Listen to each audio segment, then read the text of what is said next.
Hello. Hello, hello, hello. Welcome. Welcome back. Welcome to a new game. I don't think welcome back is the right word here.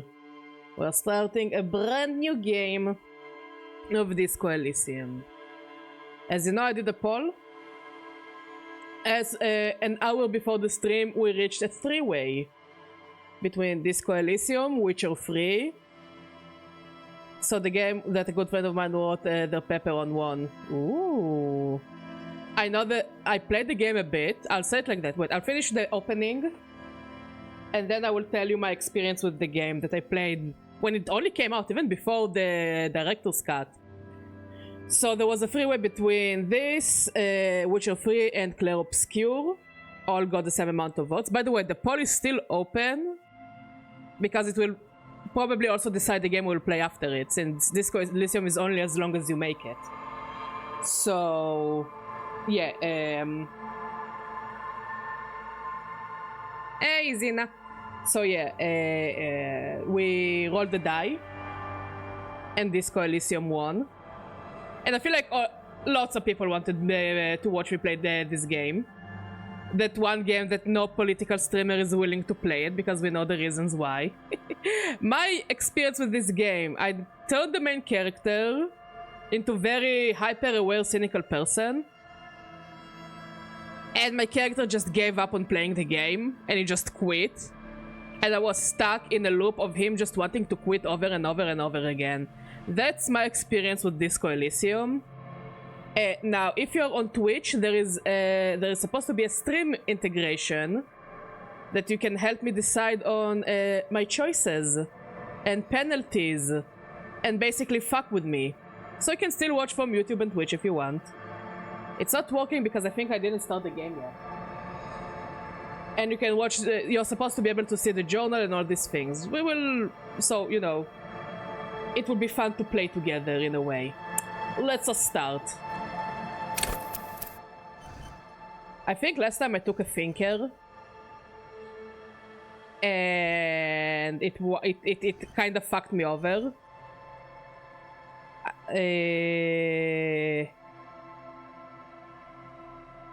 Let's see. Thinker, extremely intelligent, very bad with people, knows interesting facts, come up with original ideas. Sensitive, very psychological, a magnetic personality but unstable, might begin to lose his mind. Yeah. As I said, Disco Elysium is as long as you make it, and this game is very political without feeling political.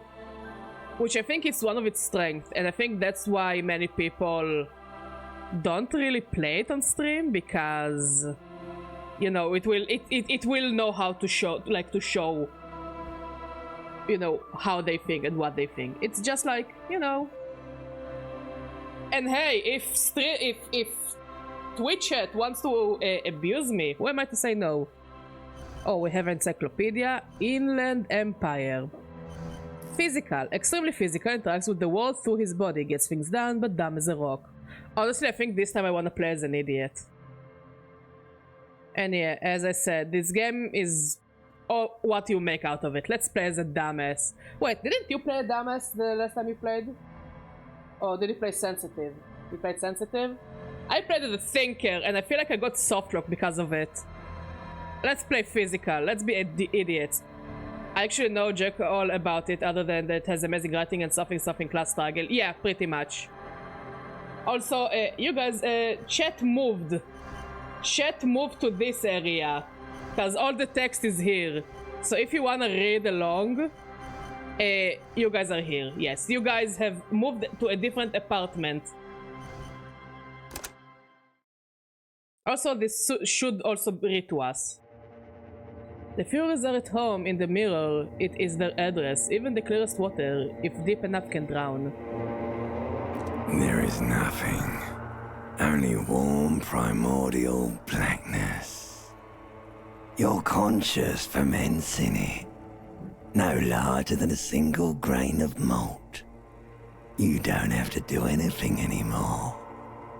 Honestly, goosebumps. I don't know who did the voice acting, but oh my god, this is amazing. Again, when I played it, it was before the director's cut, so I had to read everything, which made me losing over and over and over again very exhausting. So honestly, now that it reads for me, I'm kinda happy. Ever.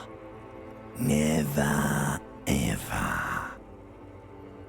Never, ever, ever, baby. An inordinate amount of time passes. It is utterly void of struggle. No ex-wives are contained within it. Mo, do you see if Twitch integration works now that we actually have options? I'll also open my Twitch so I'll be able to follow it around.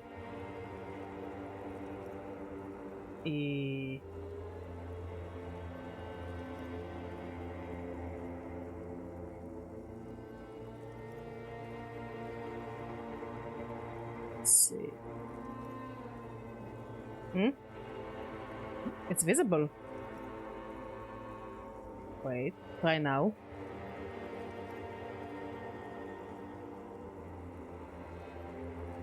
No, I already added it to my channel.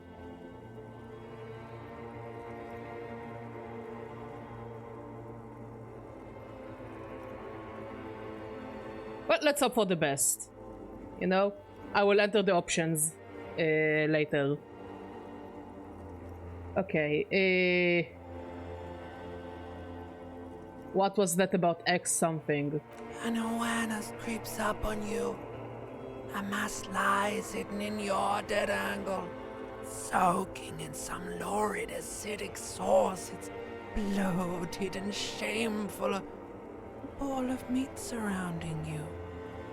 This is a terrible line of questioning, and it will only lead to more awareness of the meat thing.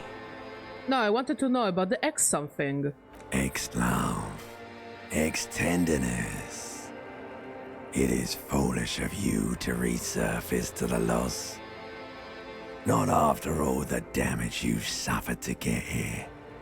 Some of it irreversible. Stay. Sail with me through the abyss of pelagic zone. No, I want to get off now. I like pain and burning light and wanting things from people who don't want to give them to me. Do you really? I do. Let me off. You wouldn't like it if I told you what was back there. Why'd you think you had to bludgeon yourself into oblivion?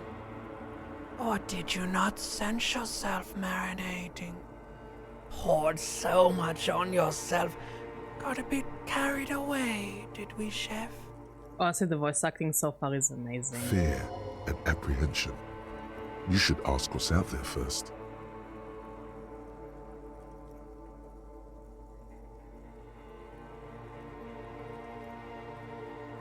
I don't care, I'm an idiot, a brave idiot. We are going full in with an idiot. Somewhere in the sore, bloated man-meat around you. A sensation. Like a fly to the ointment, your conscience sticks to it. The limbed and headed machine of pain and undignified suffering is firing up again. It wants to walk the desert. Hurting, longing, dancing to disco music. Mother help me, there is a head attached to my neck and I'm in it! The stench of liquor rises from your mouth, and with it, an ungodly headache. Who am I? What sort of creature does this to their own mouth? The fiery streak penetrates your skull, trying to force your eyes open. It's a sound, a clarion call from hell. Ah! Oh shit, it's loud! Okay, they weren't kidding when they said it's loud.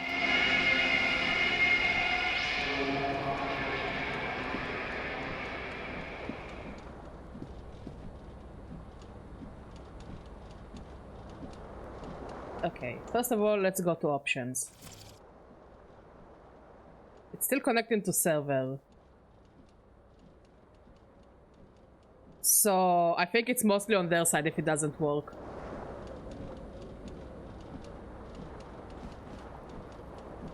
Okay, let's go here first. Words fail to describe how rank it smells in here. They should have sent a poet. You see bottles in the bathtub, wine, beer, and sweet liquors.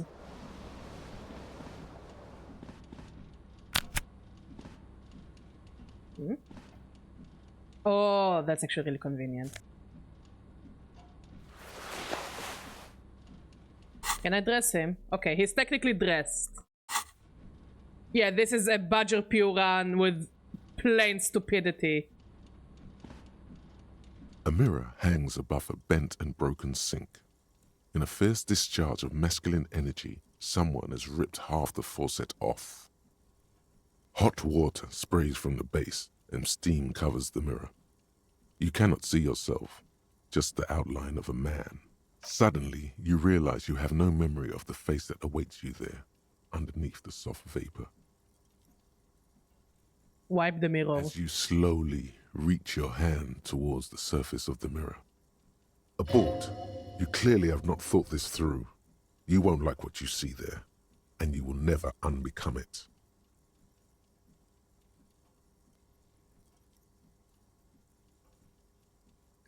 I don't care. Still wipe the mirror. You have no idea who this thing is, do you?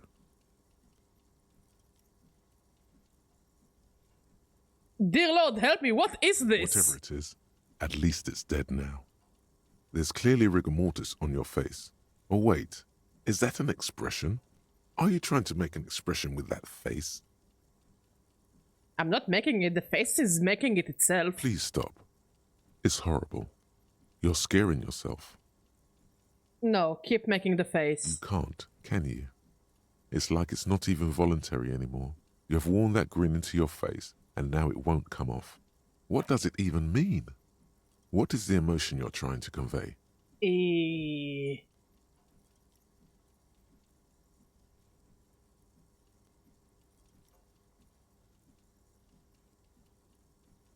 I think it's supposed to look suggestive. I'm afraid it's meant for the ladies. Please promise yourself you are not going to try it on any of the ladies, whatever happens. I promise, but it's a lie. You liar. You can't even tell the truth to yourself. Go ahead. Try something. Like the rest of you, it comes from a bad place somewhere in the past. That's all you know for now. It's too late. Like an image on film. The expression belongs to your primary motor cortex. It will take a minor neurological miracle for you to cease producing it. What I mean, Pyroli, this is the main character we're playing as. Clearly not an alcoholic.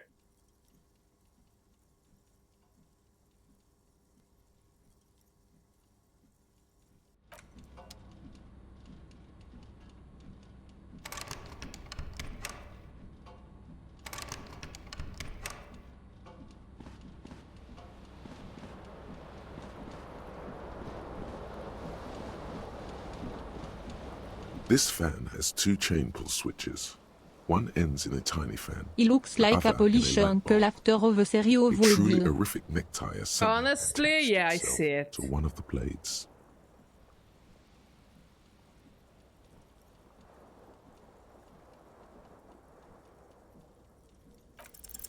You swoop up and catch the tie. Snap. It's released from the blade.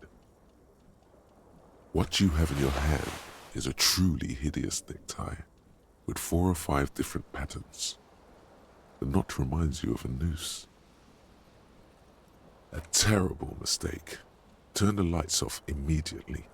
You can practically feel the photons burning a hole in your brain. It's just a little hangover-induced photosensitivity.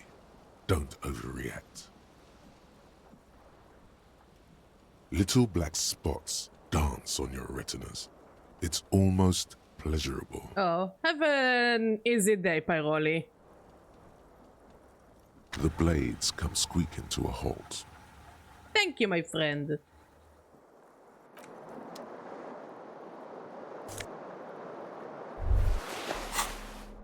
We are somewhat dressed.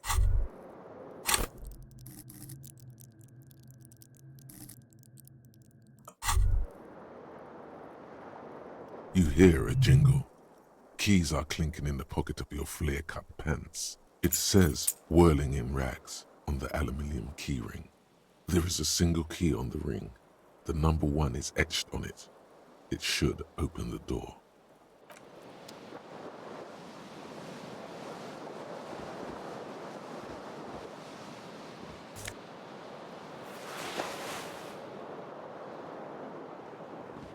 Did you do the damage, mister? The window stands broken in its frame. Cold wind blows in. What do you mean, assess the damage? How would you do that? What are you even trying to do? I don't know! Stop judging me! The morning light hurts your eyes. It's hazy, but you see the ocean and some war-torn buildings.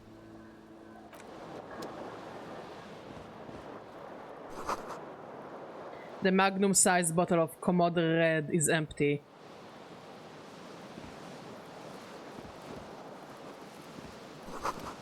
Looks like someone tore out the tape while the song was playing.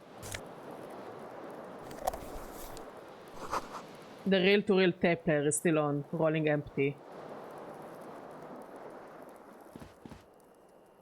Is this a shoe?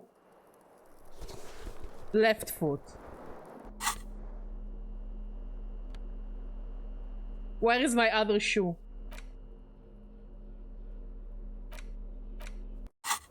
No, seriously, where is my other shoe? I don't think there is another shoe.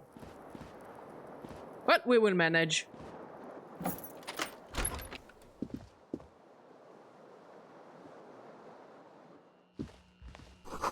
The calendar says it's March. The year is 51. Hello, officer. The young woman raises a cigarette to her lips. Her eyes are brown and her face is speckled with birthmarks. She can't be more than 28. Officer, am I military personnel? No. She seems perplexed by your question. Miss Orange, disco dancer.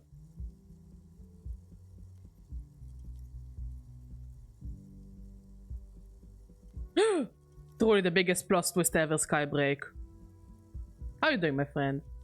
Wait, I know, I'm a businessman! Chief Executive Officer, right? The young woman shakes her head slowly. Okay, Chief Technical Officer? No. You're a police officer, sir. Goddamn right I'm a policeman, and don't you forget it. Okay, cool. I won't. Good now, how did you know I was a police officer? First, I have to ask. Are you okay, sir? You look like you're about to throw up. Can I bring you something? She's right. Something wants to come out through your mouth. But you can keep it down because your body does not control you. It's a small wonder I'm able to even formulate this very thought, but I will be fine. How did you know I was a cop? Sir, you've been here for 3 days. On official police business, as you put it. What kind of business? Couldn't say. In truth, so far, mostly drinking.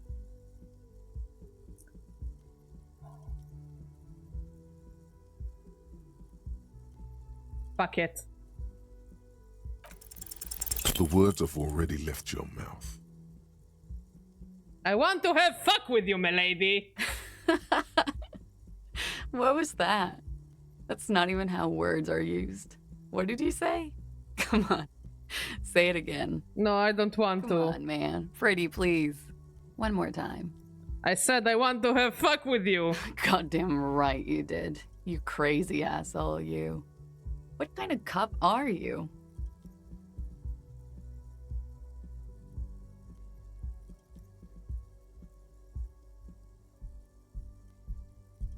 I'm sorry, I don't know why I said it. You're pretty. I'm sorry. I'm the sorry cop. Don't be. It was funny. And anyway, who gives a shit? Who gives a shit about any of it? So what if you can't pull grade A pussy anymore? There are other things in life. more meaningful, more fitting for a man your age. This is Fata Morgana. One thing, though. It's gonna suck for you later when you have to interrogate me. Okay. And for the record, no, I didn't do it.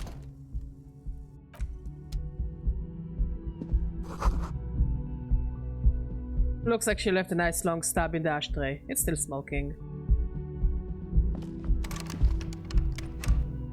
I don't know what kind of cop I am.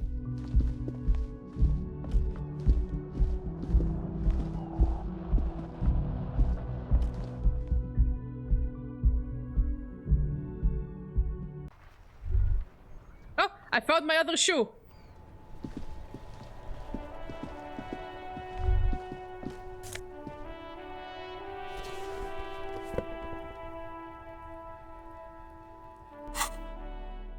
I have 2 shoes!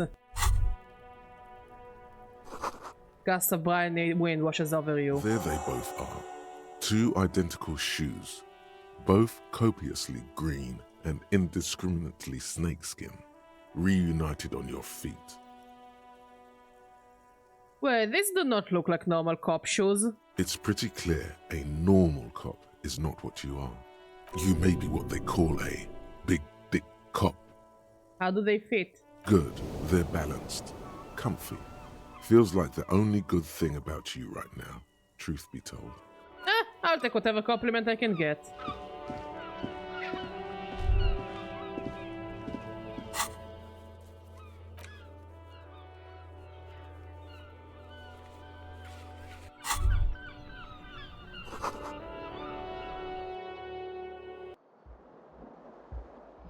Wait, there's something over here. There's something on the table. Yeah, sure, I'll take the change.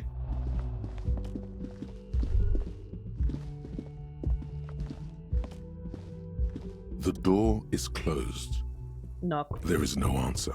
You hear the shower being turned on.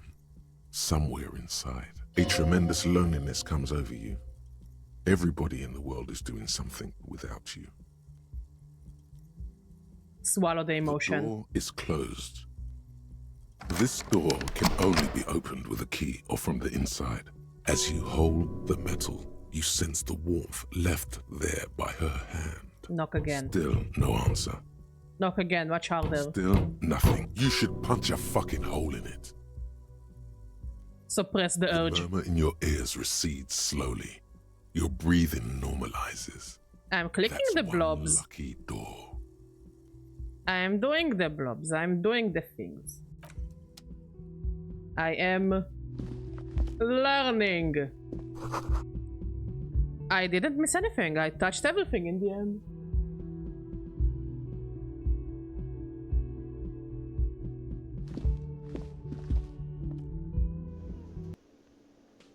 Ah! Yes, our friend. Where am I?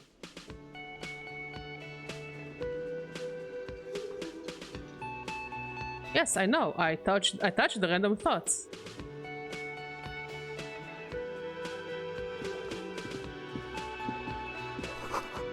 This is where the lyrics would be. A big old karaoke mic just waiting for someone to sing into it. The speaker is connected to the radio. The music is seasoned with static. A man in his late 20s stands behind the counter, inspecting a stuffed seabird. As you approach, he gives you a sideways glance, then looks down again. That was disdain in his eyes. Even now he's purposely ignoring you. Something tells me you don't like me. Oh no, you're a hero. A real hero cop. So not only am I a cop, but I'm also a hero. I didn't miss anything. Yes, you are. A real dedicated hero. What did I do? What did you not do? First you took the body down, then you solved the murder, then you didn't trash my hostel room. Maybe you even negotiated the strike.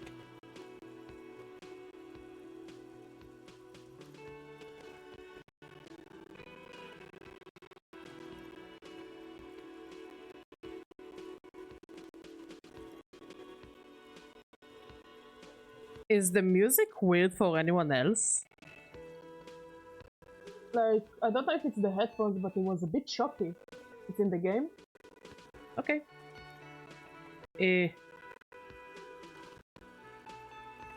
Yeah. And I don't know if it's me or the game. I think it's the game. No, it's also choppy for me. Oh my god, I did all those things? No, you see, actually, you didn't. You haven't done anything even remotely useful since you got here. What have I been doing then? Have you seen me around? No, I haven't seen you around. I'm not always here. Look at the stuffed bird. A competent work of taxidermy. The white and brown seabird lies among piles of coasters and drying mugs. One of its wings broken. The man is trying to mend it. Looks like the bird was ripped off the shield that was used to mount it, most likely on a wall. A small engraved steel tag says, "The Great Skua, Ste Koari's Skua." Can I help you with that? Well, no, that's the Great Skua, right? Look, your buddy is over there.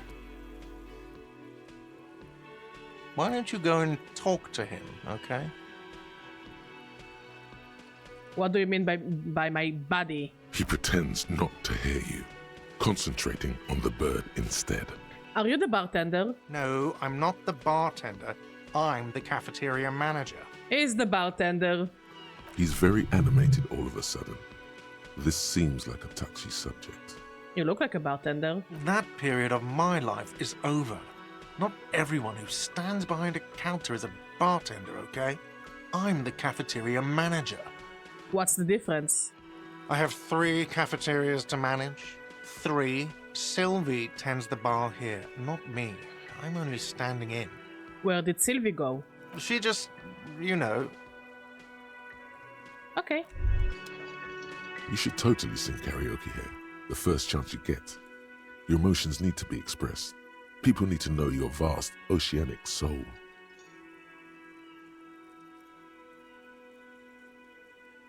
My soul is immense. Utterly. And it needs to be heard. I know! Through a PA system. Now I know! By other people. Exactly! Whether they like it or not. Exactly. Rabbit up their ears, says your adrenaline gland. Violently express yourself. Yes! What should I sing when it comes to it? You should sing the sad small church song from that tape you found. Thought it was obvious. Of course, they will really get a gauge of on my soul with that one. Serves them right.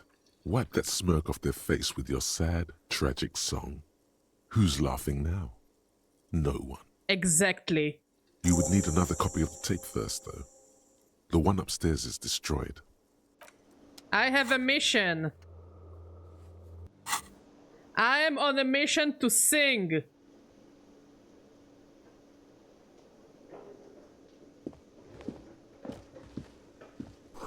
The menu has been wiped clean. Only the words Monday is written on it. What is it? Nosafed? Sure. This is a water cooler. A large bubble is rising to the surface.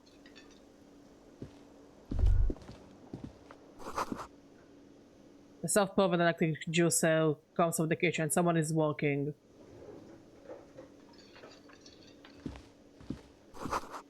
Inside you catch a glimpse of a union paraphernalia, a strike poster, some red pennants.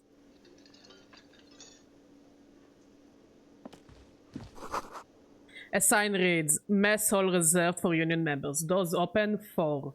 So we need to also keep an eye on our clock, it seems. The Royal Pinball machine is unplugged. Hello, sweetie. You shouldn't keep your colleague waiting.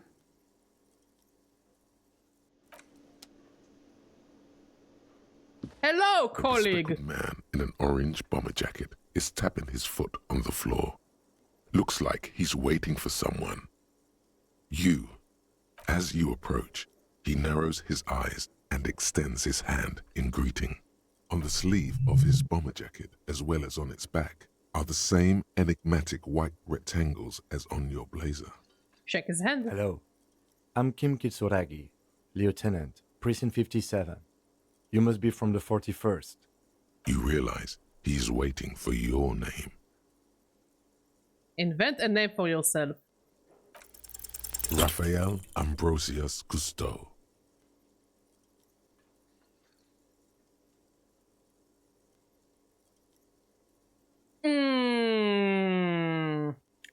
It's cool. But yeah, it is. It's very cool, but won't I come off like a douche if I call myself that? No, you won't. Raphael Ambrosius Cousteau is one classy name, and you're one classy cop. Say it. My name is Raphael Ambrosius Cousteau. Yes, well. It looks like we had a little scheduling error on Sunday. Saturday too, actually. Have you had time to talk to the manager here? You mean him? Yeah, just talk to him. If you don't mind, we should talk to him again. Ask him for a rundown of the area. Now that I'm here as well. I understand the scene is out back, right? It also wouldn't hurt to assure him the police are finally here. In full force, I mean. Have you mapped out the initial interviews? What interviews? At the 57th, we like to prepare an initial list of persons of interest, and then just skim the surface. Prepare the field, get to know the players. You don't do that? Maybe it's not an inter-district practice. Ah, yes, the police. I'm aware. I'm a policeman. I am very much a policeman. Right. And the interviews? Yes. Good. But even if you haven't, we'll have time for that after we take a look at the coroner's case. Have you removed the dead body from the tree? Dead body? Mm-hmm. I don't like dead bodies. Sure. But did you take it down from the tree? Look, man, you know, yeah. Does that mean the body is no longer in the tree? No. So, the body is still in the tree. I don't know. This is the first time you detect a weariness in the lieutenant's voice. It is obvious he would have preferred for the body to no longer be in the tree. Where it has been hanging for 7 days straight. We should go there as soon as we are done talking to the owner. What a shame. Get to it now. Rip that body down from the tree.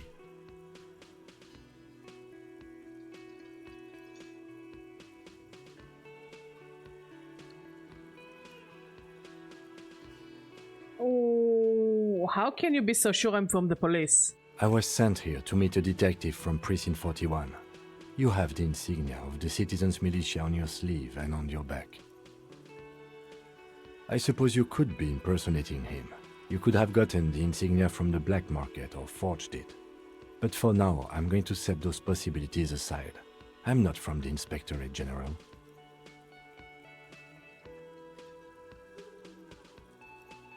You said insignia.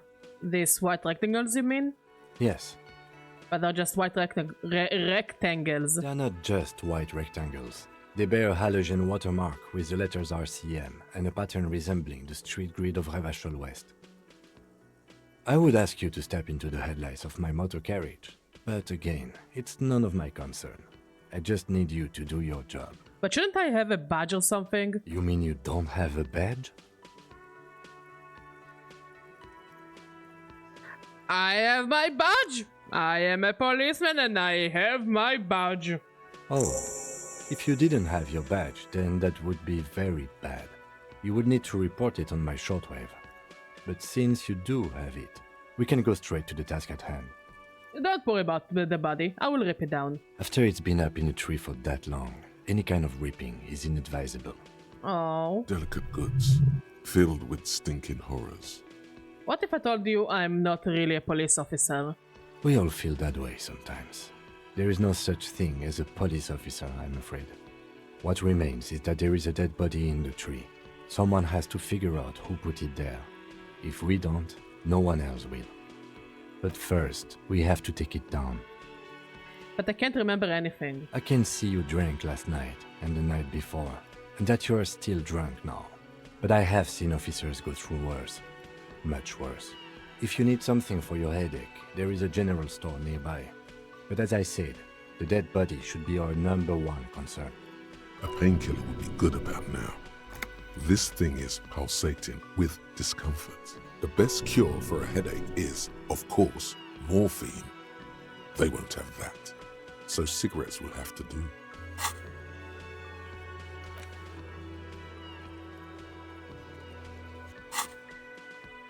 Talk to the manager.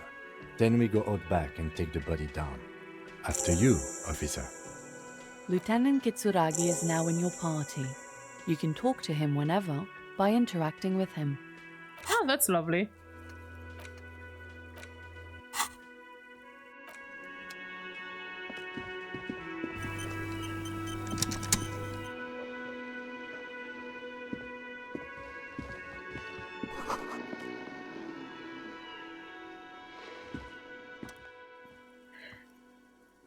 A man is sleeping at the table wearing mud-caked boots and rolled-down overalls. The back of his shirt reads Wild Pines, encircled by a logo with a tree. A colourful piece of plastic is dangling from his carabiner. Makes your fingers itch. On the counter, rolled out of his open hand, you see a blister pack of headache medicine. Pick up the pills. The man does not mind. You probably need them more than he does. You've just picked up some magnesium. This item is stored in the bottom left corner of the screen above your character portrait. Use magnesium to heal your morale if you have morale damage.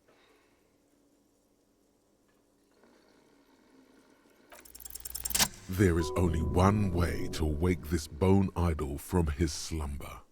Roar like a hurricane. Rip the buildings from the earth. No words, just a primordial scream. Why the yelling, man?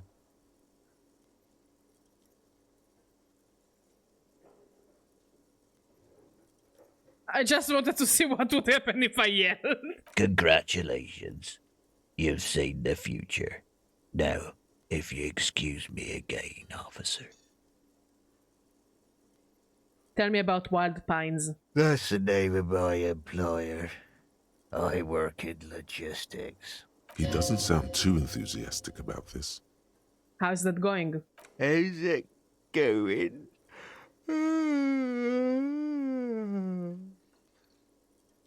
Haven't you noticed what's going on outside? I'm not sure what you mean. We're in the middle of a strike down at the harbour, trying to force some sense into the executive board of Wild Pines. For one, I could use some more shut-eye in the mornings. Right to work, right to sleep, I say. See anything interesting in your dreams? Thank God, no.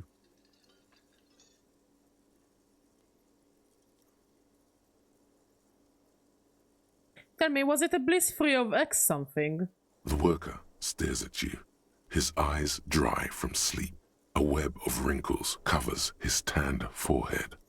I don't know what you're talking about, kind sir, but when I'm out, then I'm really out. No X anything. Just quality time. Fuck sleep. Despite the headache and the queasiness, you feel like you've got at least a 10-kilometer run in you. It's gruff, but in a good way. I like it. It's not too polished. Why are you sleeping while while the others are out striking? They got it. Majoret's got it. He's guarding the gate. I'm just getting some sleep. I wouldn't call it British. Yeah, I don't think British is the right way to describe it, but I like it. I definitely like it. The way he says Measurehead implies ultimate trust in this head reckoner's physical prowess. He seems like a worthy rival. You should slay him. Maybe I shouldn't slay him. Who's behind organizing the strike? We are.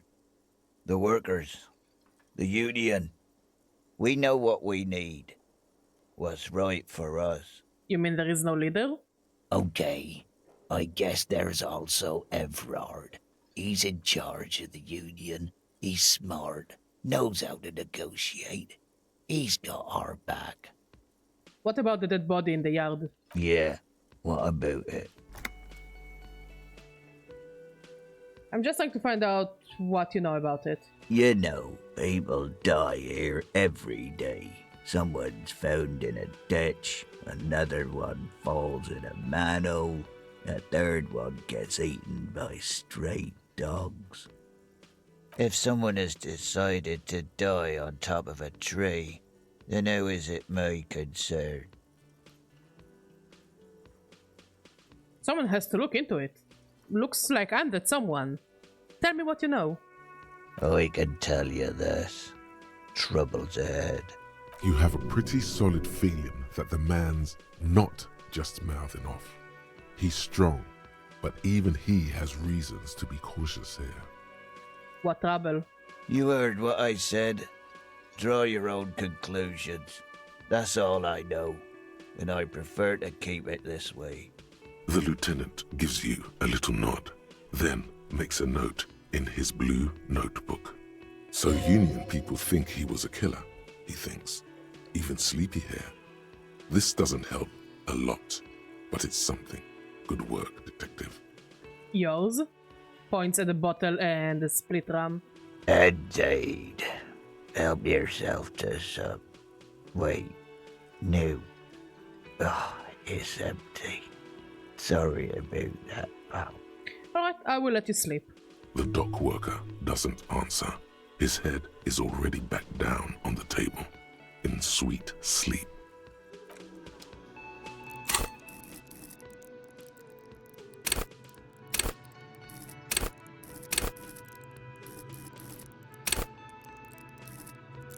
Wonder when we'll be able to level up things.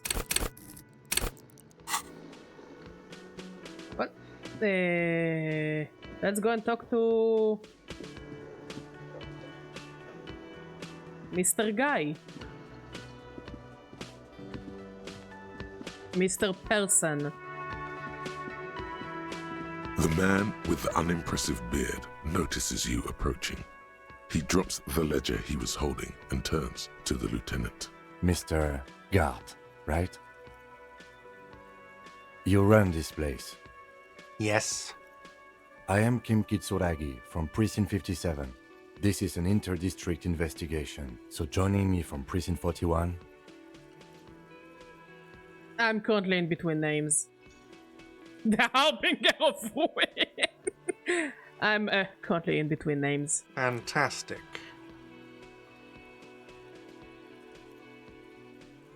Kim is about to say something. Let him. Right. Now, I know it took us a while to arrive at the scene. It also took you a while to call us and report the dead body. It was you who placed the call, yes? No, I only just got here. It was probably Sylvie who called you. She usually works the bar here. I'm only temporarily taking over her duties. Do you have her number? As a matter of fact, I do. This sounds like something you can use to call this Sylvie later.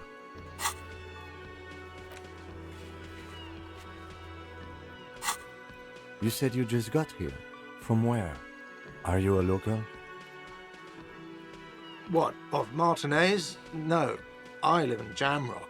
I only sometimes come here to keep an eye on the place. This is just one of the many, many cafeterias I manage. But you still know your way around, yes? In case we need directions.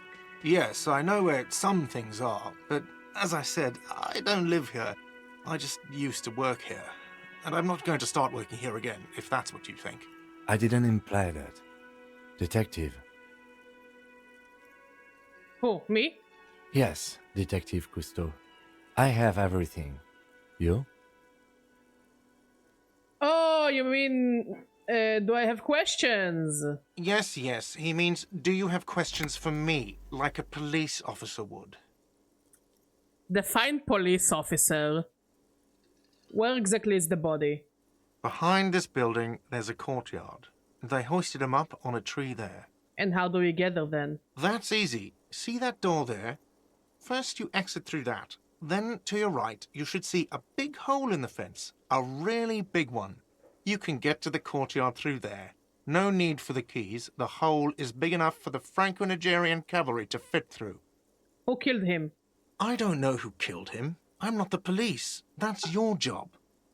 I mean, it is, but also you could help me with my job. He doesn't know.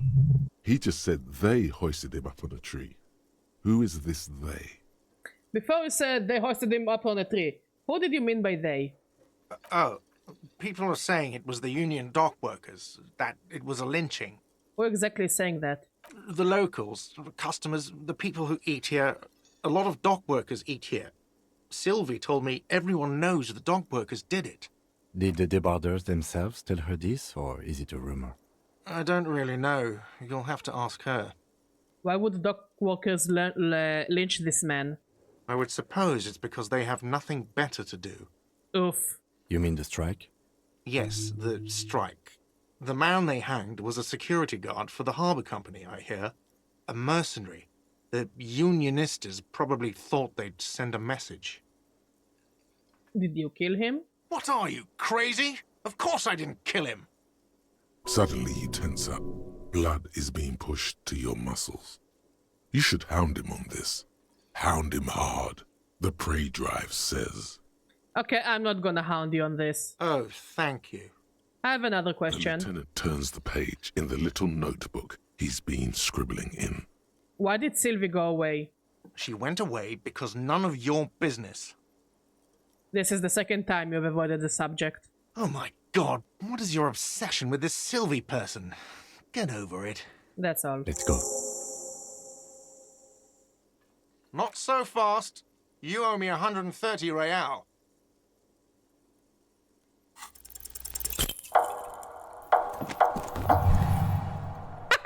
One minute you're running after him, then you suddenly turn around and giving him the finger, furiously, with both hands. Oh, this is gorgeous! Oh, wait! Wait, no, this is amazing!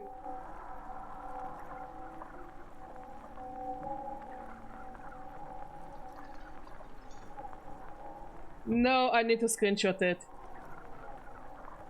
Oh, this is amazing! Absolutely.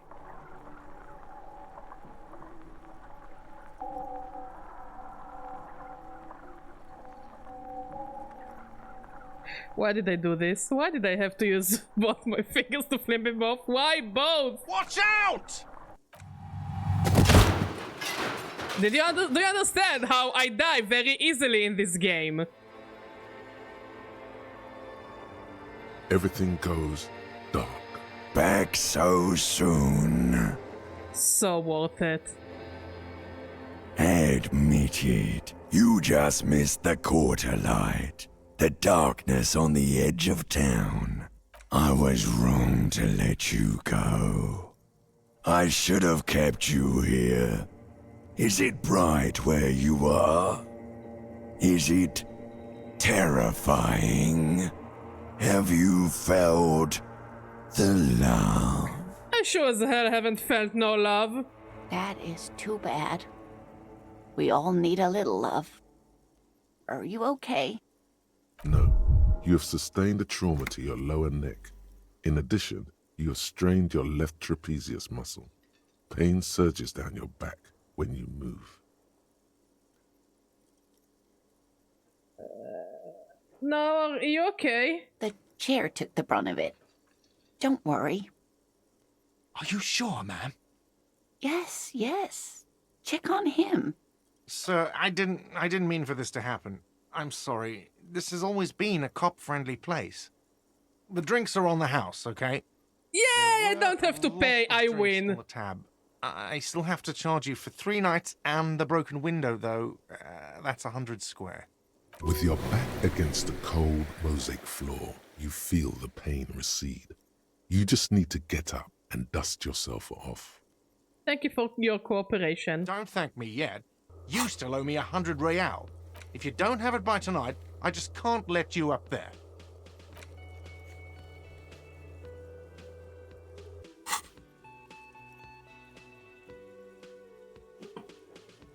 And for God's sake, watch out for yourself.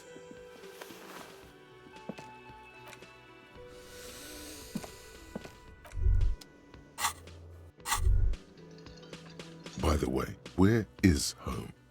The address is coming up blank, and this place sure isn't it. I have no idea. But you've been at this hostel cafeteria for only 3 nights. Where were you before? Yeah, well, having You a had to be blast. somewhere. How you doing, Psyduck? Did you play it?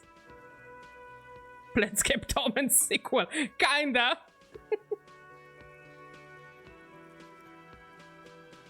Up on Marvel Hill? Why did you say that?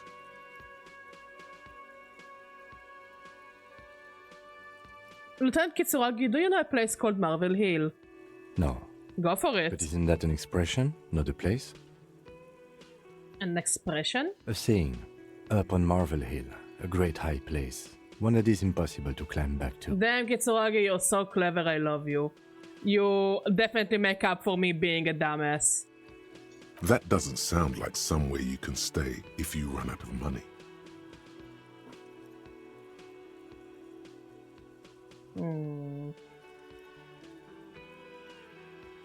I will live in a dumpster, I don't care. Fuck everything. Hobocop!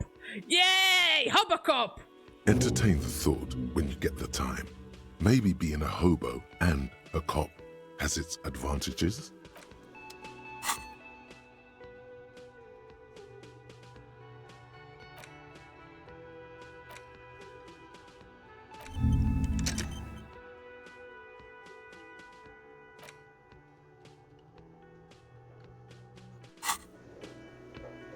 Well, I think we should be able to leave.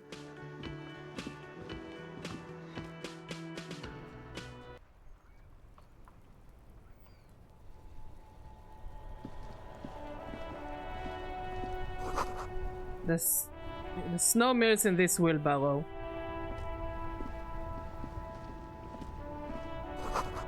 Fuck the police. Okay. The RCM in Martinez. What can I help you with? I have some questions for you. Of course. What can I help you with? We need directions. Of course. Where to? Oh, I'm looking for a dead body. Oh, that's right there, in the yard. She's relieved someone has come for it. Finally, even all the way over here. There's a drop of death in the spring air. Where am I? What do you mean? I'm disoriented. I don't know where I am. Yes, sir. District of Martinez. He knows where we are. He just wants directions. What is up in the north? There's the pier, the Cape Side apartment buildings, some more tenements. Not a lot, really. What is in the east? The harbor gates. Some kind of commotion, I think. I don't follow the local politics. A fleet store, too.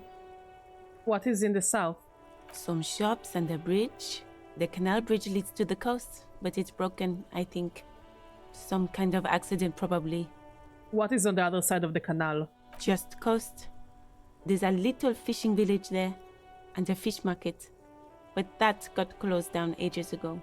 Rows of stalls under a broad roof, where silvery fish were heaped on newspapers. Water, water everywhere, pouring from the heavens in the shadow of the old church. Shake it off. You seem to be under some kind of cold spell. Anything else? What is in the west? It's just water. No, actually, I think they call it the Martinez Inlet. There are some islands in the bay, but they're hard to reach. Thanks, that's all for now. No problem. What is this fuck the police business? Excuse me? The street sign says fuck the police. Oh, well, I didn't write it there. I'm just sitting here. It's alright, I didn't mean to startle you. Okay. Who are you exactly? Me? I am just a gardener. Good to meet you, just a gardener. Another question then. I am pleased to meet you too, officer. I have to run. Of course. I won't hold you back. If there's a corpse, then you're going to need those gloves for the autopsy. One more question. Can I borrow your gloves? Sure, keep them. I have another pair. I like her, she's nice. Really? None. Maybe just a tiny bit of annoyance. Thank you.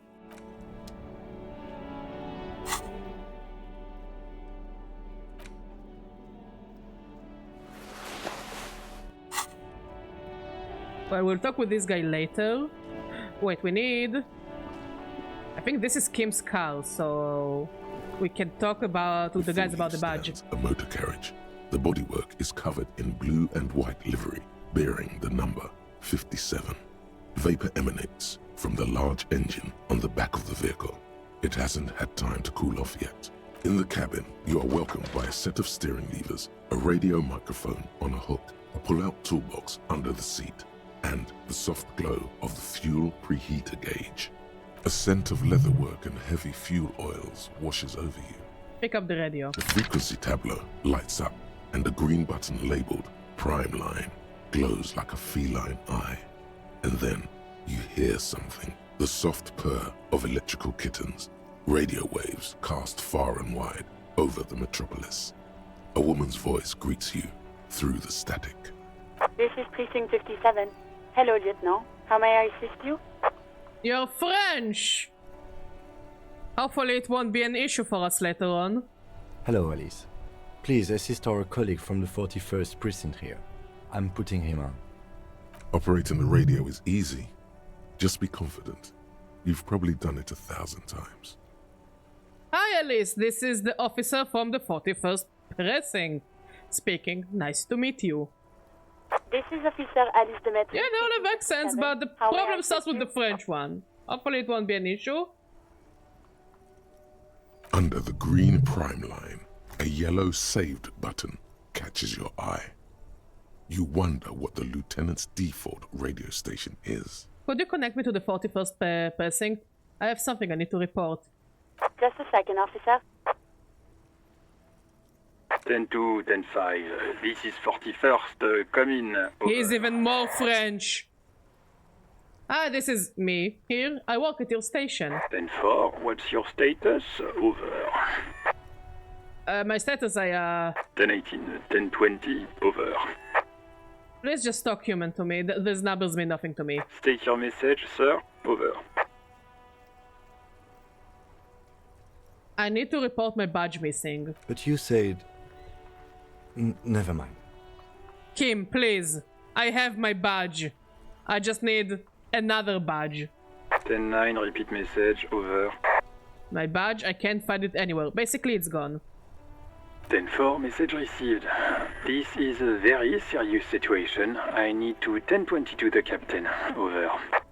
10-22, the captain? This sounds bad. Bad and scary. Like being called to the headmaster's office in school. Is it him? What does he want? Exactly. This is why I need another badge. So I can be a badge badger. Says he lost his badge and needs to report it. He what? He lost his badge? Say nothing. Who lost his badge? Who are you? Dick fucking Mullen. Who do you think? It's Officer Dick Mullen from the bestseller Dick Mullen and the Lost Identity. I feel like they do not like me very much.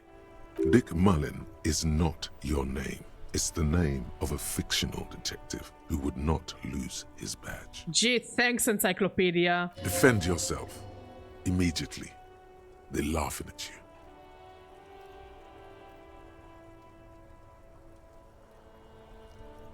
Aha, officer has lost his badge. Haha, like I'm the first cop to ever misplace his badge. He says this has probably happened to other policemen before him and laughs sarcastically. Thank you, Jules. Oh goddamn it. Is he fucking kidding? The whole station's gonna be dicked for this. Bitch, I'm gonna dick you down. Satellite Officer Vikmar is wondering if you might be joking and adds that this tarnishes the reputation of the entire station. Over. Mullen dicked us. Come on, operator, tell them to stop. This is serious. He's asking you to stop, says this is serious. Of course it's serious. He lost his fucking badge. Satellite Officer Vicmar concurs. Losing your badge is serious. Over. Can't we just move on? I want to get it reported and be done with it. 10-4, I hear you, officer. I'm just going to make a note here that you are in pursuit of your misplaced badge. Over.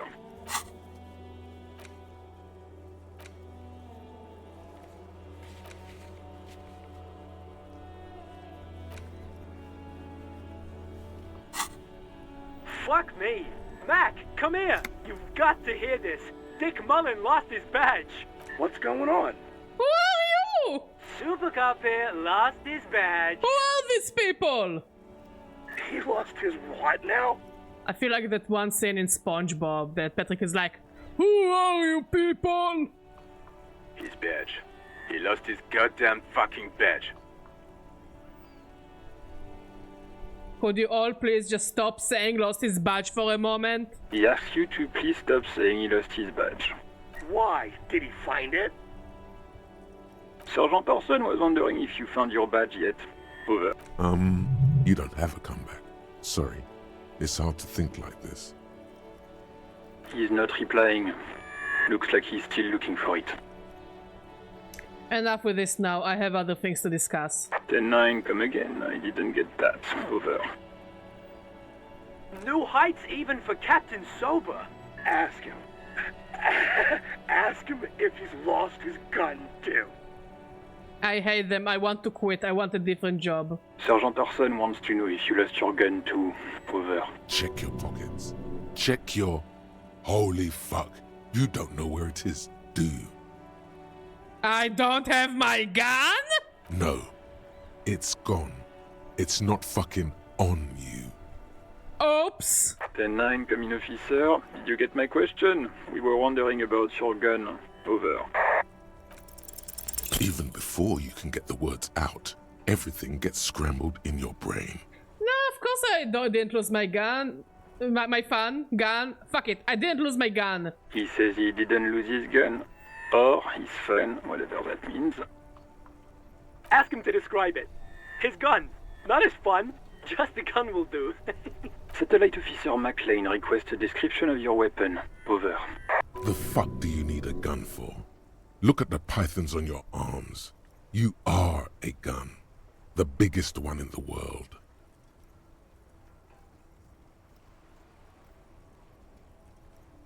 It's a gun, what can I say? A regular goddamn murder weapon. You know how they are. Bang bang. He says it's just a regular gun. Sounds like he's being deliberately vague. Detective Mullen has done it again. Where's my gun? I wanna shit in his mouth. Dear God, he lost his gun? Oh my, I can't. This isn't really a laughing matter. I'm starting to think that I'm not really good at my job. Himself, but Disco here made him piss his pants. Oh, I can't. Fuck. He lost his... Ask him if he still got his wiener. I'm not going to. Ask him. Sergeant Orson here is wondering if you are still in possession of your genitalia. Over. Jules, I don't think you're being paid enough. Now is a good time to say fuck and ass and so on. That'll make this all right. I left it at his mama's after I fucked her ass all night. Tell him that. That's a negative. Not going to say that. Over. What's he saying? Share with the class. He said he sodomized your mother. The prick ate Mama's vanilla waffles at the captain's birthday party. Some nerve he's got.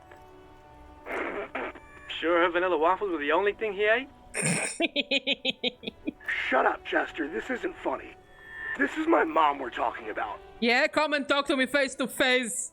Tell him to apologize. Bring my gun and my dick back. Tell your mom I miss her a lot. Sergeant Orson requests that you apologize for the... Also feel free to call me daddy. Over.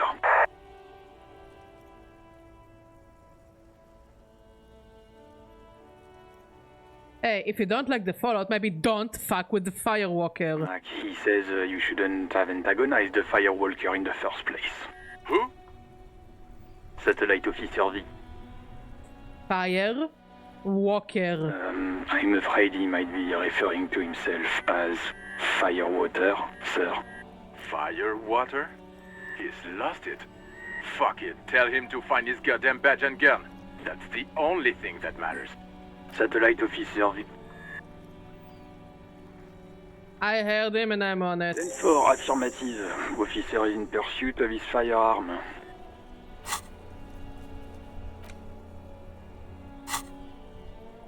Oh, God, Officer, do you need further assistance? Over. I'm in dire need of financial assistance. 10-4, I hear you. I don't have the authority to grant your request, but... What does he want now? He's asking for money. Is he fucking kidding? I don't think he is. Don't give that asshole anything. He's just gonna drink it all. Right. That's a negative on the additional funds, sir. Over.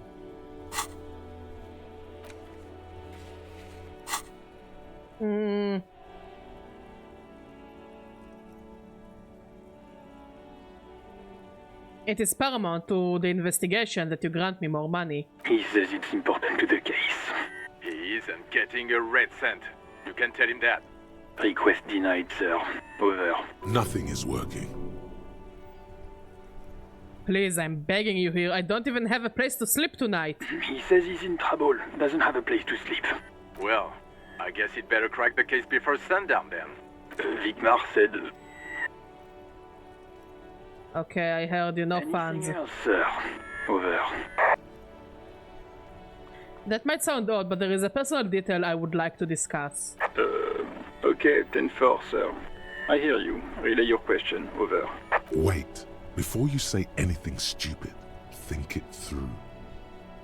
I need information, not fear. Be smart about this. Ask if he's there alone.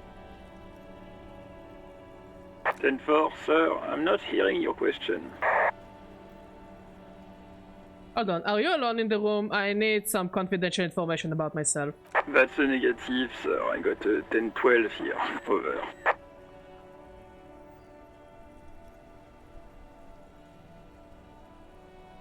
I want to know if you got my badge's description right in your report. Could you read it to me? Name, rank, date of birth? What? What is it? He's still on the line? He wants to verify the information on his badge. But of course, it says Dick Mullen, High General of the Revacholian Cavalry Force. Tell him to stop wasting time. What do you need, sir? Over. Please refer to me with my full name in the future. 10-9, repeat message. I didn't get that, sir. Over. Say my name. Sir, I will not have you talk to me in this manner. Over. Please just say my name, Jules. What? What is it? What can he possibly still want from us? He seems intoxicated and keeps asking me to call him by his name. Mullen's drunk and emotionally aggressive. That's new. Wrap it up. Don't indulge in his drunken antics. Any news about my family? 10. Excuse me, sir. Over. I just thought you might have heard of them, that's all. No, sir, I haven't. You're not really keen on mentioning your home life, so I've always assumed things weren't that good on that front. Over. Have I ever told you about my life before the RCM? 10-4, well, that's, Does he actually want something, or is he hell-bent on disrupting our work? He asked if he ever told me about his days before joining the RCN. For God's sake, cut this shit out! Tell him to stop wasting time and be a goddamn policeman for a change. Sir, Satellite Officer Vigmar says... I heard him. So, was there anything else? Yeah, let's wrap this up. Understood, sir. Over. That's all for now. Roger that. 10-10. Over and out. This is Precinct 57. How may I assist you? I need to connect me to a civilian, a Sylvie. She may have reported a murder. Of course. What is the number, officer? Kim, didn't Garta give you Sylvie's number? Yes, hold on. Her number is 005 1944 298. Received. Hold on, officer. Wait patiently. Lieutenant Kitsuragi slowly begins to tap a little rhythm with his right foot. Quite a lot of time has passed. Officer, I have Sylvie Malaika on the line for you. Yes, hello? Hello, this is the police calling. I have some questions for you about the last days at work. Oh, right. Hello, officer. What can I do for you? There is no resentment in her tone. She wants you to ask her out. No question about it. You quit your job at the Whirling. Why? You mean, why did I leave the bar? Honestly, I'm not really comfortable discussing it with you, sir. Wait, why aren't you comfortable discussing it with me? Let's just say I left because I needed to get away from someone. Get away from whom? You know whom. Alright, I won't push you on this. Are you ever coming back to work? Maybe, I don't know. Was it... I have to take some time off right now. Was it you who called the police? No, not me. Do you know who made the call? No, sorry. I don't. Not a lot of people have phones around here. Copper thieves take the wires. People don't have the money to have the cables put in again. They use the Union's phone, or the one on the coast. It was someone else. We'll find them sooner or later, officer. It just might take a while.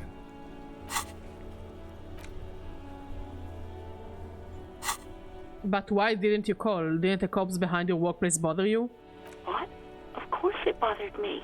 But I thought the Union already knew about the courts. What does the Union have to do with anything? No one calls the police. The Union would get angry. What do you mean by that? You know, what the Union says goes. People listen to them and they take care of their own, which is like everyone here. Wait, Kim, is she speaking truth? The Union is the law around here? Legally, no. In reality, yes. Martinez is de facto policed by the Dock Workers Union.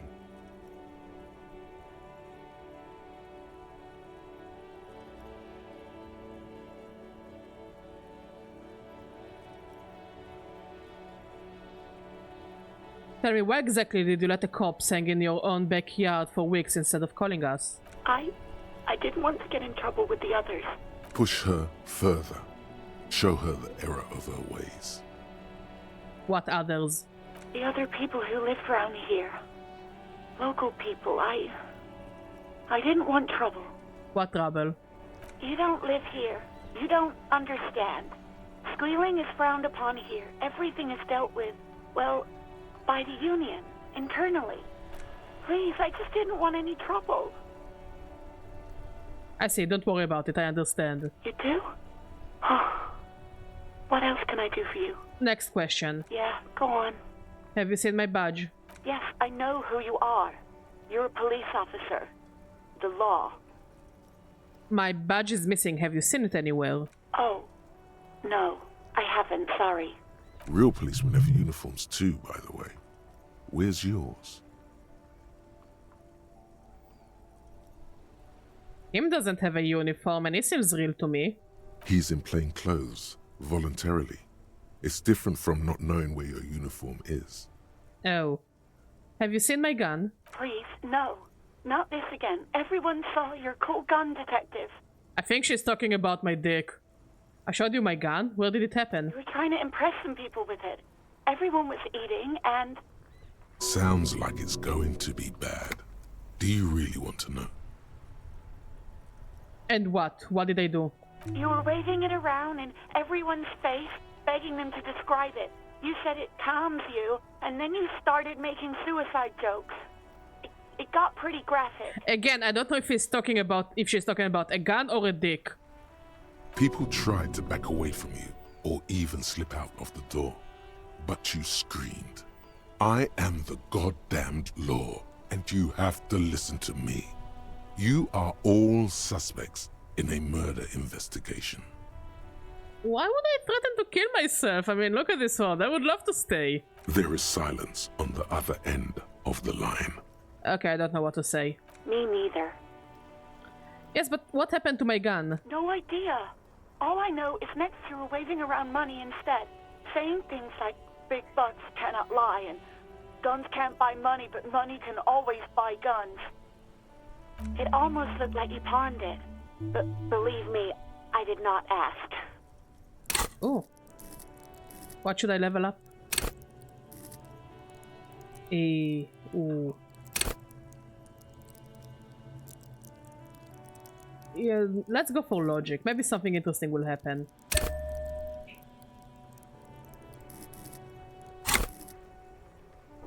Have you seen my policeman uniform? Uniform? I never saw you in any uniform. You had your things on. The disco things. Hey, do you want to grab a cup of coffee with me sometime? No, absolutely not. Oh. That came so fast, you can't but wonder what else she would be good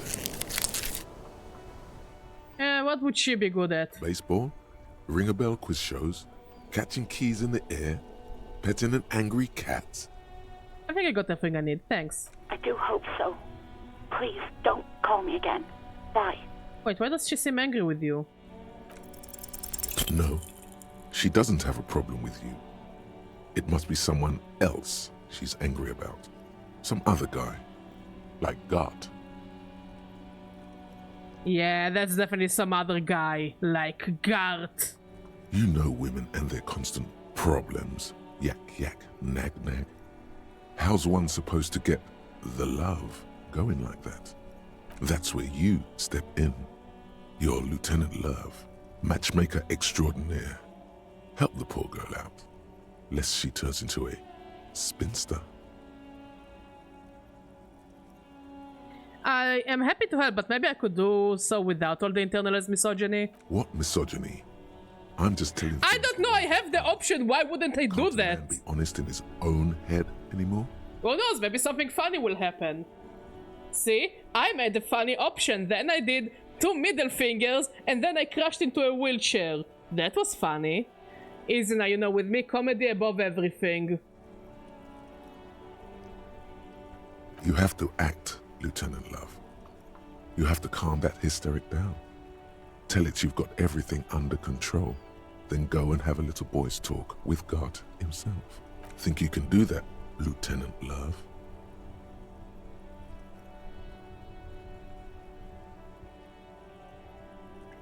No, why would it those options. Let me read you the options if you can't see them. Option 1, talk to the microphone. Are you still there, kiddo? Listen, I've got everything under control. Option 2, Daddy is going to take you on his lap, little darling. Cringe. 3, please no, I don't want to say any of those things. Refuse to love quest, although it's wonderful. This thing! No, I cannot. I cannot live with myself if I say this shit. You're just a gimp. What? You want to be more empathetic? No, I don't want to be a disgusting piece of shit. Nothing's wrong. It's just sexuality. Call was terminated by the other party. Anything else, officer?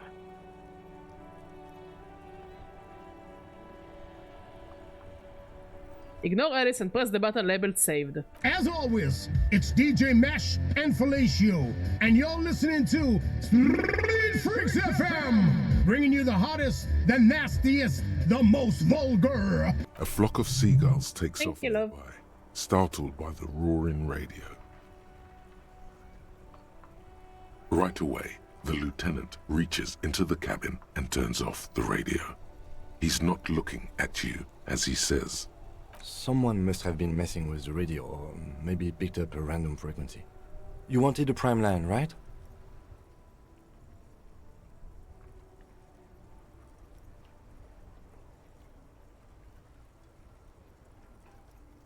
Speed Freaks FM, huh? Look him in the eye. Oh, is that what it was called? go for it. Turn the radio back on while it's still on the Speed Freaks FM. Right, you don't want to get into this? No problem. Nothing to get into, really. But sure, let's focus on the important things. I know, man likes listening to the radio, you know? No need to make such a big deal out of it. This is Precinct 57. Can I connect you to someone? I'm done with the radio for now. 57's over and out. In the cabin, you see a set of steering levers, a radio on a hook, a pull-out toolbox, and the soft glow of the fuel preheater gauge. Pull out the pull-out toolbox. A metallic drawer slides out from under the seat and clicks into place. The tools inside are neatly organized. Take what you need, officer. It's going to be a long case. I'm not protective of my tools, like some men are. Are you hitting on me? He's clearly a little protective of his tools. But what can you do? Work is work. Take the red tipped pry bar. The pry bar feels nice and cold in your hand. Heavier than you'd think. Cold and heavy. Like truth. You feel like you're reunited with truth once more. It's always the ones you least expect. Useful for opening all sorts of doors and lids. Take the rubber-handled chain cutters. The handles are long and sleek. Snap, snap, go the cutters in your hand. You can do good work with these. Cut chains, locks, and ropes, especially belts. Take the hand-cranked flashlight. It's robust, weatherproof, and well-made. Police issue, blue. Lets you see things in the dark you would otherwise miss. Push in the pull-out toolbox. Toolbox slides back into its nest. Preheater gauge casts a warm glow on the steering levers and the radio on its hook. Run your fingers over one of the steering levers. The white suede feels luxurious under the touch, and the metal clutch handle so very familiar in your palm. Your fingers waste no time closing around the handle. Clutch disengaged. Release the handle. Clutch drops. Right foot yearns for the familiar touch of the accelerator pedal. You have synced with the machine's mechanical circulation. Do I know how to operate this machine? You feel an uninterrupted connection to the mechanics. Wait, does it mean I know how to pilot it? After a while, you realize silence is your only answer. Do what you will with it. Release the clutch and squeeze it again. Of course it's only in your head.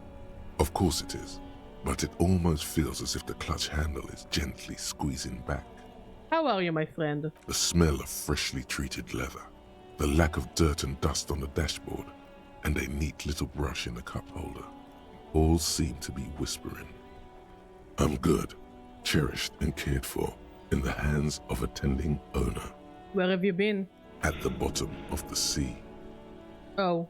So strange. The machine is not on the bottom of the sea at all. It's right in front of you, well kept. Why did it say that? Release the clutch handle. The handle is pulled back. Somewhere deep inside the drivetrain, the disc is mated to the flywheel again. In the cabin, you see a set of steering levers. Tap on the fuel preheater gauge. As you tap on the gauge, the indicator pin jerks as if startled. Also, this is a great game to play while drinking a cup of coffee. Indicating the engine is warm. Next to the gauge is a red switch labeled heat. Yeah, this week has been very stressful. Also, playing this game with a cup of coffee definitely gives me a bit of the downtime I needed. I'm glad you guys picked this game. You know, nothing too actiony, nothing too... Ba-bam, ba-boom, ka-ka, chi-chi! You know? We can just chill and chat and, you know, play some emotional game every now and then. There's no use pressing the heat button. It won't start without the ignition key. Alternative translation. Don't even think you can drive my MC. Kim, what are we looking at? What is this machine? This is the Kupris Kinema, my motor carriage. You can use the toolbox and the radio if you'd like. What I'm saying is I appreciate you guys. You guys are good for my mental health when I need it.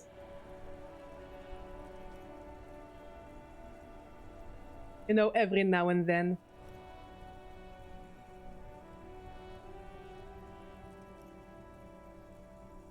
Do all policemen in the LCM have such cool motor carriages? The Kupris Motorcar does provide most of our patrol vehicles, yes. But this is different.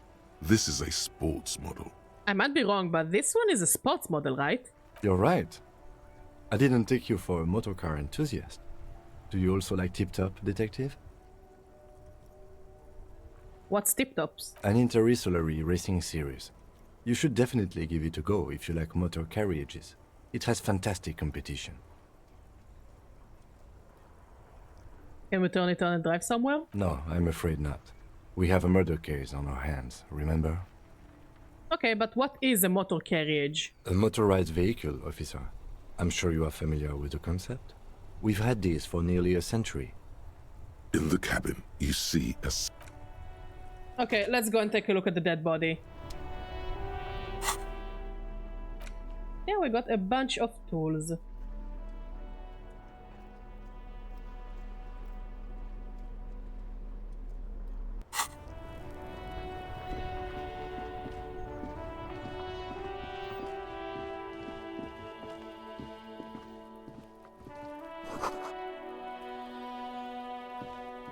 An old call box with a matrix of push buttons lists all the companies in the East Delta Commerce Center.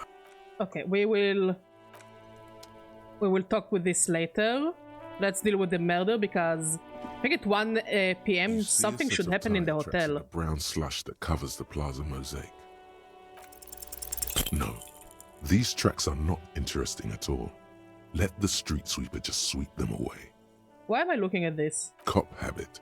You look at everything. This isn't case related, you think. What kind of vehicle drove through here? Hard to say. Your vision is blurred and you're having difficulty concentrating thanks to your relentless hangover. Kim, do you have anything interesting to say? Yes? Never mind.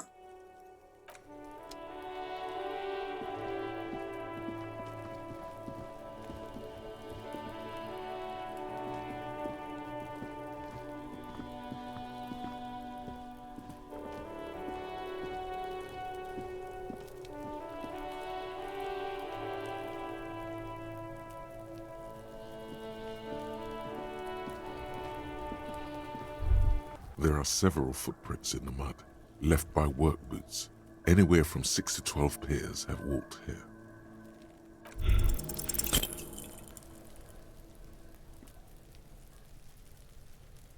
Did we lose?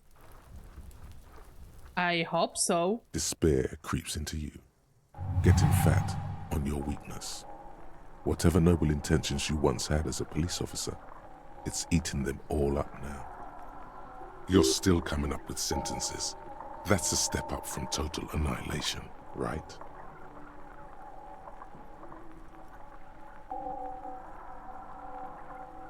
Yes, it can be difficult to be on the receiving end of so much distrust and outright hatred.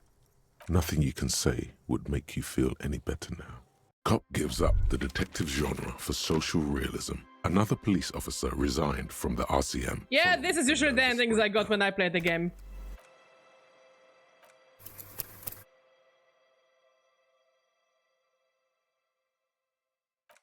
Okay, let's try the Thinker. Yeah, I mean, death and trial and error is part of the game, so you know what, I'm chill with it. Let's try the Thinker.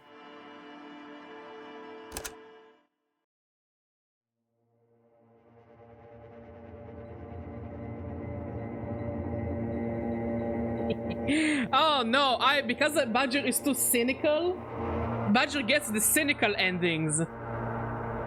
There is nothing ever, ever, never ever, an inordinate amount of time passes. It is a... Let's speedrun it. Ex-love.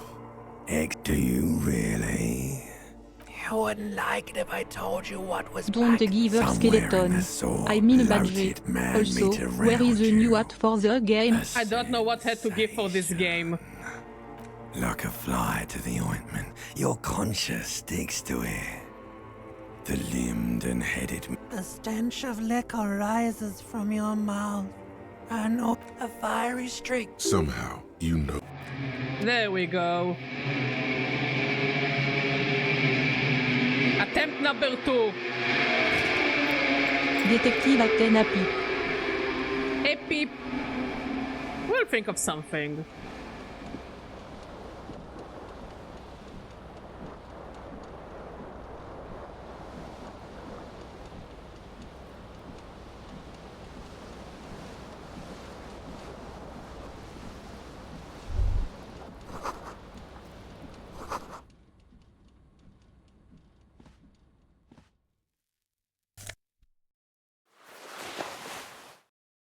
Never mind. Get some pens. I'm working on it. Was this not the same Elo that founds empires and lays waste to cities? Probably not. Hot water sprays from the faucets. Suddenly, you realize you have no... As you slowly reach your hand towards the surface of the mirror. Behold, you have no idea who this thing is, do you? Too late. You clearly have rigor mortis on your face. Or wait, is that an expression? Are you trying to make an expression with that face? Why? Please stop. It's horrible. You're scaring yourself. Oh my god. You can't stop. It's like it's I not can even see that. voluntary anymore. Looks down. You have worn that Perhaps grin into you your are not face and that now it hard won't come worker. off. Smiley face. I think I'm a hard worker. What does it even mean? What is the emotion you're trying to convey?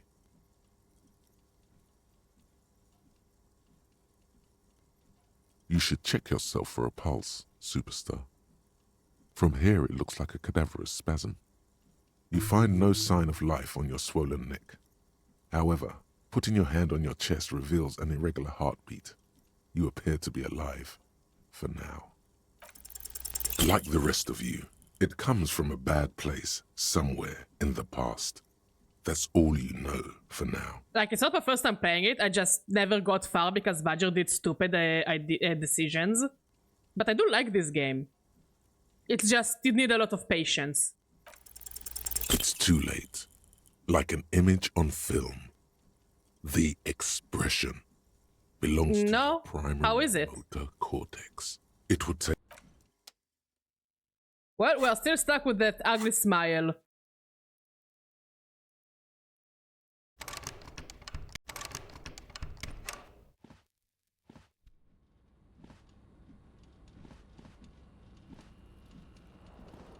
Oh, that's a shame. This fan has 2 chain pull switches. The blades come squeaking to a halt. It should be easy. You swoop up and get what you have in your hand is a truly hideous necktie. A terrible mistake. Your eyes burn with photosensor.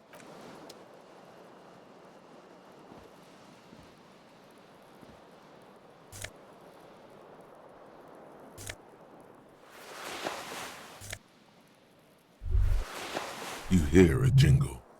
It says, the word.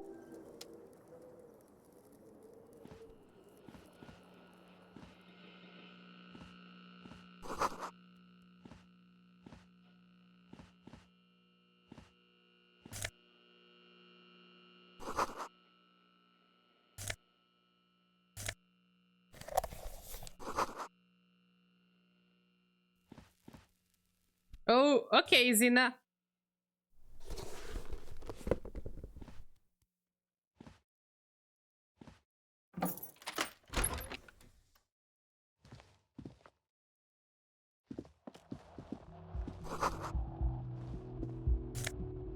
I'll take the change. Let's take our other shoe.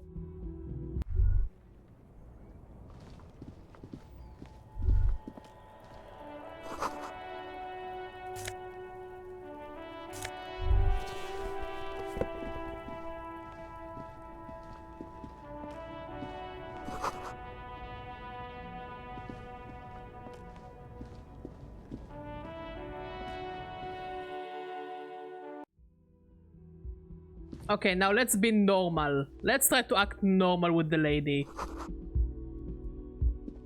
The young woman raises. Her eyes are brown. A silver jumpsuit falls off her like scale armor, sparkling. No. Because you're a police officer, sir. I am, yes. Unless you've been feeding us a set of very well-rehearsed lies all this time. You've been here for 3 days. On official police business, no less. Couldn't say. In truth, so far, mostly drinking. You have no doubt about the drinking. But do you strike yourself as a tight-lipped drunk? She must have heard something. She nods. But I do know when someone not telling me the whole story. What am I doing here? What's my case? There's a mercenary out back. He's been hanged. The body has been there for a week now. The locals probably got tired of it and called the cops. And why didn't you just tell me that? I didn't mean to overwhelm you with information. You seem a bit lost, officer. Why don't I remember being a cop or anything else? Could it be because of the drinking? She hasn't had time to put her makeup on. This is her morning cigarette. She looks tired, her beauty waning faster than it ought to at her age. Who in the right mind would let me be a police officer? Don't be so harsh on yourself. They let almost anyone be a police officer. Yikes. Of course. Be careful, officer. See, I did not hit on her. I am a sane person. Something stirs in you as she's about to go. Call it an instinct, a need. The need to ask questions. It's like you said the words a million times before. She looks back at you, a light glinting off her eyes. Before you go, I have some questions for you. Yes? What is it that they have against the police here? The dock workers are pretty cocky. They think they're police enough. At least here on the coast. I can't say about the rest of the city. Where exactly is here? Where am I? You're in a hostel, sir. No, where are we? Where in the world? We are in Revachol. Revachol is the disgraced former capital of the world, divided into zones of control under foreign occupation. Half a century after a failed world revolution, she is central to our moment in time. Should that mean something to me? You sure look like you're from Revachol. Revachol parties. Her accent suggests she is not from around here. She's from Aranye, another part of the world. Tell me, is it 51 now? It's 51. What century? The current century. And that's what? What number? Centuries don't have numbers. They have names. And this is the current one. How many centuries have there been then? Civilization has existed for 8,000 years, sir. What's so funny? You're right. There is nothing funny about civilization. Your room is almost next to mine. Did you hear anything last night? There was the usual ruckus. Loud disco music. Did I have any visitors? I couldn't say. It's impossible to hear people speaking from over here. Loud disco music? Oh, yes. Various artists. Ostentatious orchestration prime among them. Why is she shaking? Oh, that. Yeah. Whoa. The less said about OO, the better. OO were huge where I come from. I was very young then, of course. Like 7. Life gets hard, but we go on. Yeah, we go on, all right. I don't know about that. At around 2 o'clock, the disco stopped, and there was a change of pace. What happened? A slow, sad song started playing, like organ music on repeat. That went on for quite a while. Some of the time, you were yelling along to it. Was I singing this? Yes, there was a church in there, a really small church. Like the smallest, saddest church in the whole world. It was about that. And also... What else? That it doesn't matter anymore and that we're alone now. It was difficult to tell. The song itself was very quiet and soft, but you sounded like a winded boar, sir. It was hard to understand what you were singing on top of it. I'm sorry. Don't be. I was going out later anyway. It didn't bother me. Then what happened? Then you started screaming and trashed the place. Are you sure I wasn't being assaulted? No. It didn't sound like there was a fight. It sounded like someone was trashing their room. A window was smashed. The tape player, probably. The song stopped. And furniture, too. A real destructathon. There was screaming. Then I think you passed out. Was there anything else? There was. I think you screamed that you didn't want to be this type of animal anymore. I may have misheard, but it was sort of memorable. I went out afterwards. Everything was quiet by then. Around 4 or 5. And that was it. Okay, you can go now. Glad to have been of assistance.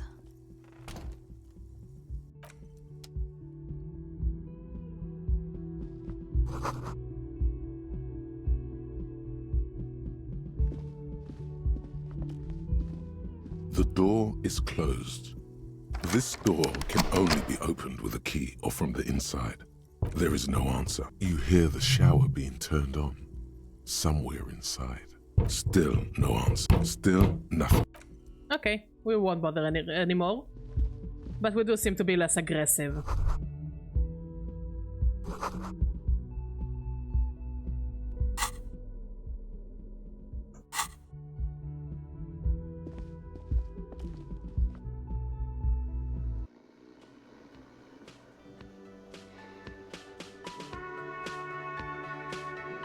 Okay, I think we will go and talk to Kim. But also, if I remember correctly, there should be medicine here.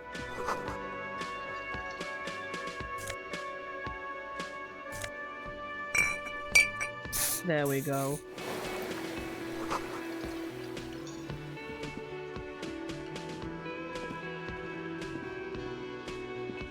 A bespectacled man in an orange bomber jacket. As you approach, he on the sleeve of his bomber jacket. Hello. You realize he's waiting for your name.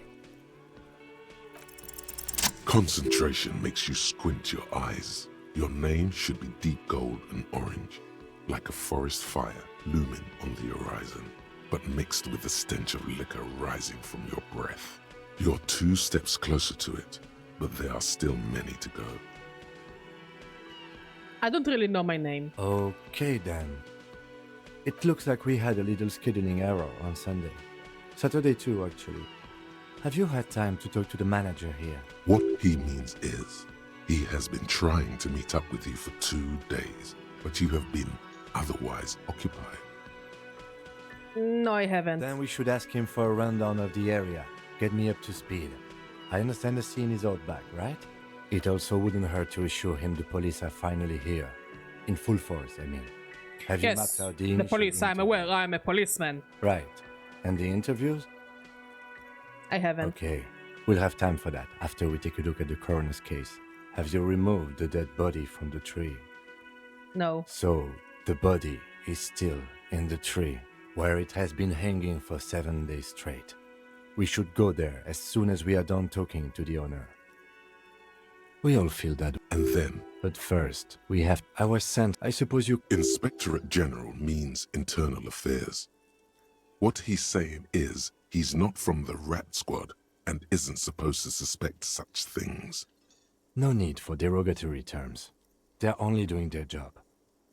You send insignia, this white rectangles, you mean? Yes. But the white rectangles... They're not just white rectangles. They bear a halogen watermark with the letters RCM and a pattern resembling the street grid of Revachol West. I would ask you to step into the headlights of my motor carriage, but again, it's none of my concern. I just need you to do your job. You mean you don't have a badge? Losing your identification card is a serious matter. My vehicle has a shortwave. You can use it to report your badge missing. I would advise you to locate it as quickly as possible. But I can't remember anything. I can see you drank last night and the night before, and that you are still drunk now. But I have seen officers go through worse. Much worse. If you need something for your headache, there is a general store nearby. But as I talk to the manager, after you, officer. Lieutenant Kitsuragi is now... Hello, sweetie.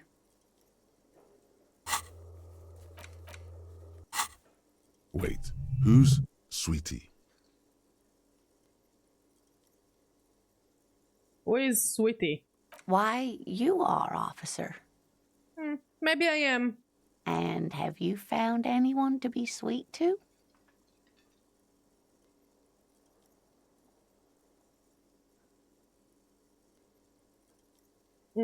I don't know. Wink, maybe I have. You rascal. I'm too old for you, and too married besides. Honestly, for an old lady, you look really good. You actually look like a very lovely lady. You must forgive me. I'm getting so scatterbrained.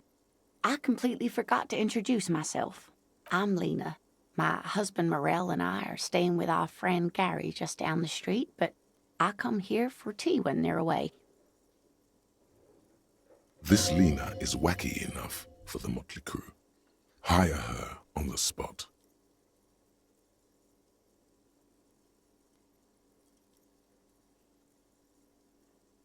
I don't know if you have noticed, but I don't know where I am or what I'm doing or anything. Yes, officer. You look rather dazed. Like a stunned fox. But surely things can't be that bad.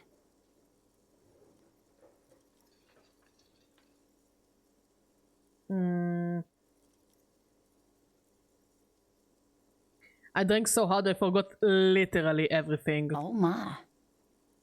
You know where we are, right? The Whirling in Rags cafeteria? It wasn't my keys. That's right. And where is the Whirling in Rags cafeteria itself located? In Ravishol? Yes, indeed. We are in the fine city of Revachol. Honestly, I don't know diddly squat about Ravishol. What kind of place is this? How would I even begin to tell you? Revachol is the most beautiful city in the world. We're fortunate to be here, you and I. I haven't seen very many other cities personally, but everyone says so. Revachol is a rare jewel.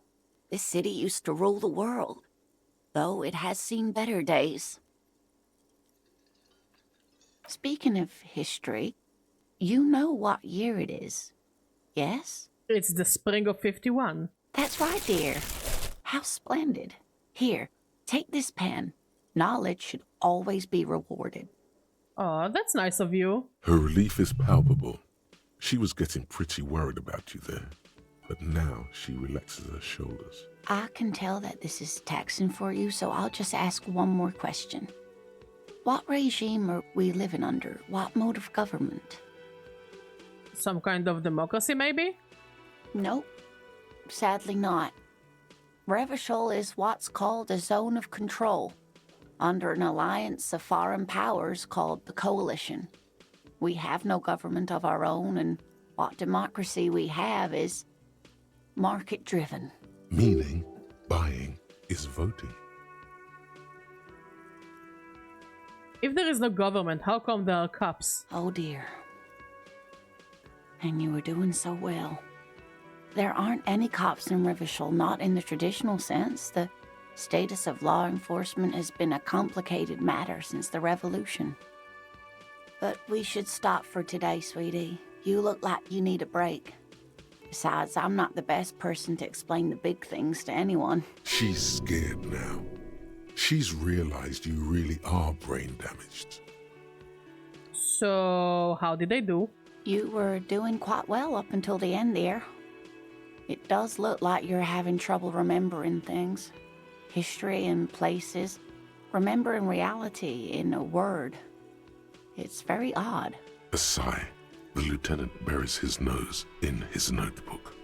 But maybe a fresh set of eyes is what the world needs. And while I'm no doctor, such bouts of amnesia are often temporary, so I wouldn't worry too much. What is the revolution you mentioned? A defeat, I'm afraid. The people of this archipelago tried to build something new, something different. The rest of the world didn't like it, so they came and ended it. This was 42 years ago. What does that have to do with there not being any cops? It has something to do with everything. I really don't know how to explain it better. Who could tell me more? Someone more educated in sweeping matters. Maybe you should ask. No, I'm not an encyclopedia. I won't be a guide either. I'm a detective. Of course. Then I don't know. Someone rich, maybe? Wealthy people are educated. Though I don't know where you would find a wealthy person in Martinez. That's a good point. This doesn't look like Rich Central. You seem to be in a chair. Yes, dear. I'm a paraplegic. A paraplegic is someone with limited or no ability to use the lower half of their body. Paraplegia is caused by spinal cord injuries, like falling from a great height, or a grenade explosion. I'm sorry, it was rude of me to mention the Witcher. Let's move on. That's quite all right. I'm used to people asking questions. I know they're thinking about it anyway. How would you like to roll with me? Whatever do you mean?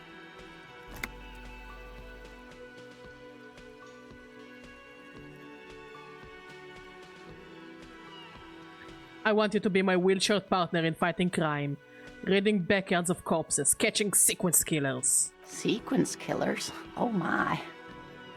But I think you already have a partner, sweetie. A partner who needs you to help him get a corpse down from a tree.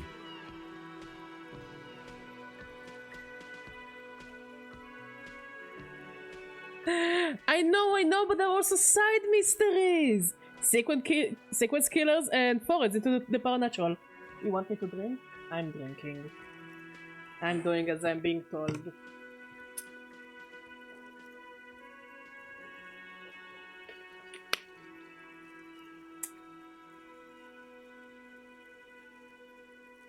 I can assure you with absolute certainty, there are no sequence killings taking place in Martinez.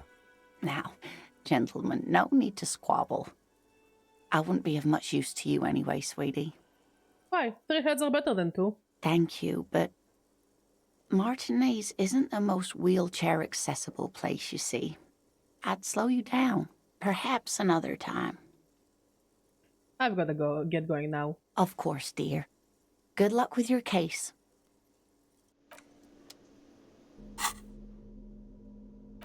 Ah, she gave me a pen! Kind green ape pen. A pen with a green ape head on one hand.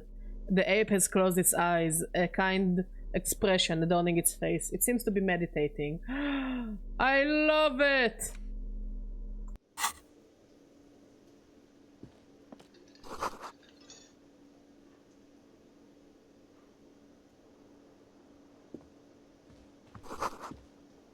That fall.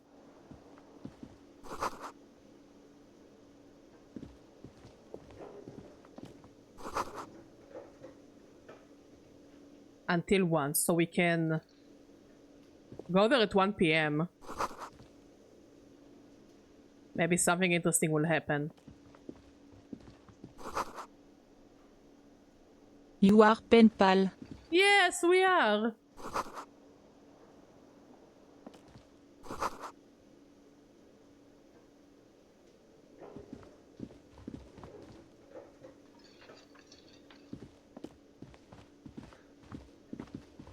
Let's go to Sleepyhead. A colourful piece of plastic is dangling from his carabiner. Makes your fingers itch. On the counter, rolled out of his open hand, you see a blister pack of headache medicine. No idea. Looks like he works for Wild Pines, the logistics company who owns and operates the harbor. But why is he sleeping during the day? Possibly because there's a strike going on in the harbor. There's not much to do aside from drinking and sleeping. Pick up the pills. The man does not mind. You probably need them more than he does. You've just picked up some magnesium. It's a dock worker's ID, doubling as a shift card and a job permit.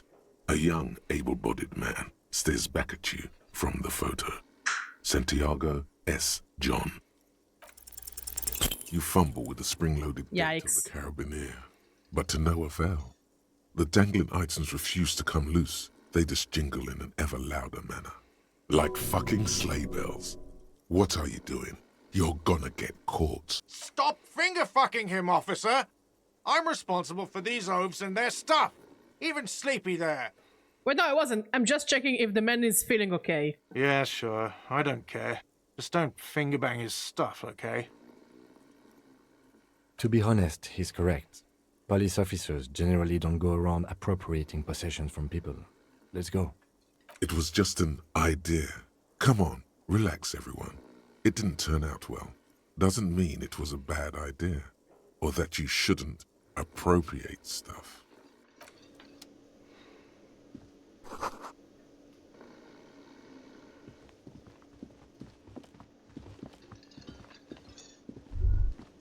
You should totally sing karaoke here. The first chance you get. Your emotions need to be expressed, utterly, and through a PA system by other people. Who is mistakenly identified as a cop for his prominent jawline? Yes, sounds likely. You should probably go on stage and pose for a moment when you're done with this thought. See if it works. What should I sing when it comes to You it? should sing the sad small church song from that tape you found. Thought it was obvious. Serves them right. You would need another copy of the tape first.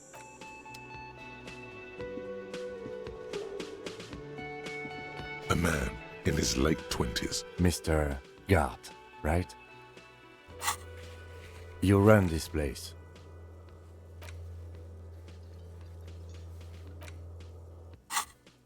Yes.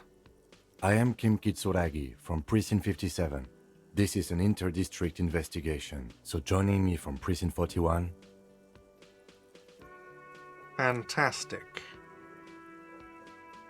It's like when you've left your band, but you haven't decided on a solo artist name yet. That's wonderful, really. I think so. But there's a dead body out back. No one wants to work in these conditions. It's been a week. Sir, I understand your concern, but we are here to do a job.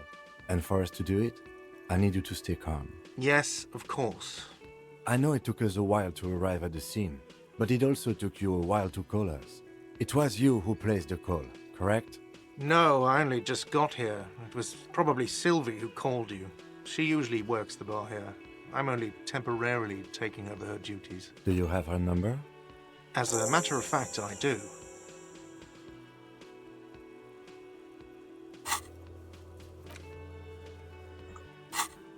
This sounds like something you can use to call this Sylvie later. You said you just got here. From where? Are you a local? What, of Martinez? No, I live in Jamrock. I only sometimes come here to keep an eye on the place. This is just one of the many cafeterias I manage. But you still know your way around, yes? In case we need directions. Yes, I know where some things are, but as I said, I don't live here. I just used to work here. And I'm not going to start working here again, if that's what you think. I didn't imply that. Detective. He probably means this is where you step in and ask your questions. Okay. His face expresses profound doubt in your having this. Ask him about the body's location before asking if he killed him. People give up information in the more innocuous questions, which you can later use in the more sinister ways, Thank you for the pets, Izina. vice versa. Behind this building, there's a courtyard. They hoisted him up on a tree there. And how do we get there? That's easy. See that? Like, we know. I don't know who... This is it. He said that... What are you, crazy? Oh, the local. The debard. I mean, we pretty much know it, so let's just... Yes, the strike. The lieutenant turns the page. She went away. Have they not been telling you you're a cop? Okay, you got me. She went away because of the dead body out back. And because I asked for her number. That's why Sylvie went away. God, you disgusting animal. Thank you. Is it? Because I thought you were supposed to be investigating the lynching, not my employer conduct. Good for you. Was there something else? I'd like to get back to what... No, I'm not the... I have 3 cafet... Let's go. Not so fast. You owe me 130 real. What's real? Oh, excuse me. You owe me 130 real. The IIR, or Inter-Isolary Real, is the global reserve currency. Whatever part of the world you're in right now, it's safe to assume he means you owe him some money. Oh, I understand. You mean I owe you money? Wow, you're a genius. Yes, that's right. Money. You owe this establishment 130 real. What do I owe this place for? Let's see. 3 nights at a tariff of 20 real comes to 60 real. Then there's the window you annihilated. The hole in the window was the first thing I saw when I came to work. So don't try to tell me you didn't. That will be 40 real in damages. Another thing you've annihilated is half the bar. You've run a tab of 30 real. Actually, more, but we'll round it down to 30 for your hard work maintaining the stability and order of Revachol. That's 60 plus 40 plus 30 equals 130 real. And yes, real is still money. But what exactly is money? What are you, a philosopher? Since I woke up, I have trouble remembering the most basic concepts of reality. Money is what grown-up people use to pay for things. Things like this hostel room, or 8 bottles of potent blend, and 9 packs of Royal Extra. We use it for everything, really. Is this money? Yes, it is. Count them and give them to him. That's 10 plus 10 plus 20 equals 40. So I'm down to 90, right? No, you see, that's 40 cents. Oh. Cents are a form of currency 100 times smaller than the real. I'm not even going to take this. Come back when you have 130 real. I wonder how stupid they're and how they can explain the world to me in the most ridiculous way. 100 times smaller? Yes. But that's horrible. It is. Isn't it evil? The order of magnitude between what is asked of a person and what they have. Darkness rides. It does, doesn't it? There's a shuffle of nylon as Lieutenant Kitsuragi looks for something in the pockets of his orange bomber. What happens now? I'm sorry, but he has to pay. I can't let him stay here any longer if he doesn't. If he doesn't have the money by tonight, then... Officer, maybe you're better off working this from home for now. You live in Jamrock, right? It's not that far away.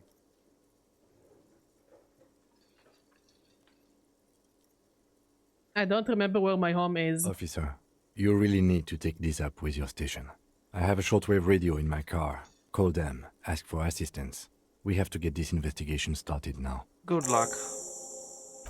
Well, we didn't do the cool stuff, but... By the way, where is home? The address is coming up blank, and this place sure isn't it. But you've been at this hostel cafeteria for only 3 nights. Where were you before? You had to be somewhere. I don't know, near? South, maybe? You don't really know, do you? I don't. Does this mean I'm homeless? South, maybe. Doesn't sound like somewhere you can stay if you run out of money. Could I trace the way back somehow to the exact street, the exact number on the building? You can try. Run some addresses in your head when you get the time.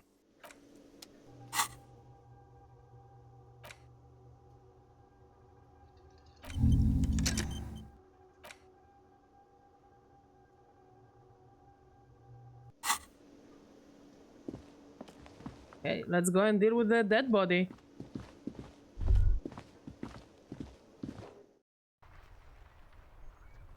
But first let's talk to the gardener to get her gloves.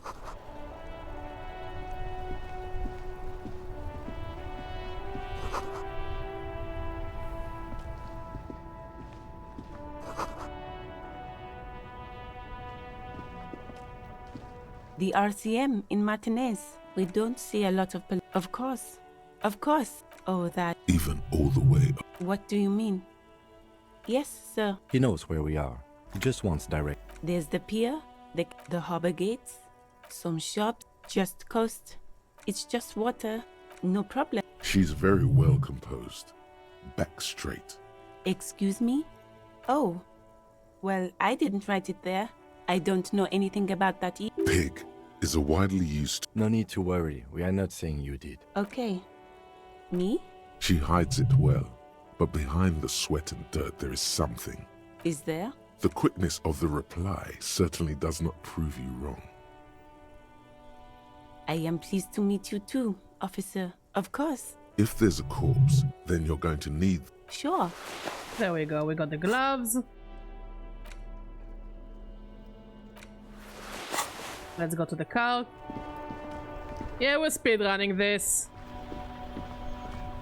Before you I think we'll also save before I go into the yard. The bodywork is covered in blue and vapor emanate. This must... But yeah, we'll also do this one quickly. Steering levers, a scent of lead, the frequency, the soft... This is Hello, Ali. Operating the radio is easy. This is officer. Under the green prime... Just a sec. 10-2. The man... 10-4. 10-18. 10-9. 10-4, miss. Is it him? Says he lost. You what? This is... You mean you... What is he saying? I'm his... It's your butt. Did you look? Just get on with it. Dick, fuck, it's opposite. Dick Mullen, defend yourself. He's asking... Of course it's... Satellite Officer Dick Markham. He says... Oh God. Satellite Officer... Mullen dicked us. 10-4, I hear you, officer. Fuck me. What's going on? Super Cop here lost his badge. He lost his what now? His badge.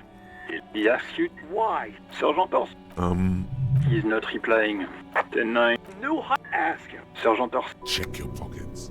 Check your... Okay. 10-9, come in office. Lying over the phone, it's easy. Just say it like it's the truth. And then it becomes it. He says he did. Thank God for that. That would have been a nightmare. I don't even want to imagine the poor prick who has to relay that kind of news to the captain. Yeah, totally, I have my gun, yeah. To find it, and fast. We can't have some gangbanger running around with it. Well, some gangbanger is running around with it. We're all glad to hear you've not lost your gun, officer. You need further assistance? Over. 10-4, I hear you. What does he want? He's asking for... Is if... I don't think... Don't give... Right, that's a negative on the... He says it... He isn't getting a red cent. You can tell him that. Request denied, sir. Over. He said... Well... Vicmar said... What did he say? Did you want anything else? He's trying to keep you from further embarrassing yourself in front of you. Let us address them now, sir. Over. Roger that. 10-10. Over. This is Precinct 57. Of course. What is the number of it? Yes. Received. Lieutenant... Officer? Yes, hello? Oh, right. You mean why... Why not? That's just... What?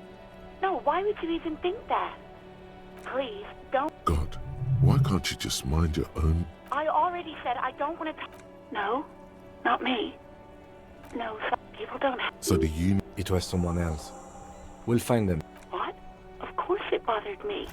But I thought the Union already knew about the court. No one called... You know... What the Union says goes. Legally, no. In reality, yes. Martinez is de facto police, but... I didn't... Push her further. Show her the error of her ways. The other people who live... You don't live... Please, I just didn't want any trouble. You do? Oh, yeah, go on. Yes, I... This exact conversation has happened. Oh. Real policemen have uniforms too, by the way. No! Yes, you absolutely should. It's awful that you lost it. Please, no. You were trying to impress some people with it. Everyone was eating and... Great. Anything else? Uniform? I do hope so. Please, don't call me again. Bye. No, she doesn't have a problem with you. It must be someone else. You know women. That's where you step in. You're Lieutenant Love. What, Miss? You have to think you can do that. You're just a... Call was terminated by the other party. Anything else, officer? As always. A flock of sea... Let's try to push more on this. Someone must have been messing... Oh, is that what it was called? I'm gonna do... I will probably save Scum a bit. Go for it. Turn the radio back on. Souped up motor carriage for one bad mama's boy. For the heavier foot and the freakier. God damn it.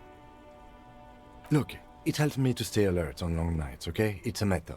I'm not some kind of speed freak or... Thank you. This is Precinct 57. 57's... In the cabin, you see a metallic... Take what you need. The handle. You can do good. The prop useful for open. It's robust. Lets you see. The pull-out toolbox slides back into its nest. Preheater gauge. The white sway. Your fingers waste. You feel an after a while. Of course, it's only in your... The smell. I'm good. Despair creeps into you. No! On your weakness. What? You're still coming up with sentences. Fuck me? Please leave the rage. Nothing you can. Cop gives up. It's okay, it's okay, it's okay, it's okay.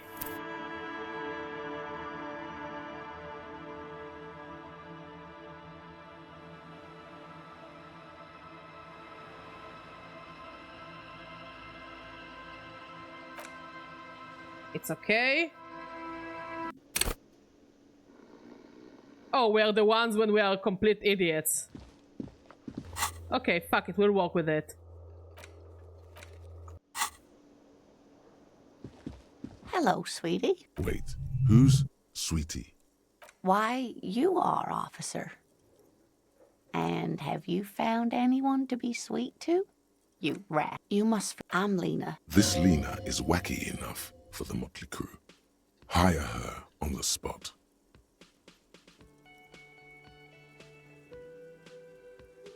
Whatever do you mean? Ah, yes. Yes, dear.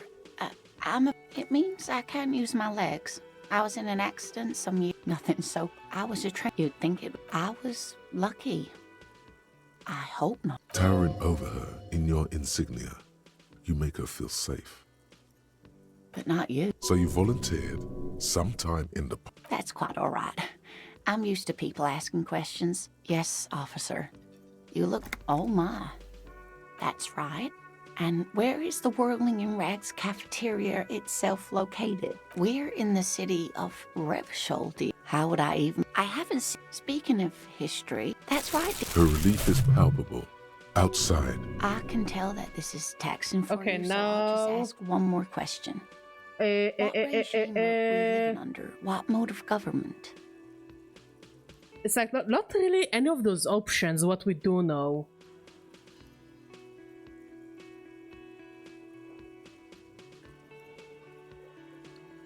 Oh, no. Nothing like that, dear. Oh, dear. But we should... She's scared now. You did... A sigh. But maybe a defeat, I'm afraid. The people... It has something to do... Someone... No. Of course. That's a good point. Of course, dear.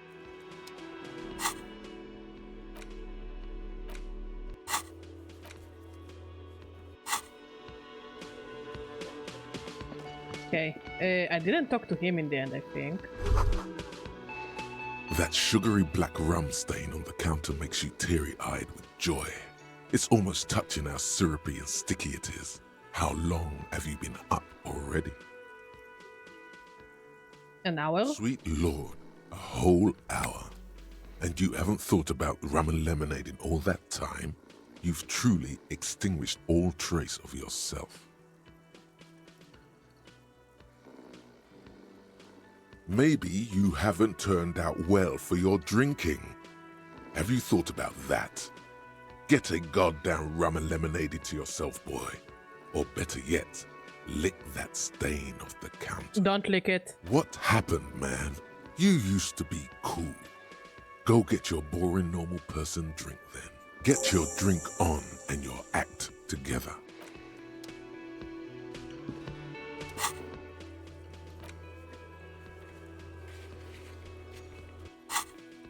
A colorful on the counter rolled out of his open hand. No idea. Possibly because there's... The man does... You've just picked up some magnesium. Okay, we need to keep an eye on those things and not just use them for shits and giggles. Use magnesium to... It's a dock worker's ID, doubling as a shift card and a job. Your fingers find their way into the shadow. Oh, nice. Flicking open its spring-loaded gate. The metal loop holds the plastic ID and a leather-bound pocketbook. The man emits a loud snore. Is he about to wake up? Doesn't look like it, but you never know. Better be quick. No, he's looking the other way, perhaps purposefully. You slip the plastic ID card out of the loop and pocket it. The man continues to snore. You find a black paper note with a woman's profile on it. Seems like this woman lived centuries ago. The note says, I got some money. Real. It feels nice and greasy. The sleeping dock worker has little to say about your actions. He remains silent. There is only one way to wake this... Why the yelling, man? Wait, what? Thank God, no. The worker. I don't know. Fuck sleep. Despite the... Listen. He doesn't sound too... How's it? Haven't you noticed what? Good. For one. Nig. The way he says measurehead. We are... okay. Yeah. You know, if someone is... I can... You have a pretty solid feel. They say your guy was a killer. Everyone. You heard what? The lieutenant. So Union people think he was a killer. Indeed. The dock worker. A standard issue dock worker shift card doubling as a worker's permit. The bottom of the left corner holds a picture of the man this item used to belong to. Just two of you look nothing alike. Just so you'd know. I mean, I don't know. Maybe we do look similar if you squint. The man with... Mr. Yes? I am Kim Kitsuragi from Precinct 57. Right. No, I'm... Do you have her... As a matter of fact... This sounds like something you... You said you just... What? Of Martinez? No. But you still know... Yes, I know. I didn't imply that. Detective, I have everything. Yes, he... Behind this... That's easy. See that door? I don't know who... He doesn't know. What are you? Suddenly you tense up. No, I didn't. I didn't. Do I have to ask? The lieutenant stands motionless. What are you, an idiot? I told you I haven't killed anyone. He ignores you. More. Press on. Push through. Fuck you, man. That's enough. Thank you ever so much. Oh, I meant the low... I don't really know. I would suppose... You mean the strike? Yes, the strike. The lieutenant turns the... She went away because no... Oh my God, what is your obsession? Let's go. Not so fast. You owe me 130 real.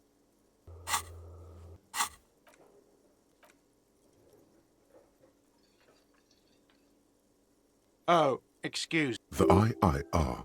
No, you don't owe me street cred. You owe me money. Let's see. Another thing you've annihilated is... What are you, a philosopher? Money is what grown-up people use to... Are you serious? Some do take recompense. If you run out of money, you die. Yes, it is. No, you see, that's 40... Yes. The cafeteria, it demonstratively suppresses a... You can't arrest me. I haven't done anything. Okay, you're not under arrest. I'm sorry, but he... Officer, maybe you're better off working... You mean somewhere else to run up... Officer. Good luck. By the way, where... But you've been at this hospital. You don't really know. South, maybe. You can try.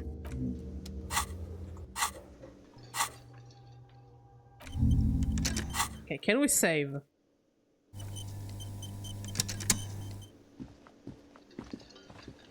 Okay, let's go out.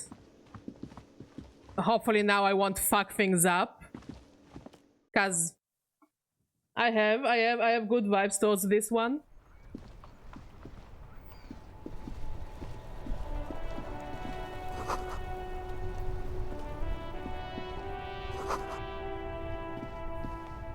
And we have plenty of time. Of course. Oh, that... She's relieved, even all the way. What do you mean? Yes. He knows where we are. There's the pier, the Cape Side, the harbor gates, some shop just coast. Rows of stalls. I don't know. It's just water. No problem. She's very well composed. Excuse me? Oh, I don't know. Pig. No need to worry. Okay. Me? She hides it well. But behind the... Is there? The quickness of the replies. I'm work. I have a green... Well... Don't worry. Salts? Of course. If there's a call... Sure. Really? There we go. There we go. Just wanna check something.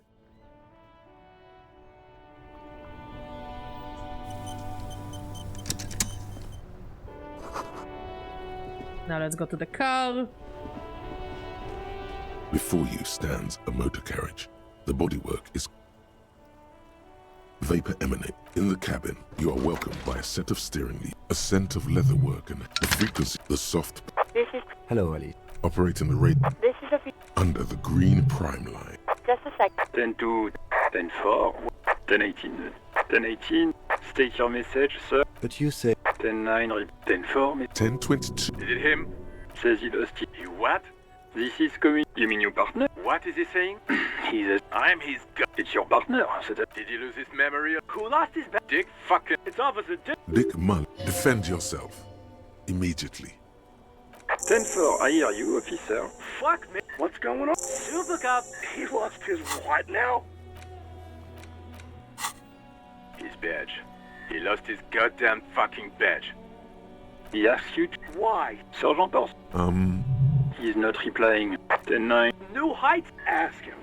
Sergeant Orson. Check your pockets. Check your... Okay. 10-9, come in, officer. Did you get my... 10-1, you're breaking up. 10-9, repeat. 10-9, come in, officer. Over. Come in, officer. 10-9, repeat message, please. Did you misplay? He's...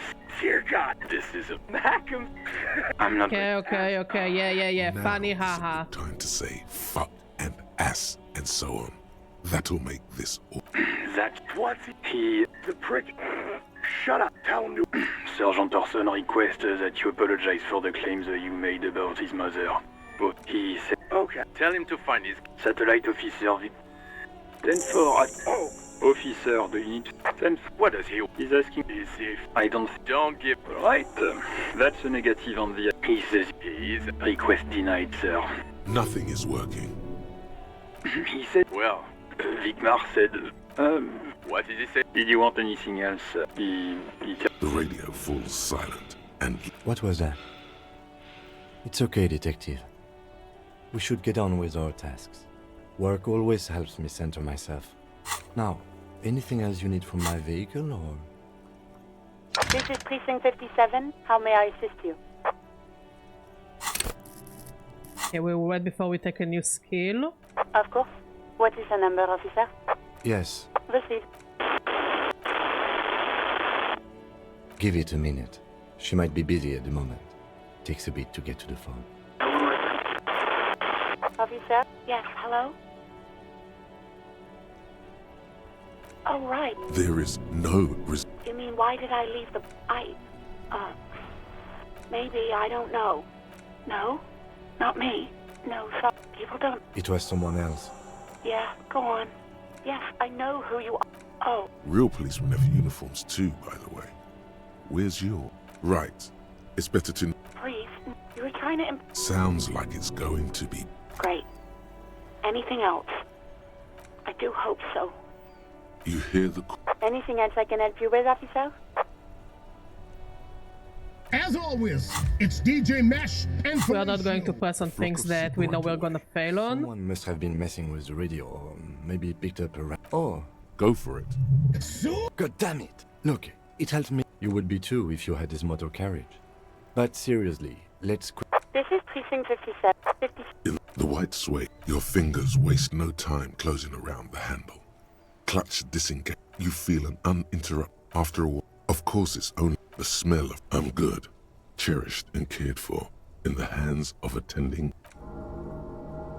at the bottom of the sea. So strange.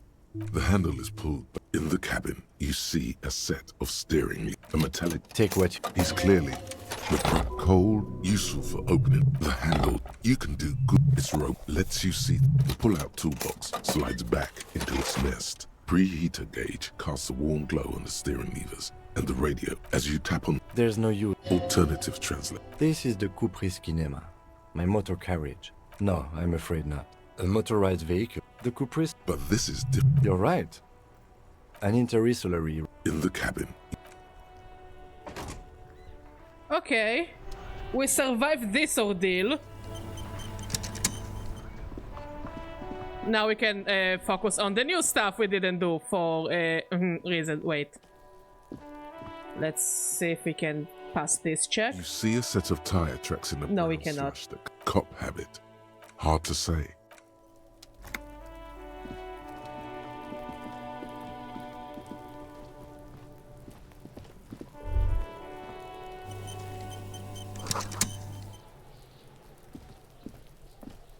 There are several footprints in the mud, left by work boots, Anywhere from 6 to 12 pairs have walked here. What kind of boots? Heavy workers' boots with reinforced toes and hobnails all over the yard.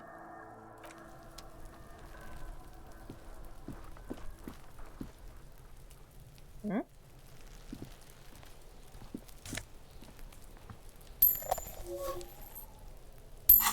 Oh, lovely, we got more magnesium.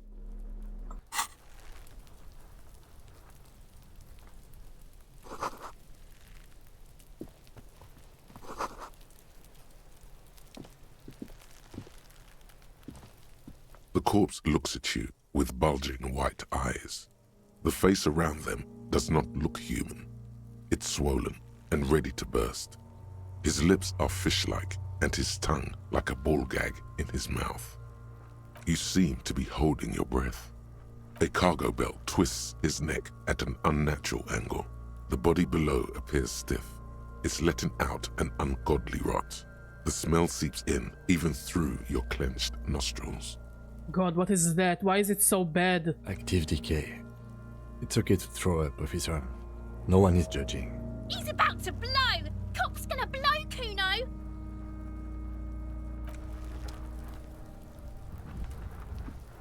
Okay, let's talk to the kids. Kuno's got this! Oh yeah! Nappa Gumpy, Kuno! Right in the dick, Kuno! Get him right in the dick! Love it in the dick! What the fuck? The boy is sweating profusely. His eyes are like two black holes and his jaw is twitching as if trying to break free from the empire of his body. Hold on. What does that mean? The kid is obviously high. Oh. Stop getting high at my crime scene. Hey, Pillow, how you doing? Fuck that! Kuno, yeah! Right in the mouthhole! Shits himself? The rake, Kuno! You should throw the rake at him, Kuno! The fuck? Does Kuno know what a rake is? Kuno's not a gardener. Goddamn right he's not a gardener. He's an athlete. Every rock connects, making the battered corpse look just a little bit worse for wear. Kim, what should we do? We shouldn't do anything. I don't tempt such forces. Wait, what? Pillow, you need to elaborate. What forces? You will see. Are you kids siblings? The fuck are you talking about? He's calling us Kuno! I didn't call you anything! Jesus, you kids suck! You got a good hand, kid. What? You wanna fuck Kuno now? No. That's it? That's all you've got? No! Got your ass handed to you by the Kuno?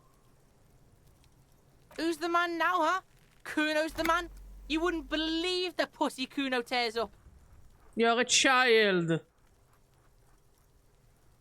Honestly, that sounds like pigeon behavior. I'm so sorry you went through that, Pillow. I mean, you could catch it and cook it. What was that, Kuno? Nothing, see, nothing. Just slicing some bacon. Fuck no! Kuno doesn't buy that shit. Fucking entrapment shit. Fast. This kid has got street smarts. Alright, entertain the Kuno. Show me what you got. What you got there? The kid moves his hands like a basketball player dribbling fast. Okay, but they're not resistant to being cooked. The body. What do you know about it? Shitload, pig. What's your question?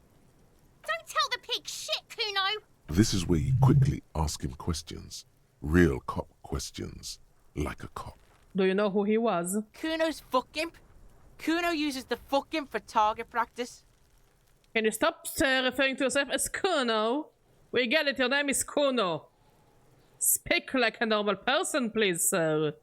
He could have just said he doesn't know. Could have just said you don't know. Kuno knows shit. Kuno's not a snitch. That's all. Trying to make Kuno sing into the popo phone. Do you know how it got up there? Probably climbed. Kuno was busy down the road when that shit went down. So you didn't see it happening? You heard Kuno. Kuno wasn't even in Martinez. Kuno wasn't in Revachol. Kuno wasn't regional. Okay. Where did you go then? I don't know. Some fucking... Yeah, I love the lingo. Mesk or I don't know, some other place. Night City. Kuno is in fucking Night City. Where is Night City? Kuno gives this info out on a need-to-know basis, and you don't need to know. Kuno didn't smoke the gimp, if that's what you meant. Have you seen anyone suspicious around? Just a couple of pigs sniffing around in the dirt. That seems pretty fucking suspicious to Kuno. Yeah, you tell the faggoty Kuno. The what? More on this later. Right now, let's talk about something else. You're testing Kuno's patience here. You're a child and you're high as fuck. Get lost. The fuck about it? You're Get lost. Oh, we're doing well. Mod made the tastiest meatballs ever. And we just decided to chill a bit. Because we had a super stressful week, so... Even the game we're playing is kind of chill, so honestly I'm glad it got picked. So we just want to chill, we're just... Yeah, you know they say, you're mentally exhausted. So if you're mentally exhausted, you should just not do anything until you gain some energy. So this is kind of the thing we're on with. We're just doing the lazy stuff.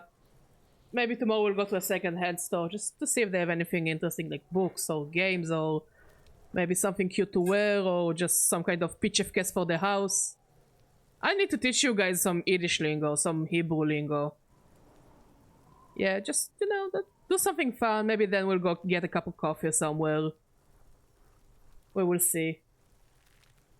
We just need, you know, just mental relaxation. Like the soul is tired, you know what I mean, Pilo? You feel just that the soul is tired.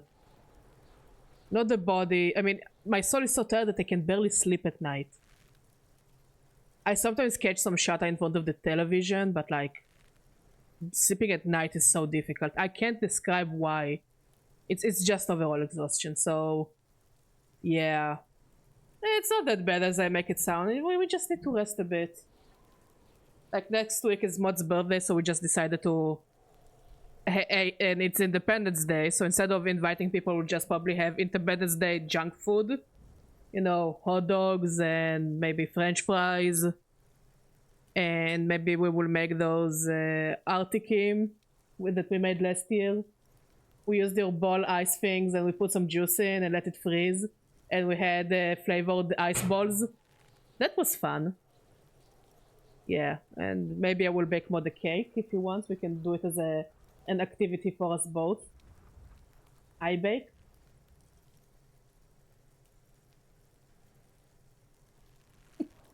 He's looking for his phone. Yeah, just chill, and then yeah, we just want to chill. You know, friends wanted to meet up on that day, and I'm like, no, I don't want. I'll bake, but I don't help clean. Sure. Mostly because you will have to help me with the kitchen gadgets you use. Cause, you know me, I'm not a baker. But I wanna bake for you. Do you wanna bring the whoosh whoosh? So yeah, we just want a chill week.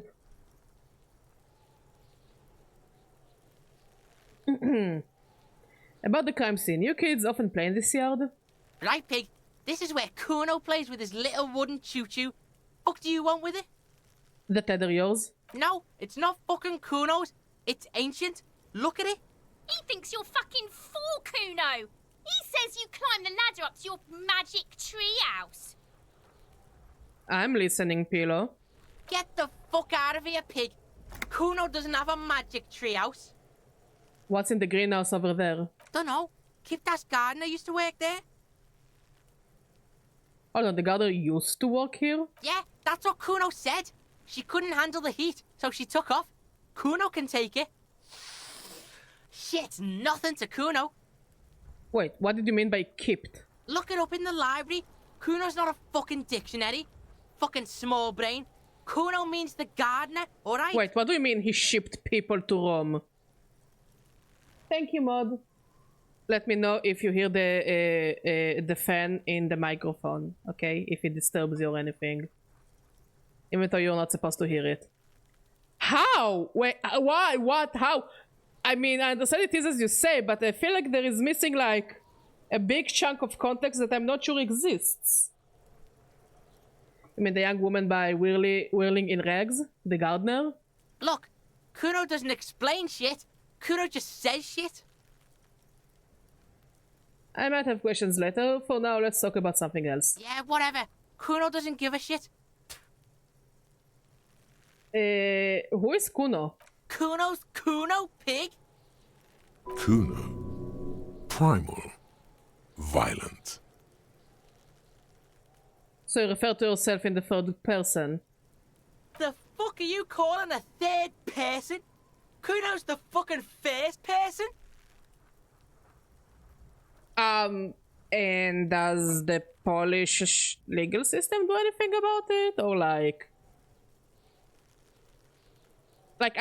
I'm very confused.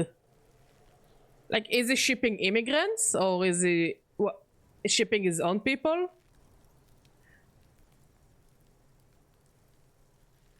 Polish people, why?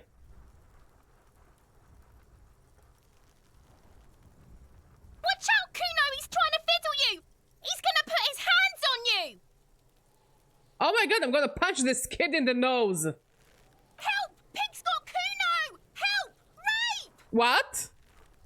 Help! He's got the Kuno, help! Everyone can hear. You need to get the hell out of here before. Yeah? Get out of here before the Kuno beats the shit out of you. Yeah, that's right. Drag your fat ass out of here, fat boy, before Kuno... Oh, a traveling trip for religious reasons. Oh shit, I forgot what you call it. Shit, I forgot the name of it. Pilgrimage, yeah, pilgrimage. Oh no, clearly it's not a crusade. Yeah? No, it's not a crusade. Crusade is a pilgrimage, but make it with swords. I don't think Brown is sending Polish people to Italy to kill the Italian people, unless they're gonna give back the menorah. And then if they do it, I'm gonna close my eyes on it. Of course, as I said, it's all in Minecraft and as a joke. But also, if the Polish people find the menorah, hit me up. Imagine Badger bringing the menorah back to Jerusalem. That would be such a power move. I mean, makes sense. The Pope died, so... I guess for religious Polish people, it's important to go to Italy. But wait, why Rome and not the Vatican?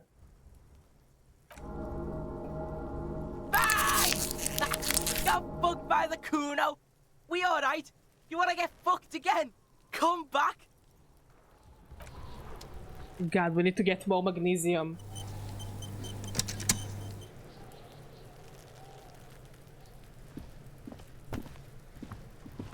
This trash container is locked. The sliding lid has a padlock that says, whirling in rags. Why am I looking at you, trash container? You're just a trash container. Just a trash container. There is no such thing. Your fingers start to itch just looking at that padlock.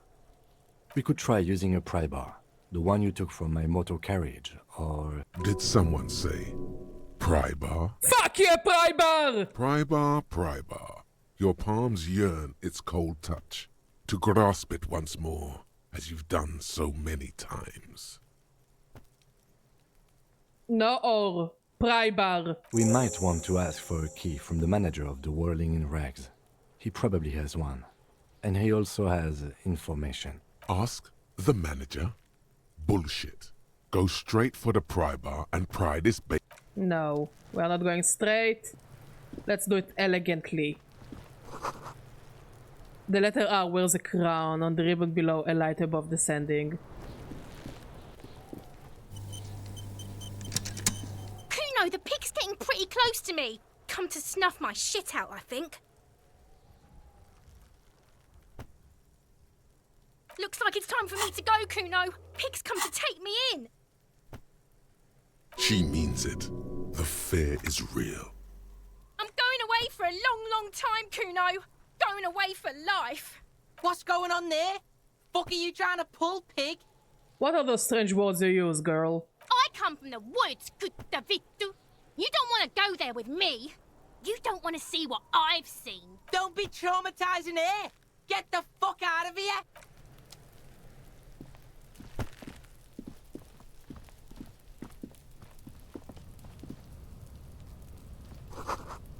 This winch mechanism has been oxidizing for some years. An inconspicuous pile of the roofing material, Eternite. What is it? It's nothing. Someone just left some roofing material slanted against an old shack. Because it's nice and orderly, well-laid pallets, easy on... A bucket. I guess we can go through here. Let's go to the manager.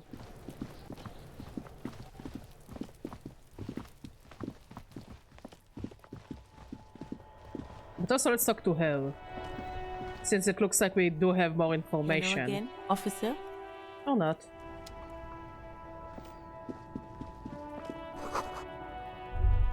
Ah, fuck.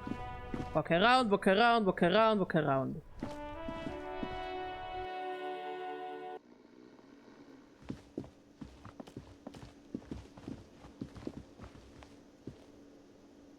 Can I help you? Mine? No, it belongs to the Whirling in Rags. Thank you for clearing that up. Why do you keep the container locked? Why? To keep the hobos and drunks out. That's why. And the neighbors too. They put their trash there and they don't pay for the garbage company. I thought as much. And are you the only party with access to the trash container?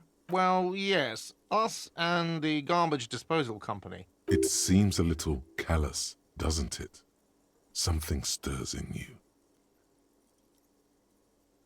I wonder what this feeling is. Prod at him and find out. Doesn't it seem callous to you guarding even your leftovers from the pool? Callous? What are you, Kras Mazov? Almost all establishments in Revachol keep their trash locked. The Whirling in Rags is not special in that regard.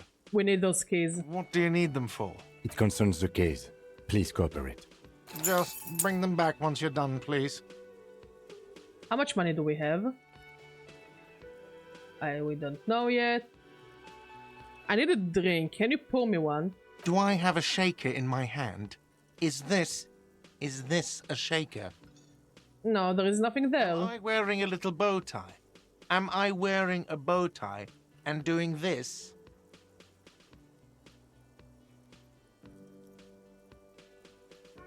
Oh, really? Damn.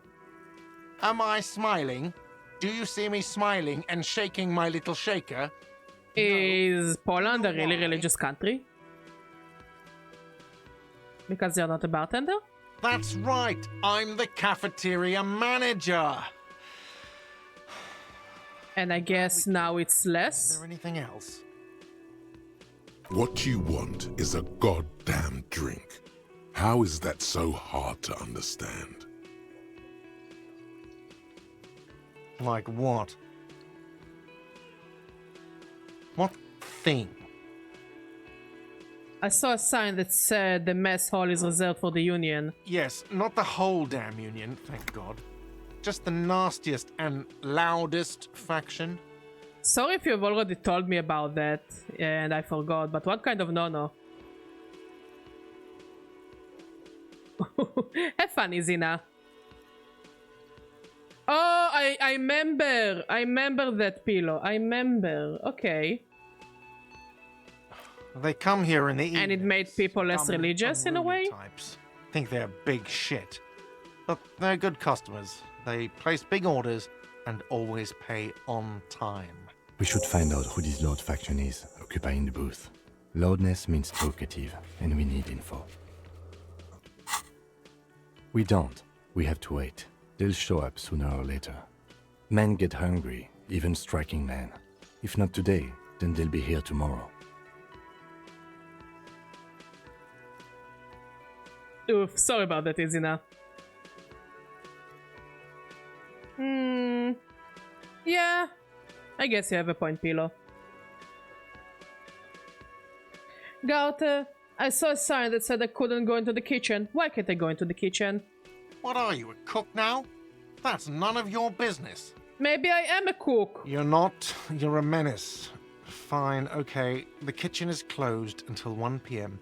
because the real cook is working. You can snoop around after that, if you must. There's something else I want to ask about.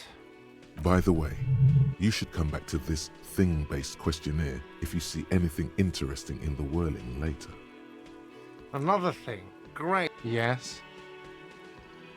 By the way, I'm going to sing karaoke here. Absolutely out of the question. Why? Absolutely in the question. First we find a sad banger. Then we sing this place to shit. Yes! Okay, we have the key. So let's make our way back to the dumpster.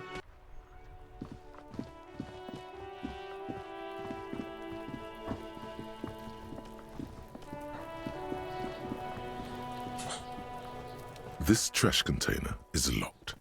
With a well-oiled crack, the lock pops open. It should now be possible to simply raise the lid. Don't. Maybe you shouldn't. Just a feeling. A warning from some part of you. The smell of rotten food rises to greet you. You see soggy cartons, dirty rags, and organic waste.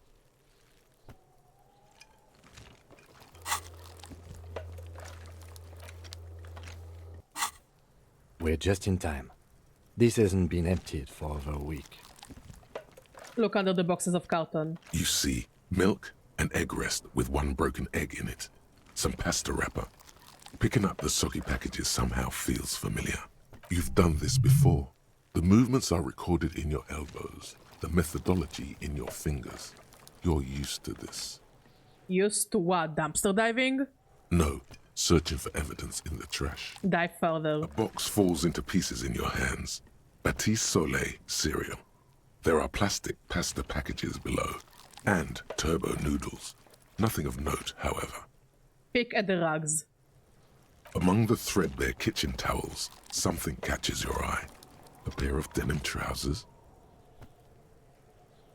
Grab them. As the legs of the slime-covered jeans begin to unspool from the garbage, a rank corpse smell fills the air.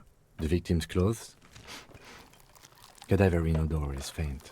If these belong to the deceased, they were removed when he was still in the early stages of decay. Drop them in here, officer. Guitar-marked blue jeans. Pockets empty or emptied. He wore them with a belt, too. A white belt. The loops appear stretched, but the belt is missing. That's it. Do you see anything else in there? I have another bag here. Something slimy catches your eye. Reach for it. A drab, long-sleeved shirt, olive-colored, appears from the food waste, dripping with pus. Bag the shirt. This is a military-type overgarment. No label or serial number. This is the kind of rib-knit shirt that's worn over light armor to conceal it in an urban scenario. Anything more? Well, 60% is a decent number, I guess, when it comes to the question of if people see themselves as a religious country or not, no? The rest of the rags are just kitchen variety waste. A yellow old mug that catches your eye. But other than that... A thrown-out towel, a mug, that's all. All right. We should go to Gart again and ask if he knows who put the clothes in the trash. It could be as simple as someone from the hostel cleaning the yard. Or that one. I'd advise against confronting that force. Yeah, we need to ask the kids to put them here. The fuck's he on about, kids? You hear that, Kuno? He thinks you're an infant or something. See? You think someone from the Whirly Gang might have been involved, maybe? Not really. All we know is the victim's clothes are in the trash. The lid was locked, and his establishment had the key. It's just a small loose thread. Okay. The lieutenant nods, then looks back into the trash container. Search the food waste. It's just organic waste, cold and slimy on your hands. Apple and potato peels, mostly. Unidentified sludge, and the occasional chicken bone thrown in for good measure. But hey, what's this? What? A blue piece of plastic sticks out from the apple peels. It's shiny, Looks like the corner of something. Pick it up. Something larger. A clipboard. A blue plastic clipboard with moist papers hanging from it. They look badly damaged, but you can still make out forms and notes, written in a manner. That's actually amazing. Officer, is that your paperwork? No, it can't be. Yes, it is. Look. This plastic has the RCM street grid on it. You've even got an autopsy form. If you don't mind me asking, how did this get in the trash? I'd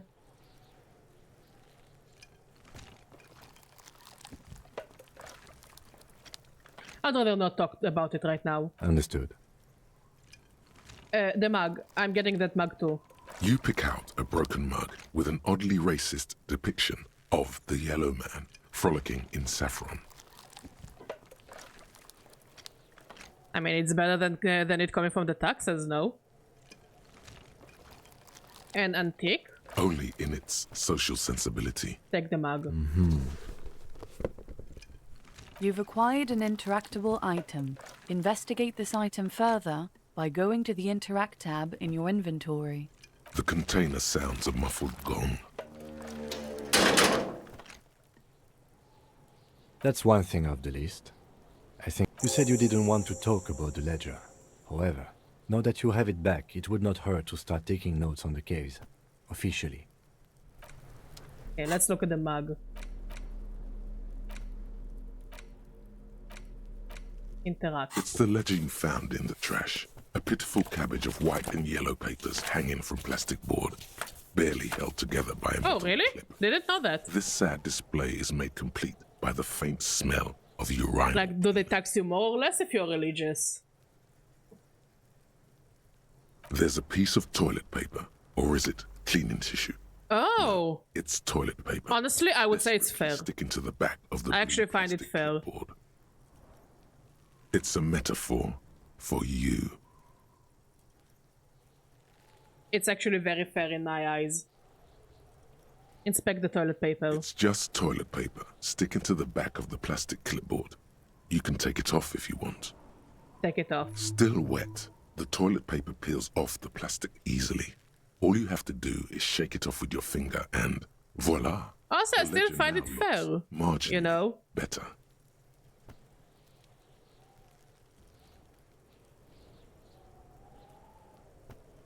Inspect the clip. An aluminium block runs the width of the board, biting down on the paper. Like, you either take charity and you need to do the same tax forms and be, you know, taxed as a charity organization. Attached to the clip. Or you just, you know, do it that way, I guess. Run your finger across the aluminium. The surface is interrupted by a silvery sticker. It's rectangular, sparkling with iridescence. You don't know how you didn't notice it before. Looks like an official mark, made to be low visibility outside the right circumstances. Lieutenant, is this one of the hologram watermarks you mentioned? What? Yes, halogen watermark used for adding information to RCM property. Interesting. What kind of information? It depends. Aside from an anti-counterfeiting stamp, mine has my station number and address. The information varies by date of issue. Your kill count. Yours will surely have your kill count. How can I read it? Any capable light with the right wavelength will do. Like, for example? All RCM vehicles have headlights designed to reveal halogen watermarks. Mine too. This means you can read the watermarks if you just turn the lights on. That's all, thank you. Okay. While a bunch of sodden papers sag from the clipboard in your hand, it's a sorry sight. Browse the white papers. They're not exactly white. They're yellowed in patches by sunlight and alcohol, and covered in dense blue handwriting. Ink escapes into watercolor patterns, reaching its tendrils across entire pages. The paper itself is checkered, with faint red lines, forming short paragraphs. Once in a while, there's a red stamp that exclaims, "Case files commit to paper." The case files themselves are plenty. You count more than 100 sodden, crumpled up, earmarked pages falling apart in your hands. They appear to be sufficiently organized and extremely dense, if mostly illegible. What is in there? What are they about? Work, strife, poverty, the Jamrock Quarter. These are handwritten logs of investigations dating back to January 51, this year. The exact number is hard to estimate, due to missing pages and an odd naming convention. But there are at least 20, maybe 30 cases undertaken. Not completed, mind you. What do you mean? Is that all? There was a mention of a naming convention here? Yes.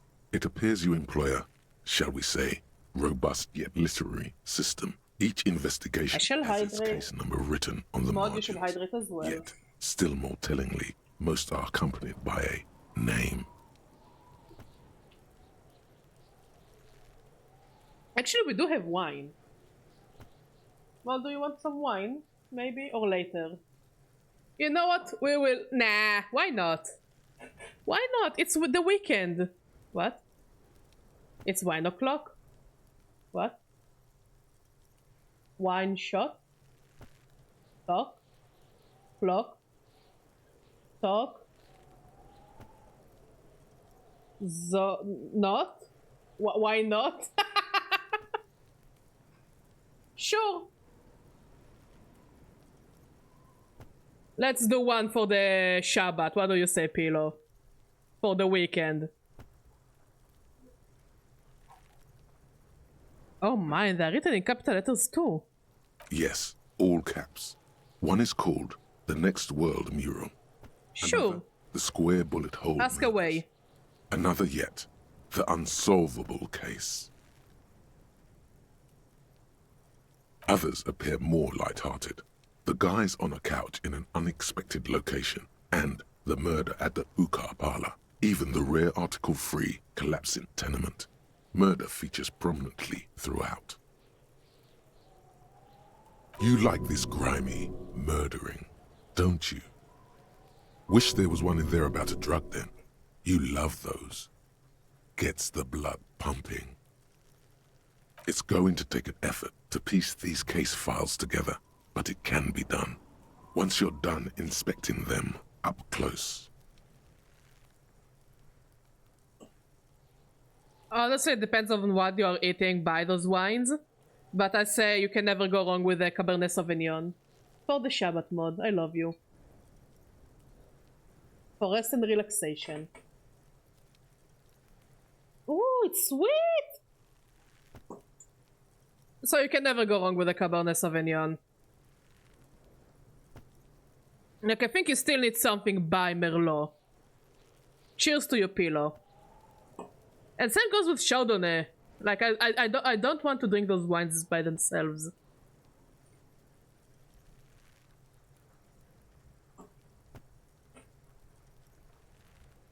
That's it? The notebook is annual.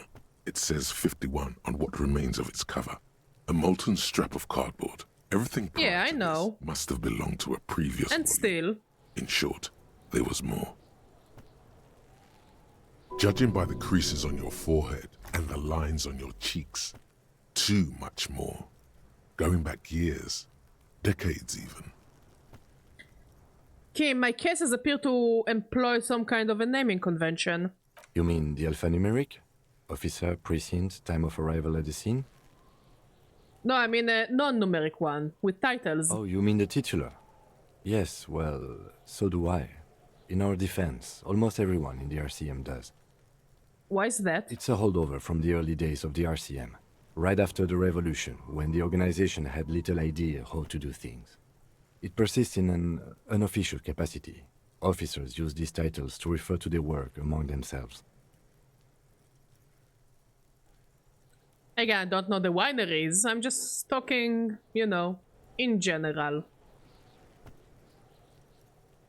I seem to have named the case the Square Bullet Hole Murders. Again, in your defense, I seem to have named one the man with the hole in his head.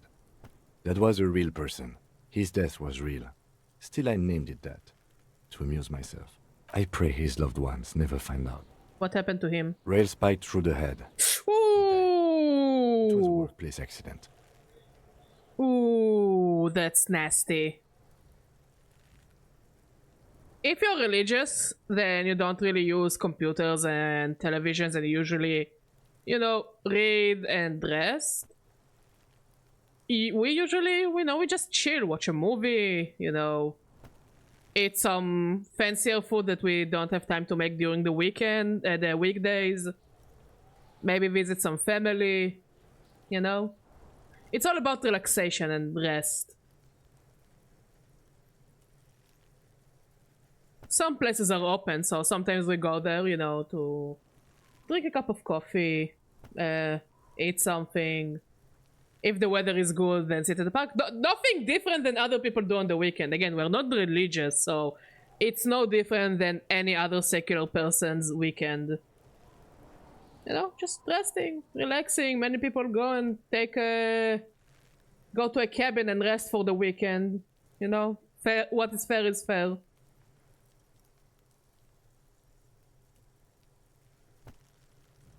I have to open an official case. Is there room? There is, for precisely one more. 15 pages near the end remain untouched by the damage. The checkered grid forms a structure of passages. Same, Maud and I are non-religious people. To accomplish. We're very secular. Still Jewish, but secular, and yeah, we do pretty much what you probably do during your weekend. But yeah, the religions folk, they usually don't use electricity or cars or anything, and they usually rest or read the books, you know. Some of them, if they have it accessible by foot, they go and travel in parks, you know.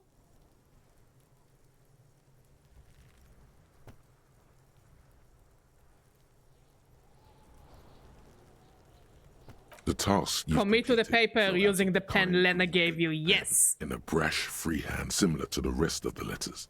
The wording comes easily. It's almost robotically simple. A language developed for mental rigor and simplicity. Inspect the victim's body.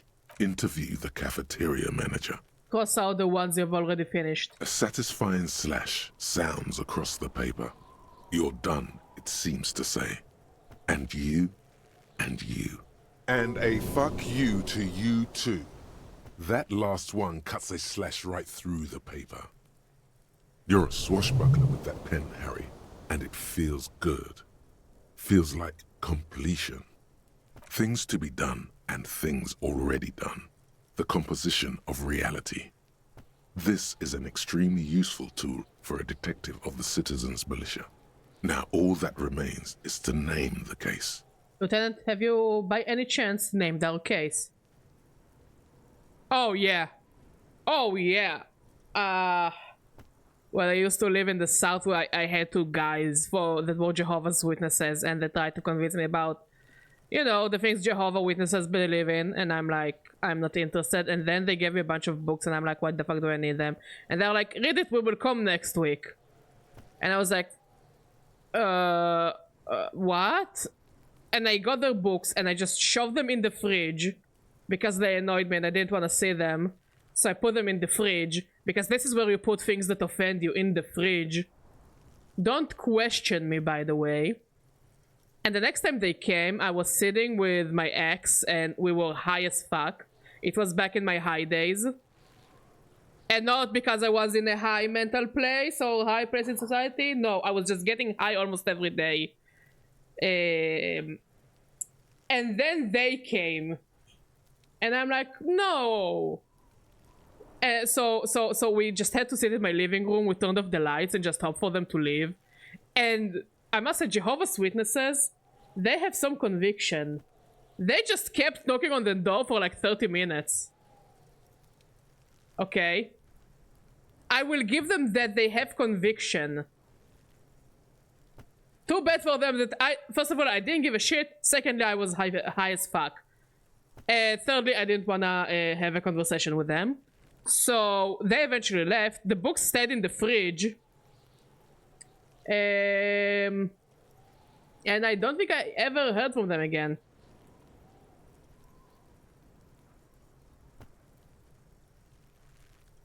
I absolutely agree with that, Pillow.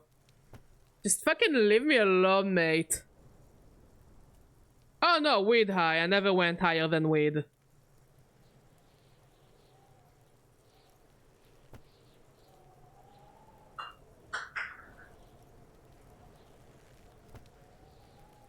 Yeah, but like still, you know.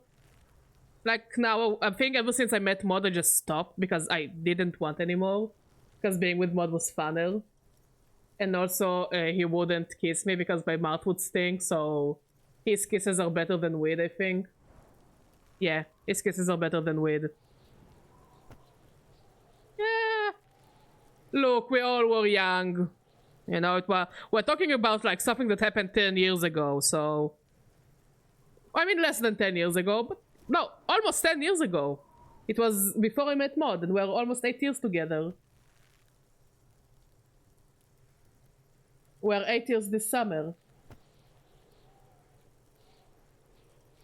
So the religion requires them to spread the word. Spread the word among themselves, leave me the fuck alone. Remember one time I came back from the army and I was in my mom's place and they came. And I was exhausted, and then they started eating my ear off, and there are two ladies, and I'm like, please leave. Just please leave.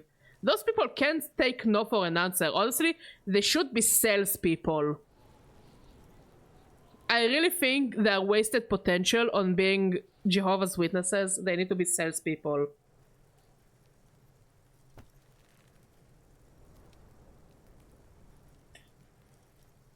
No, actually. Any ideas? Shit, honestly. The Hanged Man. Great. That's great. That's actually what I was thinking too. The Hanged Man. Good, strong name. We have a very good name for the case now. I'm going to start calling it the Hanged Man. It's good we sorted this out. As long as we manage to make him happy, I'm happy. You don't exactly close them, so much as distance yourself from the smelly papers. They're a little further from your nose now.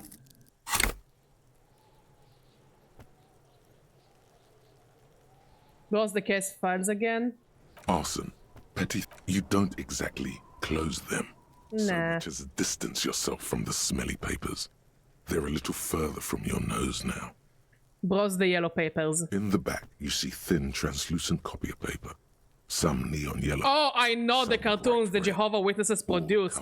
It's so ridiculous. Did you see the one that explains why they don't have birthdays? To be filled out. First of all, before that cartoon, and before I saw someone who used to be a Jehovah's Witness talk about it, I didn't know Jehovah's Witnesses don't celebrate birthdays. Cause it's so weird to me, like...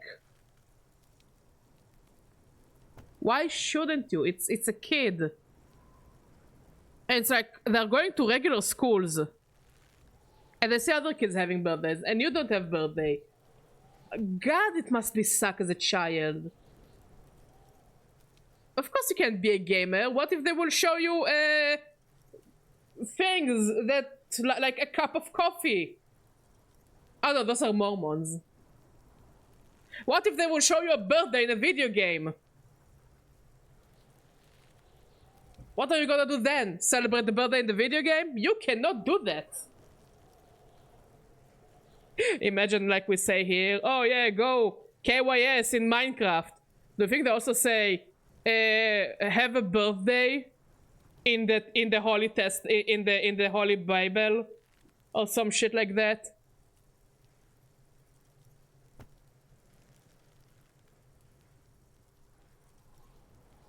The one young adult show with two gay teenagers I've ever seen. Never heard about this one. It's a yikes argument. Then rip them from the binder and hand them out, according to type of form. What types of forms are there? 3. The topmost are misconduct fines, the middle ones are station calls, and the bottommost are field autopsy forms. Each is easy enough to make sense of. Misconduct fine. A monetary penalization ranging from 20 to 250 real. Severe cases allow for 1,000 real, but that requires special paperwork. The details of issuing these fines are spread out over the rest of the fields. Station call. These are quite sinister in tone. They give a date and time for the person to appear at the specified precinct police station. Below the call are the criminal charges you risk by not appearing. All in a print so small it could be considered downright cute. Field autopsy. A dozen pages of thin copy paper, bright red in color. You see the parameters of a deceased human form waiting to be filled in. Age, sex, condition of internal organs.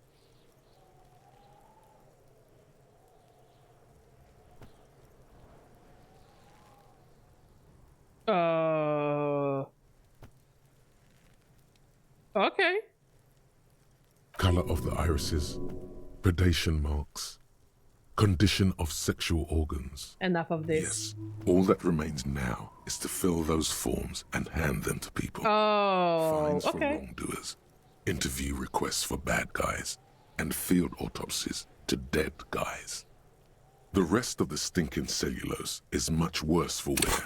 Being sandwiched between the board and the rest of the paperwork must have spared the fragile copier paper. Look at the clipboard. It's made of dark blue plastic, hard enough to beat someone to submission with. The edges are rounded, however. The U4 size board feels thick and heavy in your hand. Light shimmers on its wet surface. On the back you see the embossed letters, RCM. Shake the ledger. Something rattles inside, ever so lightly. Is there a hidden compartment? And something small inside? Light, made of paper or cardboard? Or dried flowers, perhaps? Yeah, people tend to forget a lot about overall Japan pre the bombs. And I guess in a way it's like, oh no, we fucked up so bad, sorry for the shit we got you through. And I have a lot of opinions. Those are not opinions for the stream, by the way. Because those are very difficult opinions. They're not for the stream.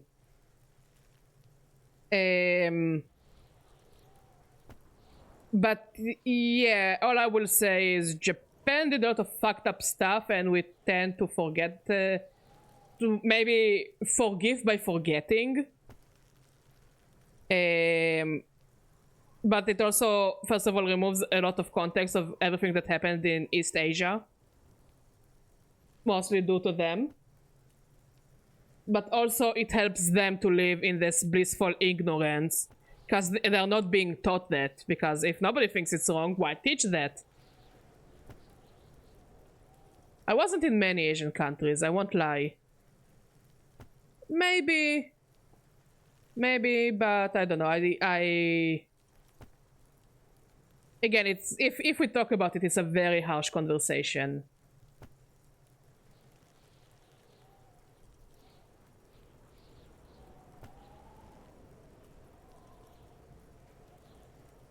Pick inside. The plastic shimmers like lapis lazuli, but it is not see-through.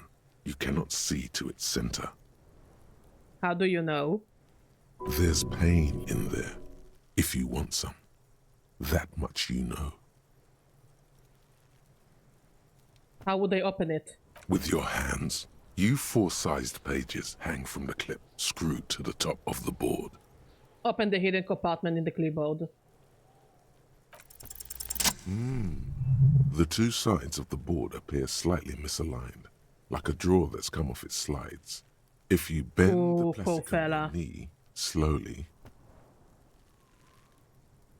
Yeah, again, poor fella.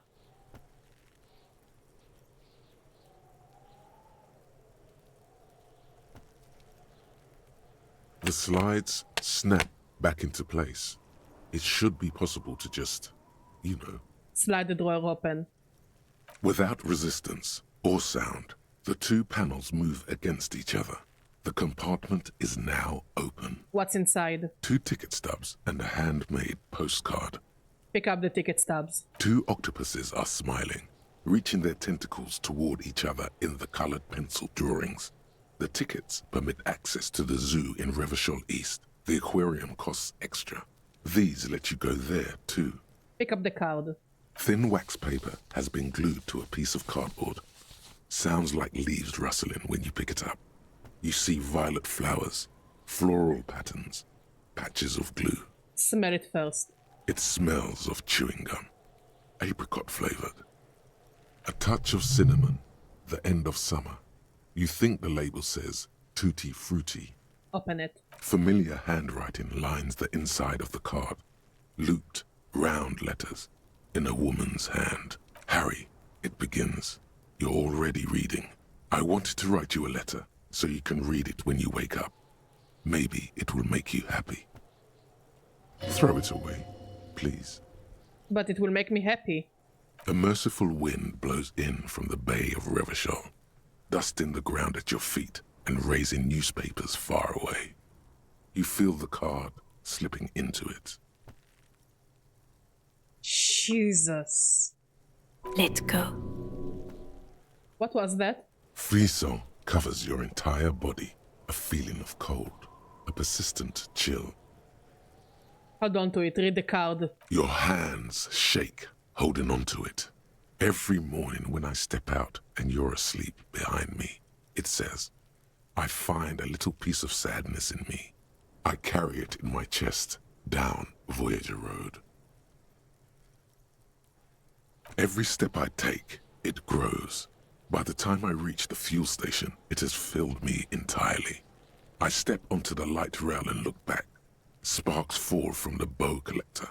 I know it will be like this until late afternoon, when I get off the 42 and walk back to you. You. Every step I take will get lighter. It almost makes me run. Sometimes I do. I can't believe I met you. I can't believe the happiness I feel with you. You have a vast, vast soul, and I will always, always, always come back to it. Kisses, kisses, kisses. You feel the air sucked out of your lungs and the blood sucked out of your head. Everything around you gets dark. Small white dots appear. Wait, did I die? You feel the ledger slip from your hand. No. Hold on. To what? There's nothing. Detective, is everything all right? Fall sideways.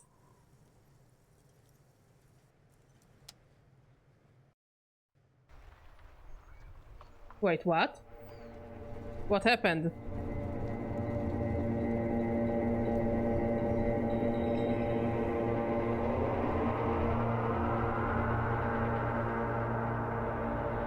Did I die? There is nothing. Wait, what? Again. Nothing sad, brother. No treachery, just blackout. Well, almost nothing. There is the ground below you, that's still there. And the small light that's on, fluttering, somewhere in the basal ganglia. Who is that? That's me. Blue eyes, that's me. And who was that? Who was what? He speaks of the sickening longing, the unwell emotion, even in the because people on the internet don't know shit, therefore they're fucking stupid people. Trying to hold on. Is it like your first day on the internet? People are fucking stupid. Slimy. No, I was cool. I am cool. The cool when you're dead, brother. Here in the paleo-mammalian cortex, we call it the shadow. Because it's always there. Tell him. Ah, yes. In the olfactory system, they call it the apricot chewing gum scented one. It's unhealthy of them to linger on it so. But as they say, what do you do? It smelled so nice. It didn't smell nice. It smelled like betrayal. Was that the X something? The bloated corpse of the past resurfacing? No, it was beautiful. Beautiful. Believe me, stupid ape. Its lack of beauty was not the problem. Where is Voyager Road? There is no Voyager Road. There are no roads, no houses, no lights in the windows. It's all on pause. Enough, just lie there, motionless. You think they would let you? Until you disintegrate into biomolecules. No. Someone is breathing on your face now, inspecting your pupils, stupid idiot. What is that? It's cold. Yes, they're pouring something on you. It's in you.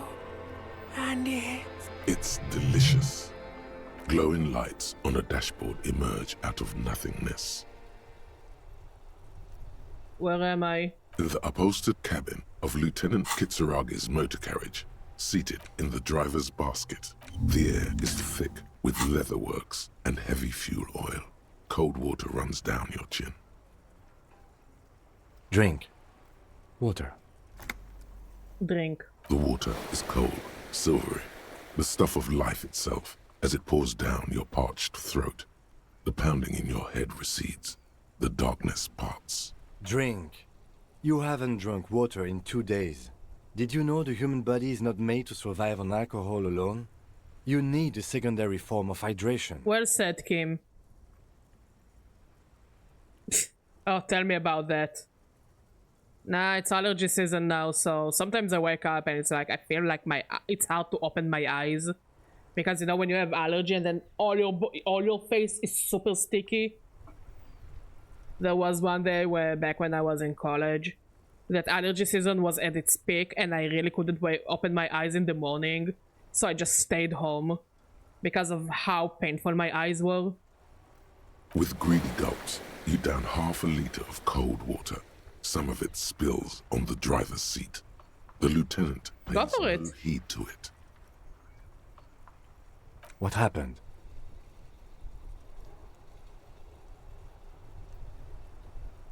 I should ask you the same. You were reading your paperwork. Then you passed out. I carried you to my kinema to take you to a hospital.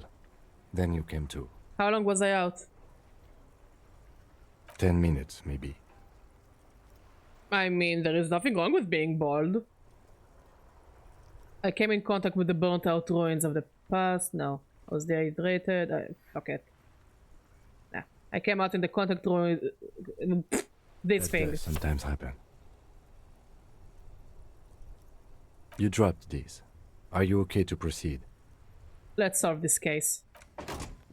Good. The Ledger of Failure and Hatred is a special item. Okay, it's 1, so let's run quickly to the kitchen. Because the chef is supposed to be out. I mean, this is what you have heads for, no?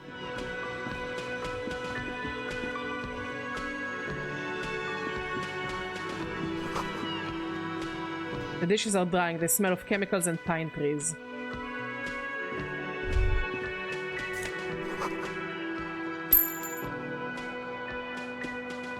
A thin man is smoking below an exhaust hood, occasionally sipping from his mug. This must be the Whirling's cook. As you step in, he nods toward the table and says something in a completely foreign language. The only words you can make out are Goranci and Kubek. It must be his name. Goranci. Goranci Kubek. Sounds representative. Ah, Goranci. I have some questions to ask. The man puts his cup down and replies something, his left hand drawing arcs in the air. You've got impressive pots here. He smiles and bangs his ladle against each of his pots. I like this guy, he seems fun.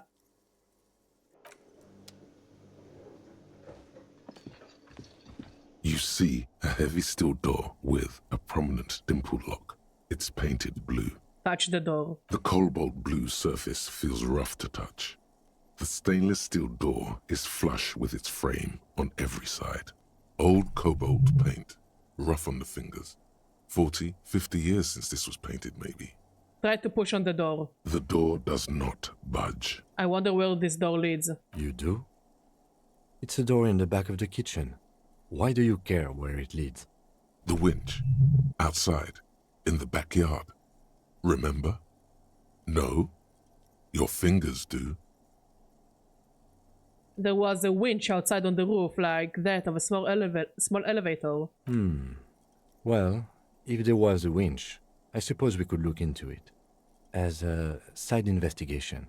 Yes, a mini side investigation. Gart is the person to ask about this. The cafeteria manager.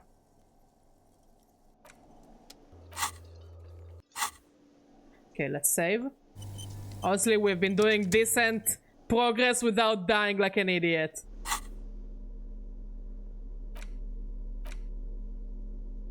Can we interact with it a bit more? Found in the trash, a cabbage of paper without resistance or sound.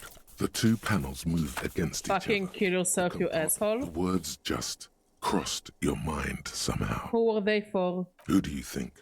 You. Close the preambles compartment. It's slightly, ever so slightly, difficult to breathe once you've done so. The drawer is locked. Blue ink drips from the white pages in your hand. Your hand shakes. You're flushed with adrenaline. Smell the ledger. The acidic stench of rotting food is rubbed off on the cellulose. It now forms the base of the experience.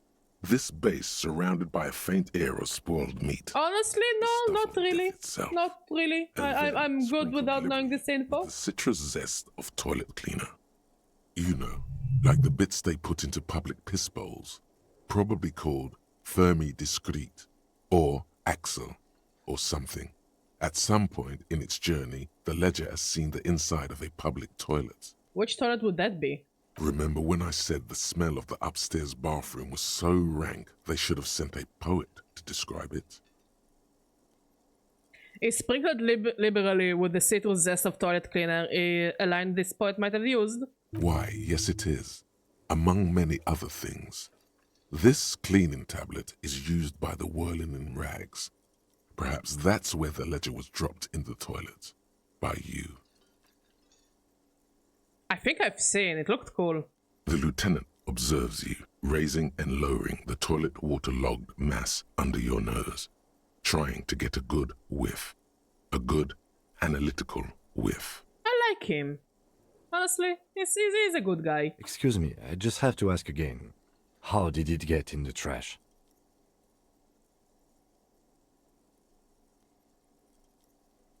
I'm pretty sure I, or someone else, dropped it into the toilet in my hostel room bathroom. The tablet's the same. Tap on your nose. Okay, good. But why?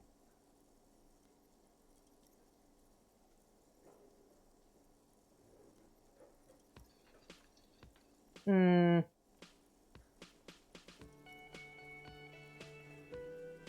think I didn't want to be a cop anymore, so I flushed my career down the toilet, literally.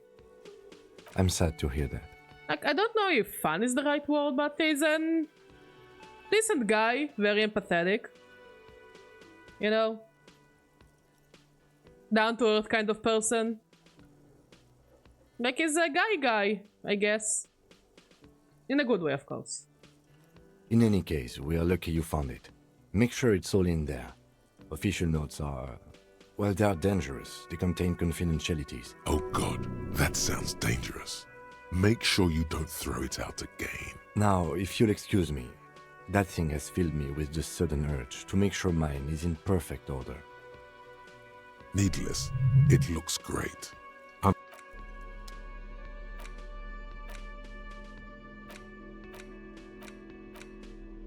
Okay, let's interact with the mug. It's just a racist mug. What's there to read here? Not much.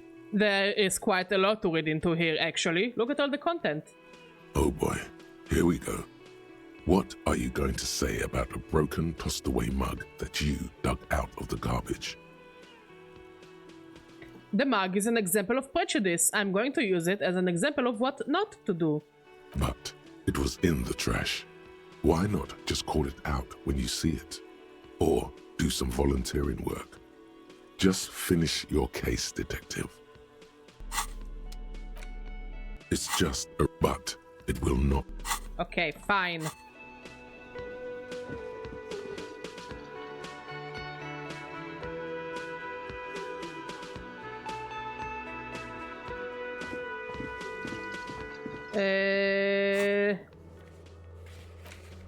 Inspect the body hanging from the backyard of the whirling in rugs. I don't really know how to get to him, though.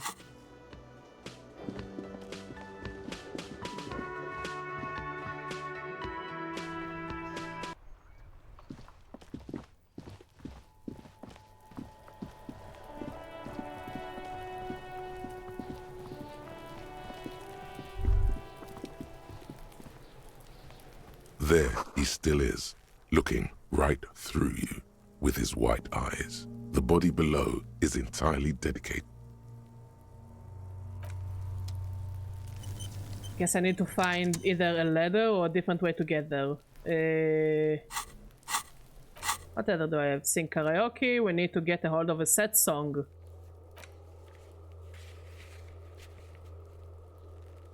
We need to find a rich person. We need to find booze.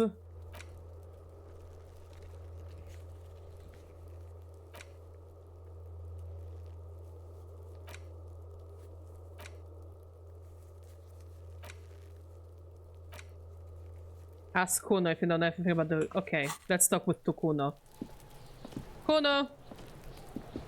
Fuck does Kuno care? I have more questions about the crime scene. Yeah?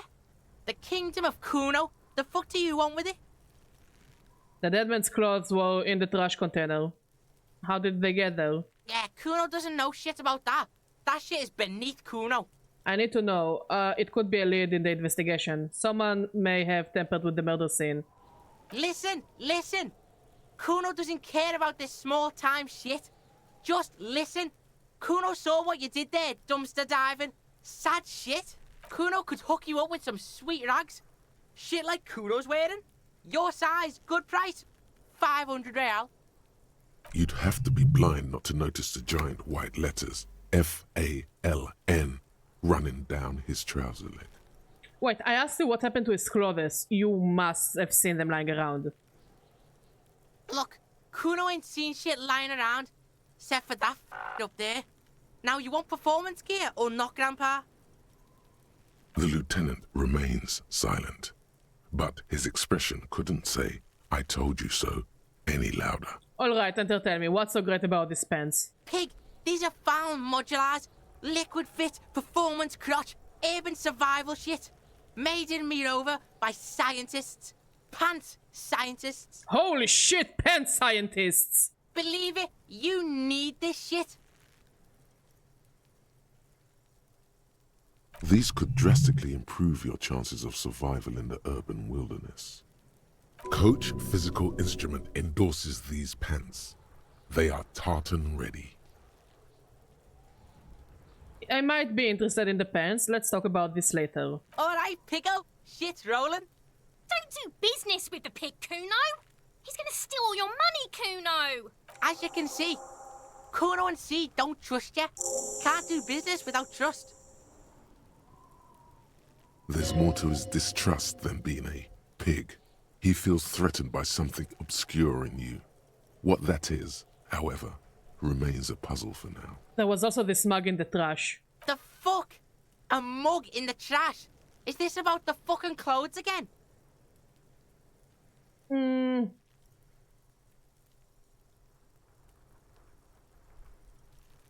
Yes, does this quaint, better not taken out of its historical context mug have anything to do with it? Yeah, Kuno sees where this is going. Kuno's got that fast brain. You saying you pigs are after the mug fucker, 'cause he's the clothes fucker? I can't hear you, Kuno. Speak louder, Kuno. That's exactly what I'm saying, Kuno. Someone has tampered with the crime scene. Clean some of it up. Shit, that's tense. Someone's going to the beat-down basement, huh? Mug guy gonna get tied to the radiator. The kid may have something there. He's already come up with an interrogation technique too. Useful child. Kuno doesn't know who put that shit in there. And if he did, he wouldn't squeal. But if you find out, maybe you can... Stop turning into a pig, Kuno. They're trying to get you hooked on the snitching. Get away from my Kuno. Yeah, get your bacon shit away.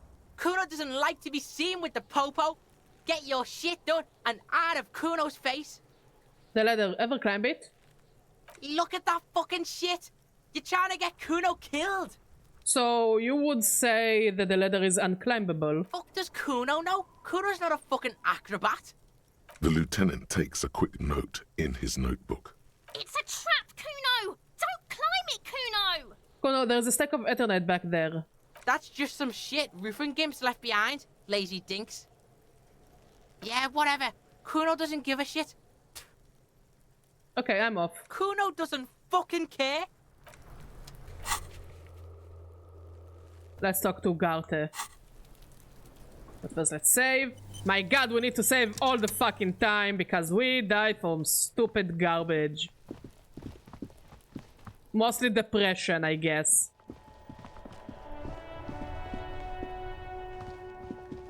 And also in like 2.5 hours, the Union box should be there, so maybe we'll be able to talk to them.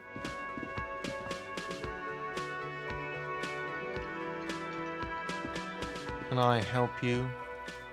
Here is your trash container key. Thanks. I hope you found what you were looking for. I found the victim's clothes. How strange. I certainly didn't put them there. Maybe you don't remember putting them there. Maybe you're sleepwalking or in a fugue state. I think fugue states are more your forte, officer. Could someone on your staff have put them there? Sylvie had the keys before I got here, and I can vouch for her. I can vouch for all my staff. None of us would tamper with the crime scene. Who else has keys to the trash container? The trash collection service, CS Municipal. I don't see why they would put anything in the trash, though. Ah, the elusive CS Municipal. I doubt we'll be able to track down who was sent here last and when. This will have to be one of those little threads that solves itself down the road. On Clinton Street, near the Boogie Street Diamond, a small truck rattles down an alleyway. It stops by a rusted trash container. Two men, their faces rough and swollen, jump out. They look at the container, despondently. CSM is written on their backs. Thank you anyway. Thanks, let's talk about something else. Yes? Another thing. Great. I love those. There is a mysterious blue steel door in the back of the kitchen. Oh yes, that door, sure. There's nothing mysterious about it. It's just a door. Do you know what's behind it? Do you have... No, I don't have a key. I don't know how to get there. And I don't care either. It's not like I've been wondering about it for 10 years. It's just a frit warehouse, probably. Or some boring storage space with a bunch of old junk and dust. Junk and dust. He's attempting to maintain an air of indifference. It's absolutely not convincing. I think you would like to know what's back there. Fine, okay, a little. But my job doesn't leave me time for wondering about one locked door in one of the cafeterias I manage. So I haven't opened it. I have cleaned the whole place 100 times over, though, after the animals. And I haven't found a key, so good luck with that. Yes?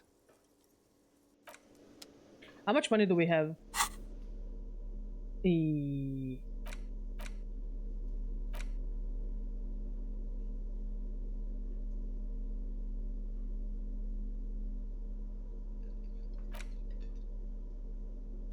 I don't know how much money we have. Clearly not enough, though. Okay.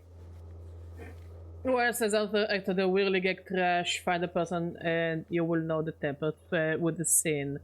May take a while. First go to the kinema and turn on the lights. Okay.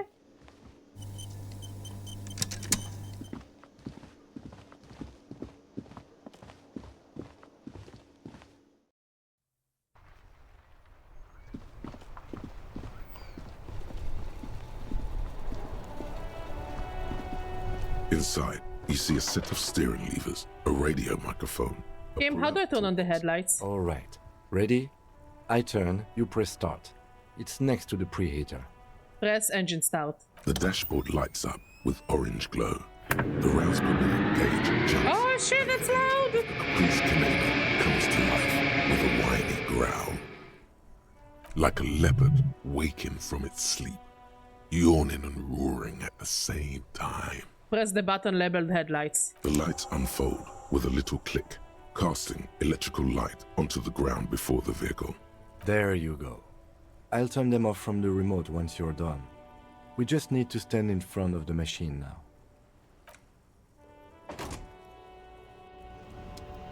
Inside, you see a set of steering levers, a radio.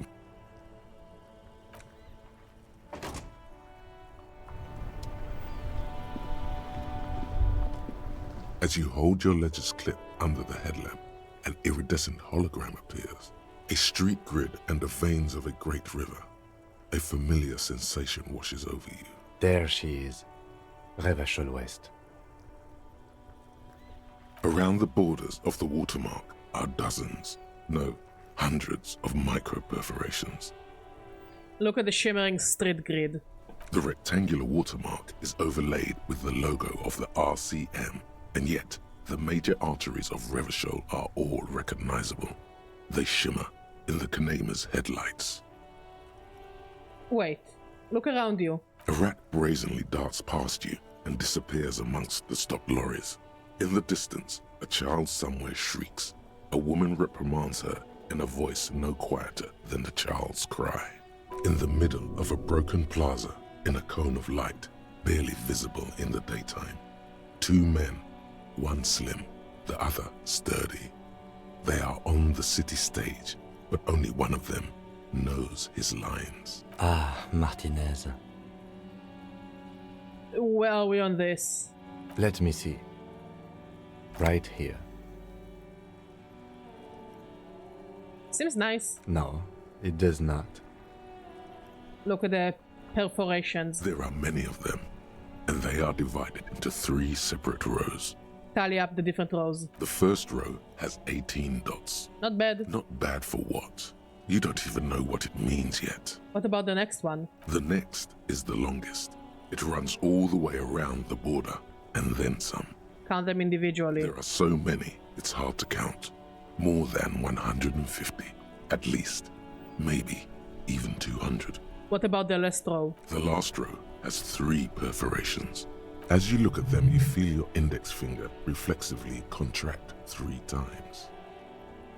Seems like something I've done before. And something you'll do again before this is all over. Hey Kim, what do all these holes mean? Those are perforations. They represent your record as an officer of the RCM. They are your statistics, as it were. I should have guessed you'd keep a record. Officers often do. Let's take a look.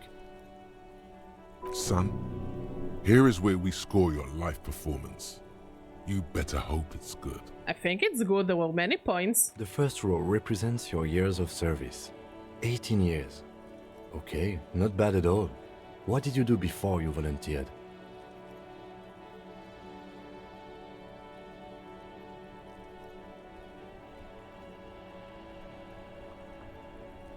I feel like I just went around apologizing all the time. Maybe you were a diplomat, or in PR.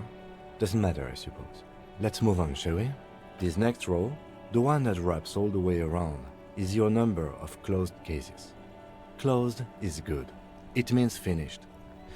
You've got, let's see, wow, more than 200. Is that a lot? It's quite a lot, even for someone who's been Hey, on the Omer, how you force doing? for nearly 2 decades.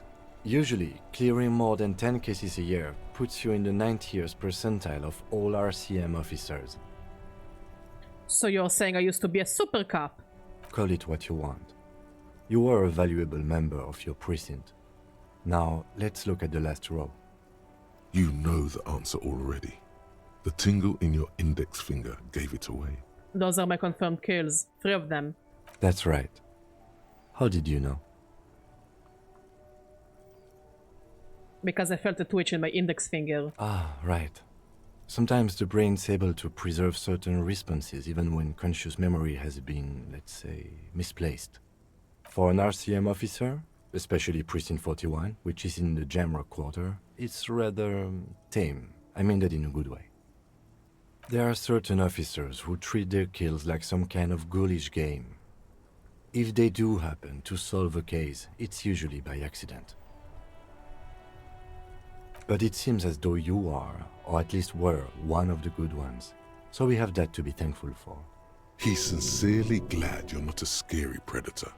Not to say relieved you're competent. Have you ever killed anyone, Kim? Yes. How do you handle the strain? Everyone has their own method of coping. Some more effective or self-destructive than others. Personally, I find it helps to keep up a few hobbies. Like what? Oh, this and that. Let's not get into it now. Maybe I should find a hobby. Why not gardening? You've already got the gloves. Thanks for this. The lieutenant nods. Right. I'll go turn off the lights. You can now see your statistics on your journal page. Okay, we will keep this for later. The level up.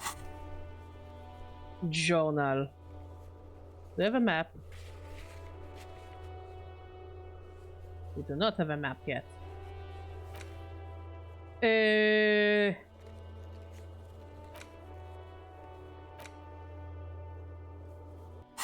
I guess we're just going to explore a bit until... I remember my first playthrough of the game, I managed to get... like... into that shed somehow. I'm just not quite sure how I got there. An inconspicuous pile of the roofing material.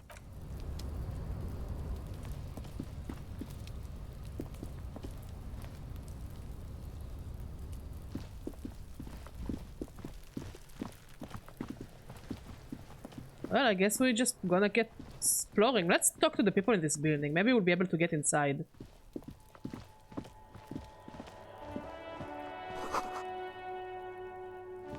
Let's bother them people. Box with a matrix of push buttons lists all the companies in the main hall, building A. An off-key melody starts playing after you ring the doorbell.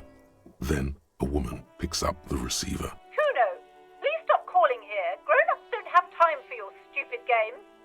This is the police. Please open the door. Oh, I'm sorry, officer. I thought you were... But the doorbell is broken, and the bookstore shouldn't even be on the list anymore. So I can't help you. Please don't call here again. Thanks. A single beep indicates that the line has gone dead. Andro Orlando, Herr SCA. You ring the doorbell, but no one answers. Just seeing the words Andro Orlando gets your hackles up. Its very existence is a threat to your masculinity, to say nothing of your hair. Artemi Taps boxing for young athletes in gym. All you hear is static, but no one answers the call. 24H window. You ring the doorbell, but nothing happens. Emma's Fashion Atelier. You wait for a minute or two, but all you get from the call box is silence. Fabron's taxi. Answers. Looks like someone has melted half the plastic off with a lighter. The doorbell doesn't work anymore. Slipstream SCA. You hear static from the intercom speaker. It sounds as if someone has picked up the receiver but isn't saying anything. You can almost hear them breathe. Hello, is anyone there? Yes, hello. This is Tricentennial Electric. Have you come to place an order? Wait, but what happened to Slipstream SCA? There's no Tricentennial Electrics on the list. Hold on. Tricentennial Electrics? I thought I was calling Slipstream SCA. My God. The lieutenant exchanges a look with you. It's you. My God. I didn't think I would hear your voice. It's a woman, and she knows you. Your heart beats faster. She must be mistaking you for someone else. Do we know each other? Michelle, just please. Sounds like a ghost. Wind blows through your clothes and you feel detached from your surroundings. Inside the building, a cold memory hangs. Why did you even call? I don't understand. You've been gone for months. I thought you didn't care. Hold on, tell me what's going on. What did I do? Ever since I came to work here, different. As if my mind's been wiped clean. A spot of static overrides her words. When she speaks again, it sounds like she's submerged. It's so nice. It's so nice to be able to finally forget. Forget about what? She sounds like she's about to cry. The cold is deep under your skin, as if you were talking to someone who's 100 years away. Somewhere inside the building, water is flooding the cellar floor. Hello? She doesn't answer. Hey, are you still there? Silence. The only thing you can hear now is static and waves washing ashore on the bay. What just happened? Another seagull passes by. It's getting cold standing here, staring at the silent call box. I don't know what happened either. We should probably stop playing with this thing. Alright, it's a goodbye then. You press the number sign on the keypad that terminates the call. 12 name cards on the call box read.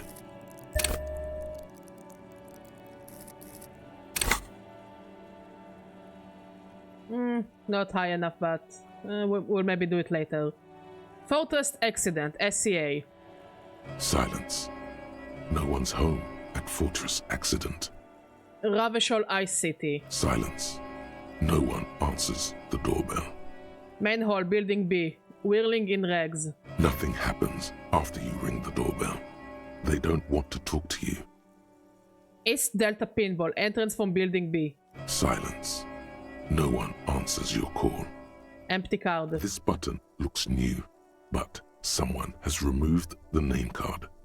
Nothing happens when you try to ring it. Huh. This button looks new. It's probably not connected yet. Leave. Okay, didn't get anything interesting out of it. Oh. We need a baggie. Yeah, if I remember correctly, you can collect bags and then trade them for some cash. This Postlavantore mail collection box has been heavily vandalized with graffito.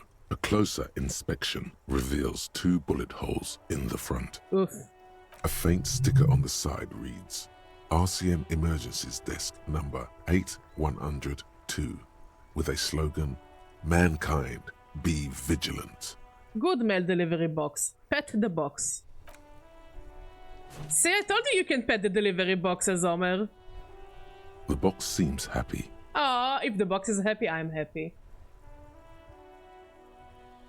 Eat shit, pig, fucked by the coon, and St. G with a crown have been scribbled on it. Jenny is a whore, and best set mailbox also. I feel you, mail collection boss. The mail collection box seems cathartic, thankful even. So do you. You shudder. Then you swallow. What a good mail collection box. And then suddenly, you see it. Over all the other graffitos, someone has, using the tip of a very sharp knife, cut the words, Revachol forever. I will never kick the mail delivery box. It's my bestie. Nobody, and a bestie doesn't kick a bestie.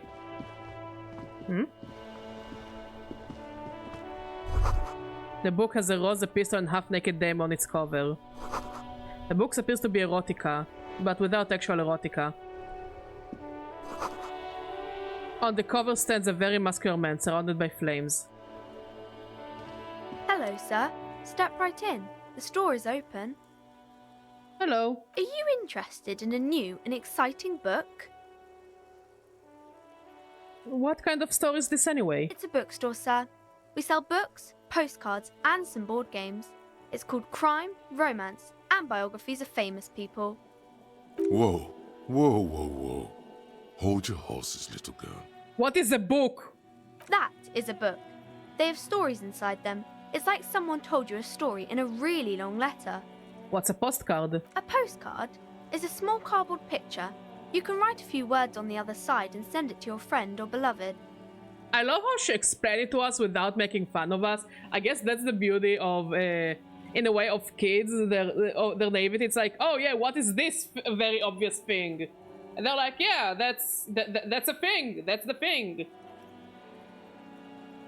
What's a board game? Board games are like little games on a table, made to pass the time. There are several different ones, but sailors here mostly buy cards. Interesting, thanks. My pleasure. Anything else you'd like to know? Is it okay if I ask some questions? Okay, sir. I'll try to answer any questions you have. I hope they're about books. What is your name?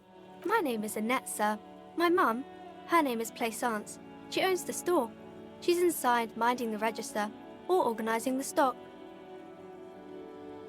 Feel free to step in and browse our wares. And you're standing out here in the cold because?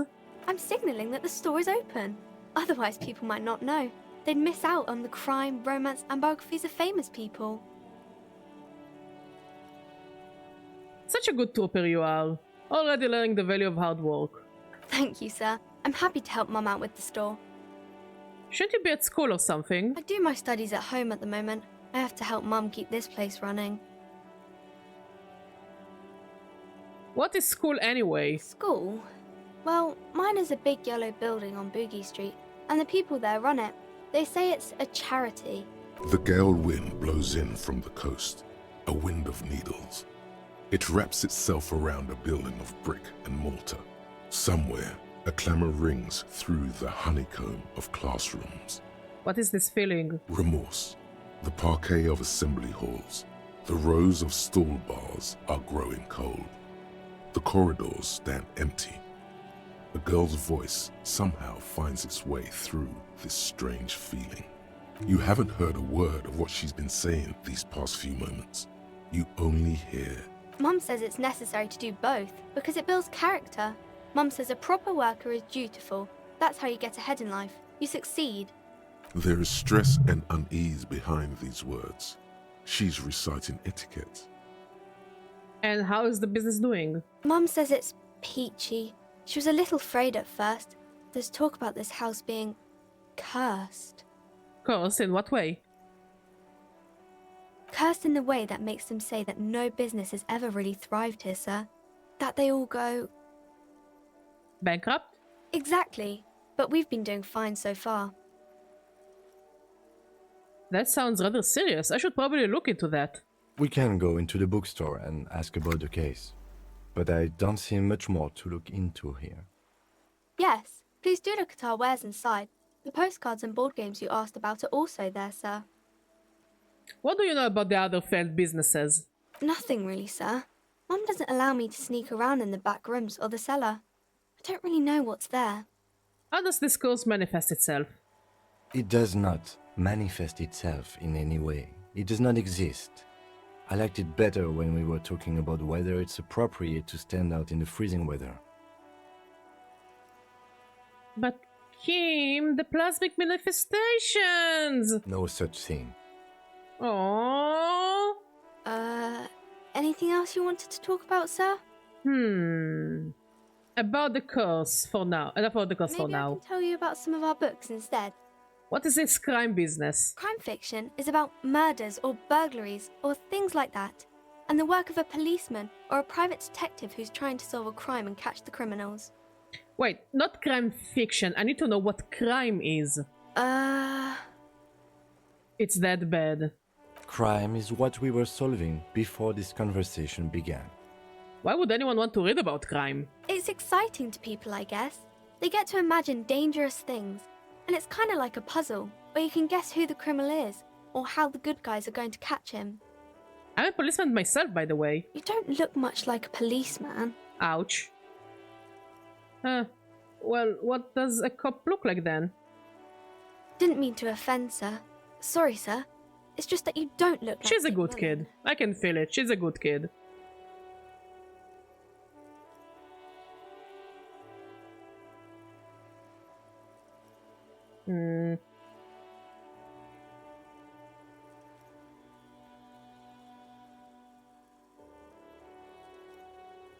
I used to be exactly like that Mullen guy. Then I decided, nah. What is okay to say to a child? It's not your body that's important in police work anyway, it's your... Head, yes. Yeah, I think that was a good question. No, your resilience. We are talking to a child! No, your mind. Oh my god, can you two fight over it without me?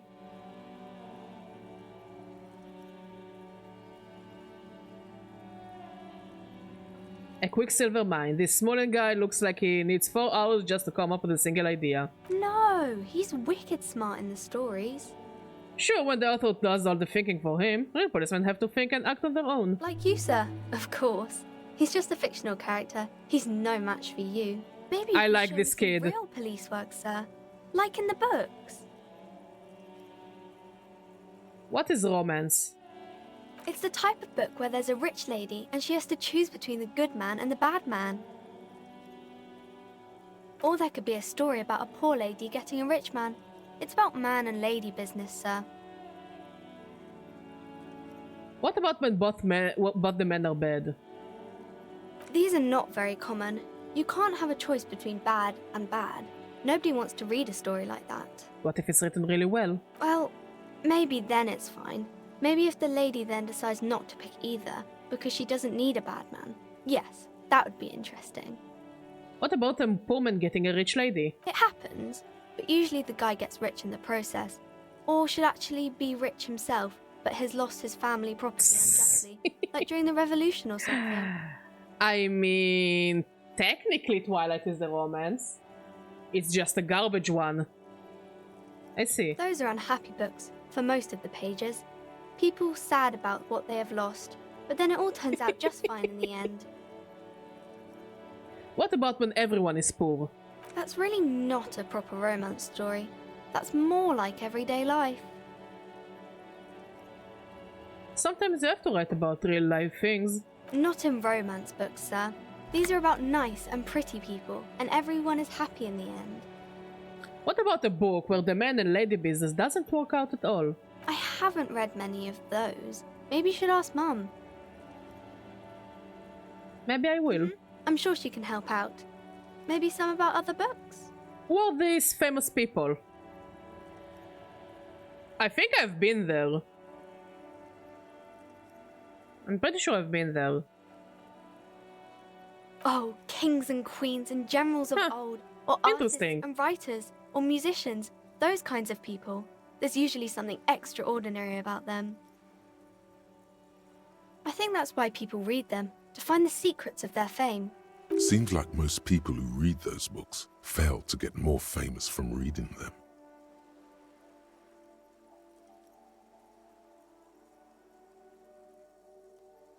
Reading those doesn't make the reader more famous, does it? But it does make the famous people more famous. Yeah, you're right overall. They're all dogs.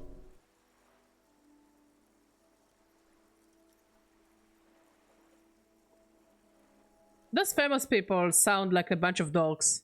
Ah, thank you for the pets, Pilo. Expression remains ever so helpful, but she doesn't say anything. Okay. Okay, let's try our composure. The girl keeps her hands folded, hidden. Why is that? Hey, why do you keep your hands folded? What do you mean, sir?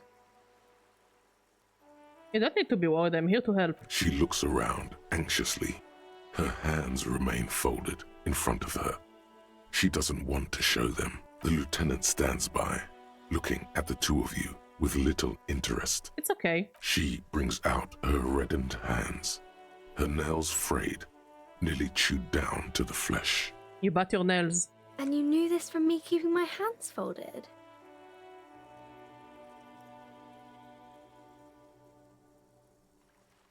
It's super simple for a detective such as myself. Well, that proves nothing. Anyone could do an easy deduction like that.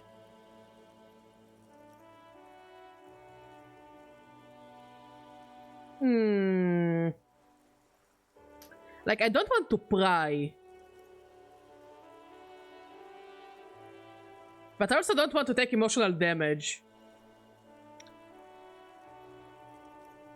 You think so? Fine, do better. Deduce something about me. You're quite sober.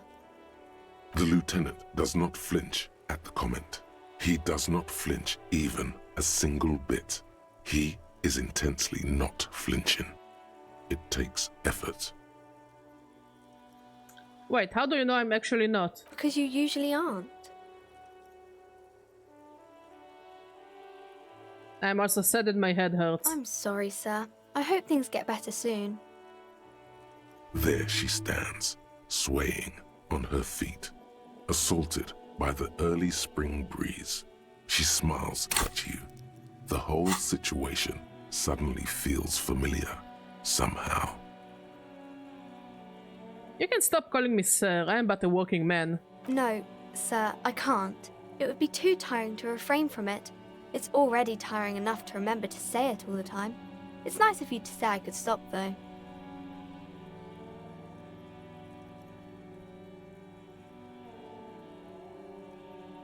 I get it. I, for example, can't stop making this face. That's a friendly enough face, most of the time. Okay, bye. See you around, Annette. She's a nice kid. Let's go to the bookstore.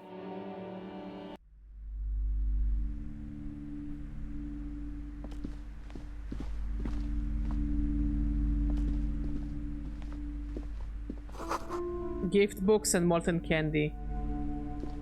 The display rack is brimming with worn paperbacks featuring an extremely muscular, sword-wielding barbarian on the cover.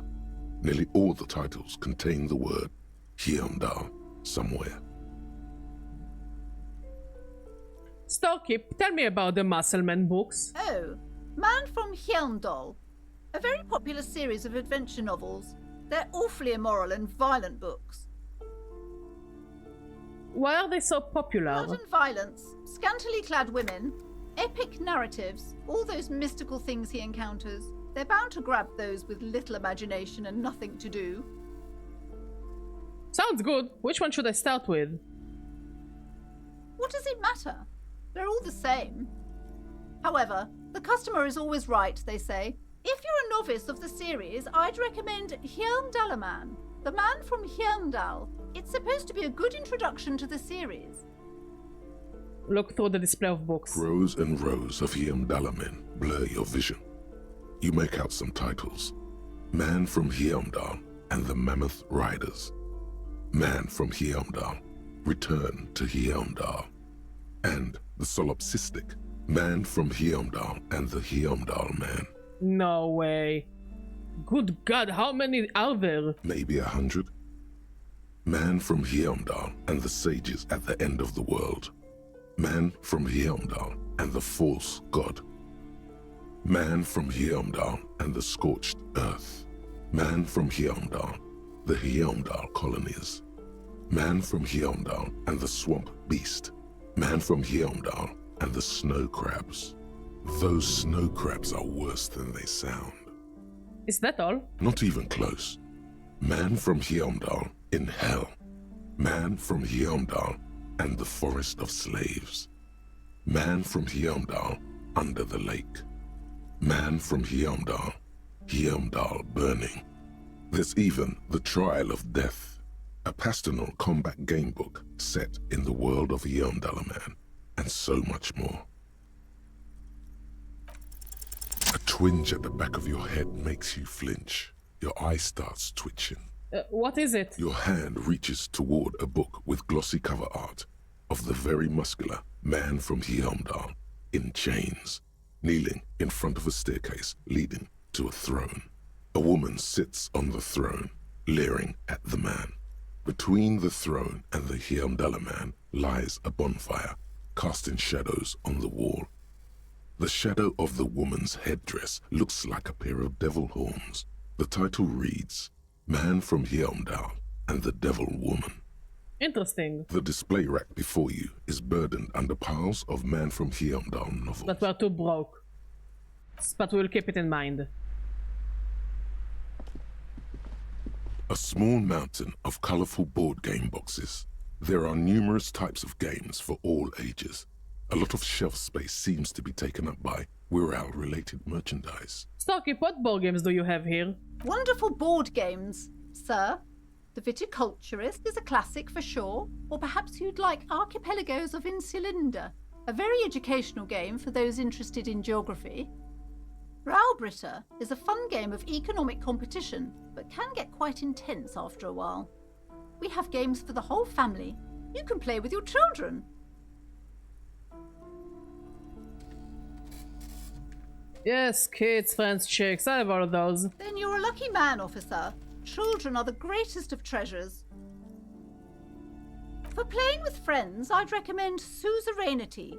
It's a civilization building game where you build a civilization, then set off to brutally colonize and repress other civilizations. It'll cost 12 real. So what about all these viral things? Lousy auras there. No, role-playing games are popular among those types. You know, who are into those kind of things. Personally, I don't like it. Not at all. Ouch. I've heard they turn people into occult enthusiasts. That they have rituals where they try to summon entities. Highly immoral stuff. You can still buy them, though. Look through the pile of viral-related items. An endless variety of source books, lore books, and codices litter the table. The topmost book is titled Welkin Compendium, 2nd edition.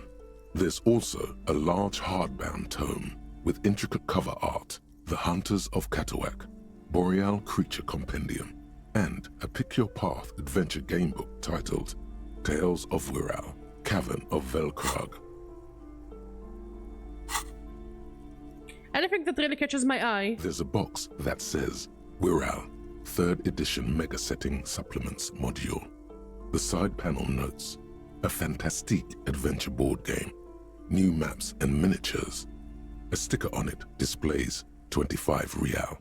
Nonsense for anemic Beano-clads.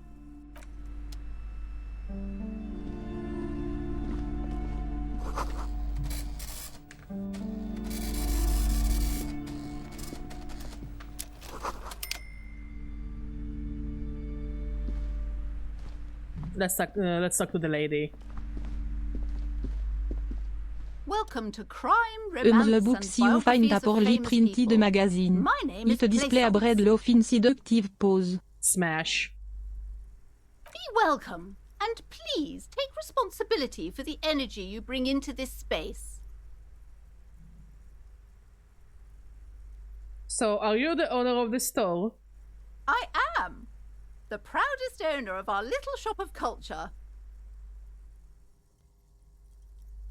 What if I want to buy a book? Goodness, you were already doing good, browsing the shelves. Why'd you stop? Don't you feel compelled? Go, go. Get back there. The books await you. So what types of books do you have? Everything is on the shelves. Take a look yourself. The shelves compel you, don't they? Alright, I'll take a look then. She smiles and nods, seemingly relieved. The girl outside mentioned that this place is cursed. Cursed? Who said that? Annette? I will have a word with her. This place is not cursed. It has a robustly magnetic energy. Good for commercial activity. My business is thriving, sir. Your daughter is the one standing outside the store, right? Annette, yes, my daughter. I hope she wasn't slacking off again with her nose in science fiction. Tell me, was she at her post doing her job like a proper girl? Yes, of course. Wonderful. Did you talk to her? Yeah. Great. On a scale of 1 to 10, how compelled were you to buy books after talking with her? I'm not going to grade a human being. I don't do that. Come now. It's not personal. It's about proper sales practices and market research. I expect an answer. Then she's certainly very polite and helpful. My precious, her dedication brings joy to my heart. If you have children, I hope they turn out as great as my Annette.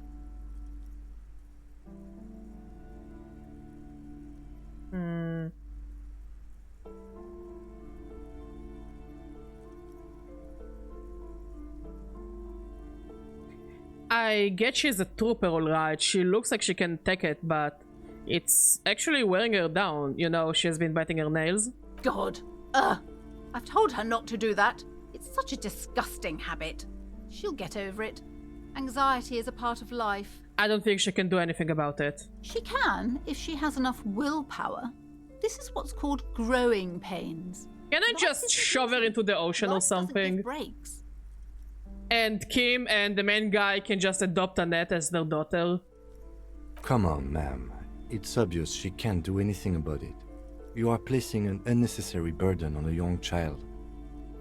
What you're doing is wrong. Even I know that, and I usually don't know anything. She stands stiff and severe, silently fuming. 10 or so seconds pass without change. Oh no. Hold on. I need to invite her inside and apologize. She must be freezing out there. I will shit in your coffee. There. I don't know what to say to you. My husband, he tries to teach me business lessons. I have what my mother called a dull mind. All this stress.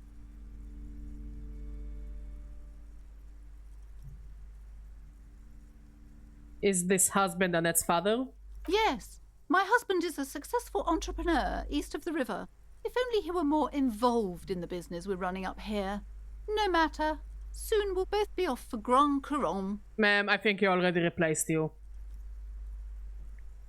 Wait, Grand Couronne, what is that? It's a proper place to live. One of the most peaceful neighbourhoods east of Jamrock. You may know it for its massive housing projects. Most of the buildings are empty at the moment. It's a great opportunity to get ahead of the crowds.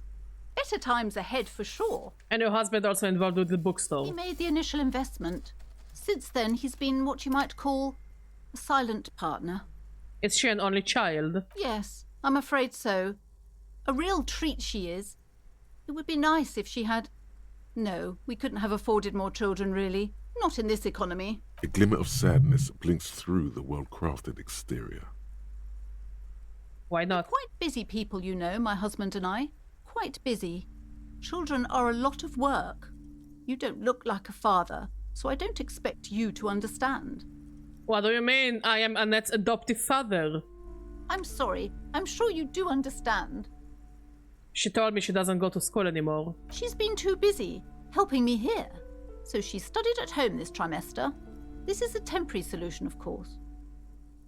I assure you, I of all people understand the importance of education. She will be back in school the moment the store takes off. Alright, I have something else in mind. The woman looks aloof. Can we talk to her? I'm sorry, sir. I can't talk right now. I'm very busy with my homework. I have so much homework now. You just can't win. Out of the rain and into the gutter. What are you doing now? Math. It's really difficult. Like, really. They say you need it to get rich. Better than standing outside in the cold, I guess. Oh, I found something while you were away. What is it? I thought this would fit you. Like, thanks for helping out. Not me. The city, I mean. Like a detective does.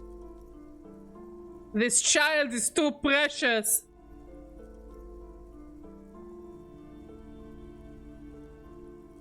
Wait, where did you get it? Just what Dick Mullen would ask. I got it from behind the curtains.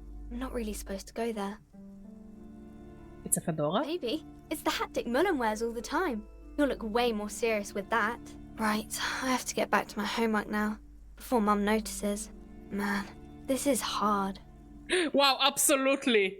She is our Nanako. If something happens to her, holy shit, we're going gun blazing.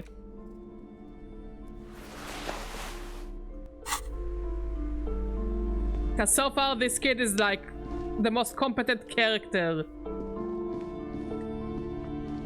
You see a set of tattered curtains. She's such a good child, holy shit. A strange cage-like trinket dangles from the curtains. Excuse me, officer. The back room is strictly for employees only. What's behind the curtains? Nothing. Now please go back to browsing the books. Don't you feel compelled to look at the books? The books are all you care about. No, I care about what's behind the curtains, ma'am. Oddly enough, the more she tries to draw you away from the curtains, the more alluring they become. Examine the strange cage-like trinket. You see some kind of charm, an irregular polyhedron assembled from bones, sticks, and straw. Inside, a disturbing fish head with empty eye sockets stares at you. Aside from poking at it suspiciously, there is nothing else to do with the fish head charm at this time. The curtains remain shut before you. We save. The and curtains, we open. Tattered with egg. Just as you're about to pull apart the curtains, the petrified voice of the shop owner cries out. Like there clearly is something there. Sir, don't touch that. I told you it's off limits for the customers. Parapsychologically speaking, we're done if you decide to open them. I won't be held responsible for the consequences. It's too dangerous. She looks away, mumbling. Why is everyone always messing with the curtains? Why can't they just buy books like normal people? This is about the curse. That's what you're afraid of. No, it's just a storeroom for the employees, I told you. Now please step away from the curtains. Ma'am, this is different. I'm a police officer. I need to get in there. Why? It's not like anyone was killed there. I'm sorry, I don't mean to be so impolite. Just please don't go there. I can't allow that. You'll only make things worse and unleash the powers. The curtains do seem frail suddenly, not robust enough to contain a slippery darkness. But I sense this place calling for me. I must investigate beyond the threshold. You do? My God, even more reasons not to mess with the curtains. Just step away, dear sir. Thank you. Lies. The curtains, tattered with age and covered in dust, hang before you. I will save again. The curtains, tattered with age. You see a dimly lit room full of dusty furniture and trash. A doorway stands in the back, covered in dozens of scary little cage-like trinkets, your shadow looming over it like an omen. I warned you. You're unleashing forces beyond your understanding.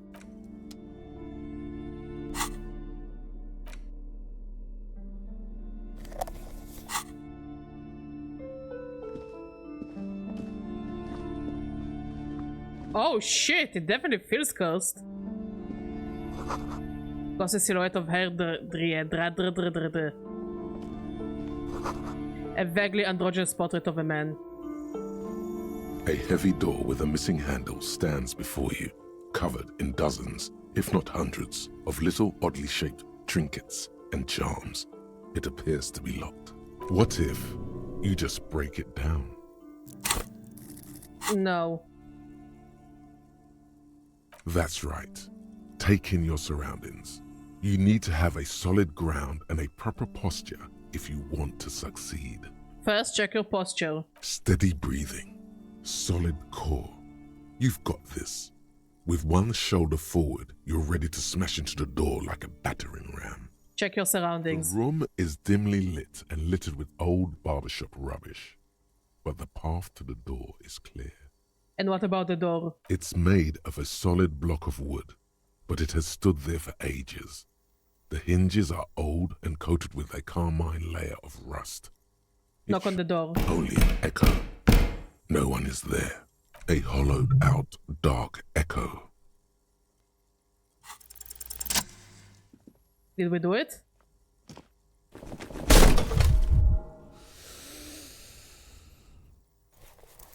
Oh, we didn't do it. You smash into the wood and see a small crack appear on Wait, the door. it's after a success? It's going to take one more try to break through to the other side. But you've done it. You're not thinking of trying again, are you?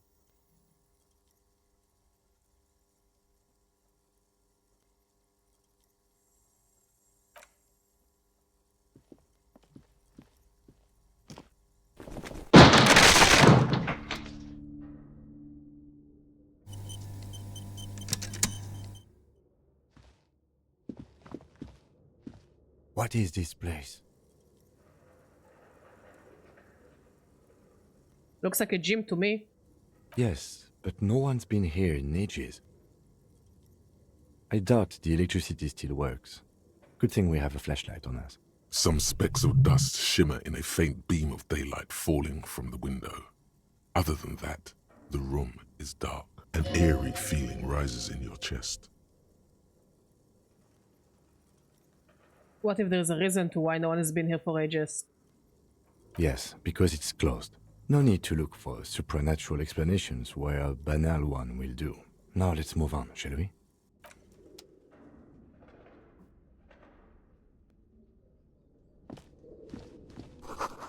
Sand is dripping from a punch bag.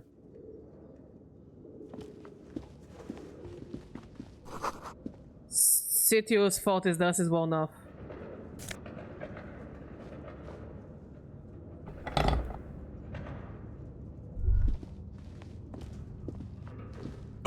dumbbell lies on the floor. The color has worn off its weight plates. It's 60 kilograms. Your triceps hum at the sight of these weights. Show the world what kind of beast it's dealing with. Lift them. No, not yet.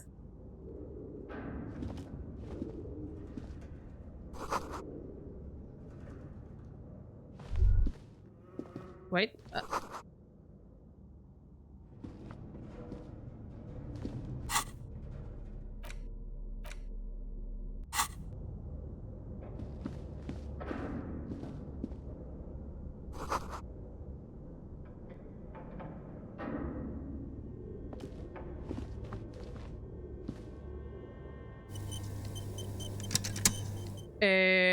I mean, since I'm just doing things as I go, you know.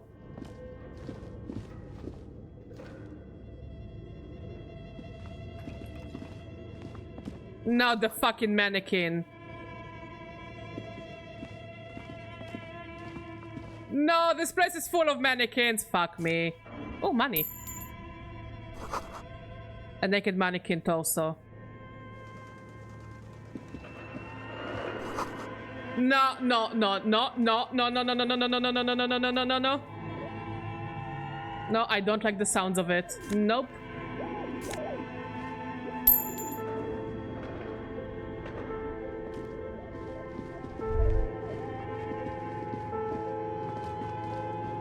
Your flashlight slides over an old green chalkboard covered in scribbles, sketches, and schemes, like some ancient cave mural. Some of the writing has faded with age, but you can still make out sections here and there. Photos and drawings have been pinned to the board.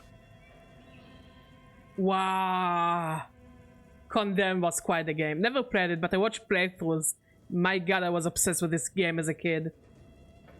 These lithe, pointy-eared creatures appear to be different types of welkins. You make out autumnal candle welkins, casting wax-based magic, translucent welkins, with organs shining under their skin, and even ether welkins, hailing from the vast emptiness of sidereal space. One of the welkins, towering among the rest, appears to be different, however. It's Vara Hamira, a high welkin, his face white and scarred like cracked marble. This is clearly a welkin supremacist. The note says, all non-Welkin races will be purged. The Haldor, the Twarg, the humans, and even headless men, all of them, purged. Imagine a world filled only with Welkin, Green Welkin, Dread Welkin, and the High Welkin to rule. Is this just a very fucked up D&D campaign? An inordinate amount of time has gone into drawing these little Welkin creatures. Who are these creatures? Who drew them? Are they real? I have so many questions. Wait, have you found this place when you played it? So it's a fucked up D&D campaign. Okay. Yeah, seems like it. This looks like concept art for a project. It's not really real. Why would anyone spend so much time on this? Some people really like building a world, I think. Even if it's just for a game. Wait, how far did you get into the game mode? One of them is a Welkin supremacist. Mm-hmm. Political commentary. That one has a great beard, too. Well, this has been educational. Let's move on from the Welkins. Just look at those details. So much effort. Inspect the The photos. photo collage depicts barren, icy landscapes wrapped in perpetual night. You see permafrost and glacial landforms, dead I'm trees sorry, grown Mom. in under the snow. Entire oceans have been frozen from shore to shore. There are pictures of settlements on dried-up riverbeds, abandoned in a storm. Animal corpses in the dark, carcasses and bones. I must say this screenshot looks cool. You see primitive oil rigs built into glaciers, boreal dvorg, yurts under the snow, great mammoth-like beasts of burden. Oh, sounds about right. Albeit dark and cold, this vision also feels cozy in its own way, like eggnog or morphine, a much-needed respite from our own world. So there isn't something I should be scared of, right? Hmm? Okay. A pinned postcard reads, "The heat death scenario. A desperate fight for geothermal energy engulfs the world as Wirral becomes untethered from its sun, drifting through the universe."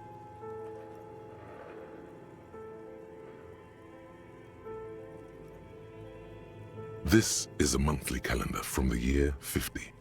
Cryptic words like sprint, day, Honestly, our character being an incompetent police officer is a whole story all by itself. the grand scheme of production and money.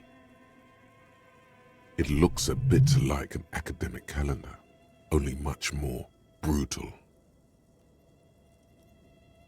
Keep reading, what happened? As time goes on, the numbers in the boxes grow rarer and rarer. The board becomes an empty snowfield in the final days. Only failure and regret dwell in this region. Looks like they didn't make it. A note in the bottom left corner of the chalkboard says, "See the prod schedule filament for details." Inspect the notes. Handwriting is only partly legible, but you can still make out 3 slogans: "Call in, tune out," "Wirral untethered," and "Heat death of the universe." The full text reads, "Heat death of the universe is the new black." Another note says, "The biggest advancement in role-playing systems since the 30s. Outside, a cold wind wraps the building in its bosom. Snowflakes in the wind. An old woman passes what the locals call the doomed commercial area. She tries hard not to look at the bookstore windows. It's unwise."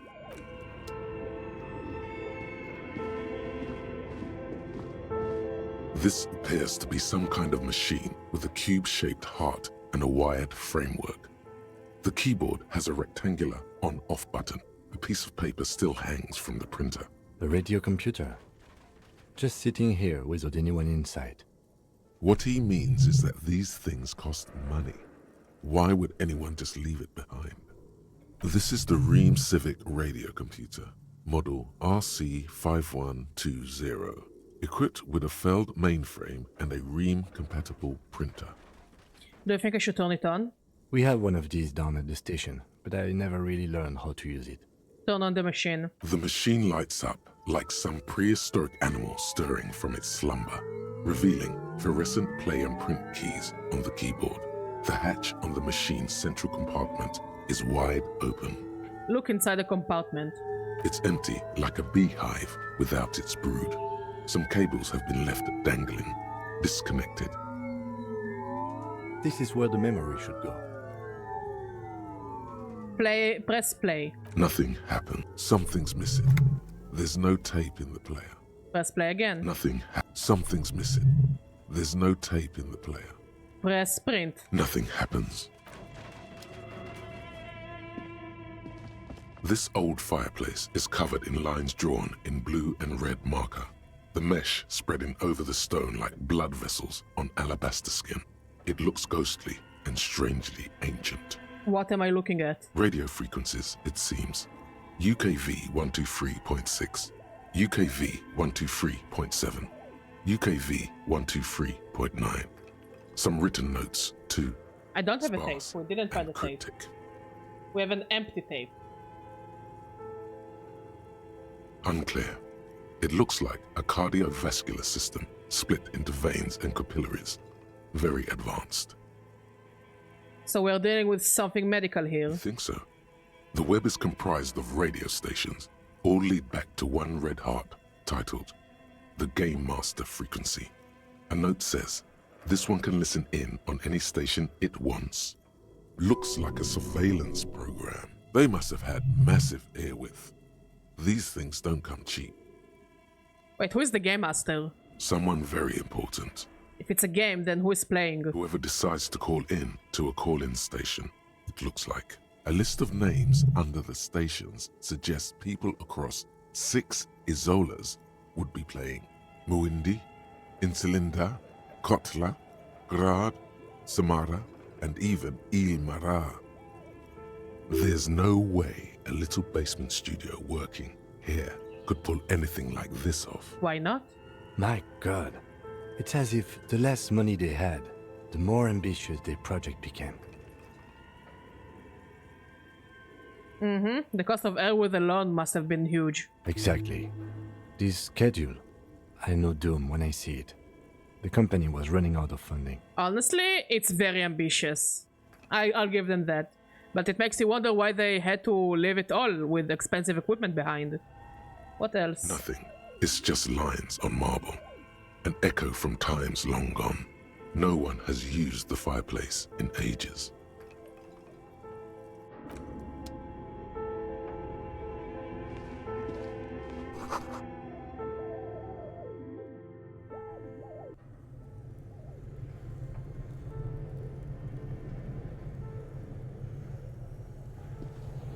Okay.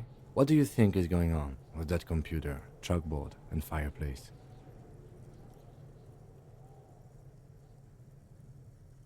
Just a failed business. The only question is, what the hell were they making? Yes, that is the question.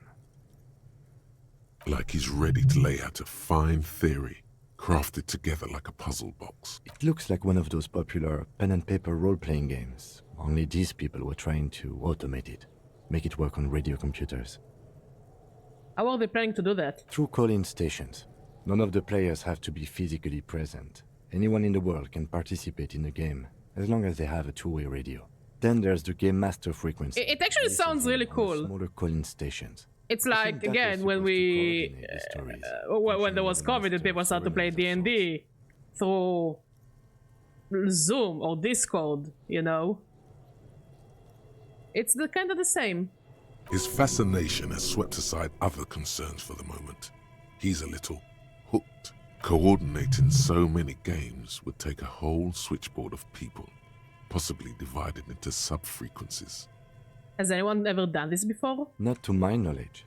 They make automated games in Grad, Messina, Königstein. Yep. You know, places... Before the Discord was a thing. But I don't think anyone has attempted to create an interinsulary game before.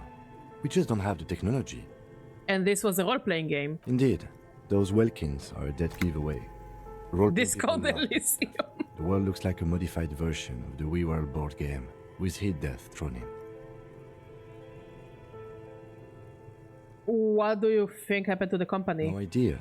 They stopped filling out the schedule on the chalkboard. Wow. Indeed, it's ambitious and untethered from reality, but...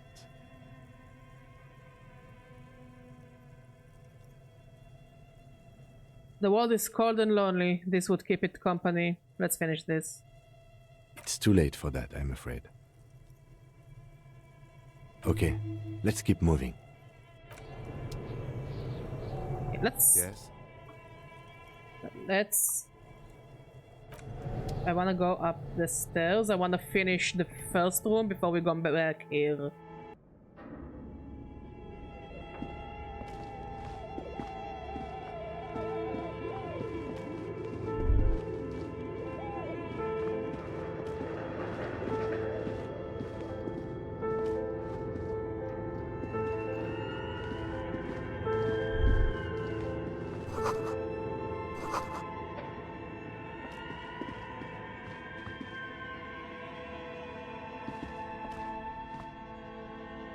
There we go.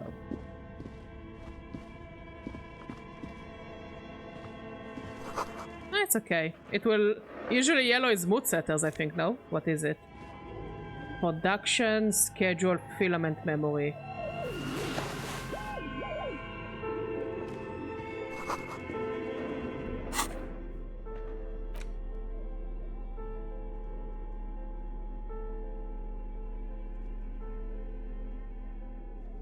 Oh, it's for the radio computer.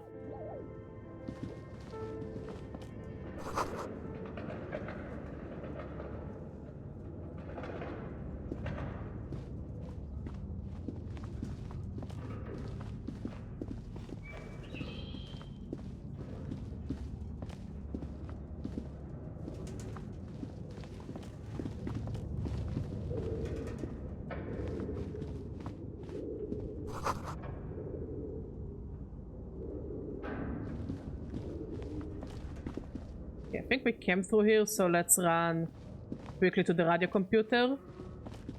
I think this is the radio computer. Tiles on the cube are like a smooth draw, The filament slides into place. On the keyboard, the play key starts blinking. A bar of fabric right above the keyboard starts producing a soft hum. The sound of static seeps through the machine's planar magnetic driver. Oh no. It was already glowing and now it's also making a sound. It's probably some alien CO-like technology. The static gets louder, slowly filling up the abandoned hall, until a voice speaks out, crackling and old, cutting into the air. Good afternoon. Fortress accident en rue de Saint-Ghislaine. This is East Insulindian Repeater Station 1. Please repeat. Is this the production schedule? What's the production schedule? The filament you have inserted into the reader. Right, thanks for the explanation. That was a question. Oh, I would absolutely will if I can. To the core.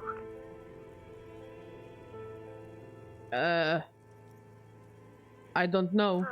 If you are unsure, could you please take a look? How do I do that? Open the hatch on the compartment. Don't touch the wires. A current is running through it, but the core is safe. There's a filament inside. I need to know what it's called. It's called the production schedule. Good. Please repeat the password. I don't know the password. Received. I will register this login attempt. That sounds bad. A login attempt. Something a criminal would do. Don't worry. Passwords have a way of turning up sooner or later. Fortress accident. Is there anything else I can do for you today? But are you a machine or are you alive? Yes, I am alive. I am 74 years old and my name is Yvonne. Yeah, but make it French. She repeats passwords. Programming people are all paranoid. Okay, but where are you? How did you know where I am? I work as a repeater at the East Insulindian Repeater Station. It's my job to know where you are, Fortress Accident. As for me, well, I am sitting in my cubicle, surrounded by a wall of radios. On an island on the river Esperance, a small woman, all skin and bones, sits in a room filled with audio equipment. Thousands of tiny lights are reflected back from her prescription lenses, like stars in the dark. Now, please tell me if there's anything else I can do, Fortress Accident. Thank you. Tiles on the cube are still... Okay, we'll leave the cube and let's see if we can find the schedule. The password. Ooh. Don't mind if I do.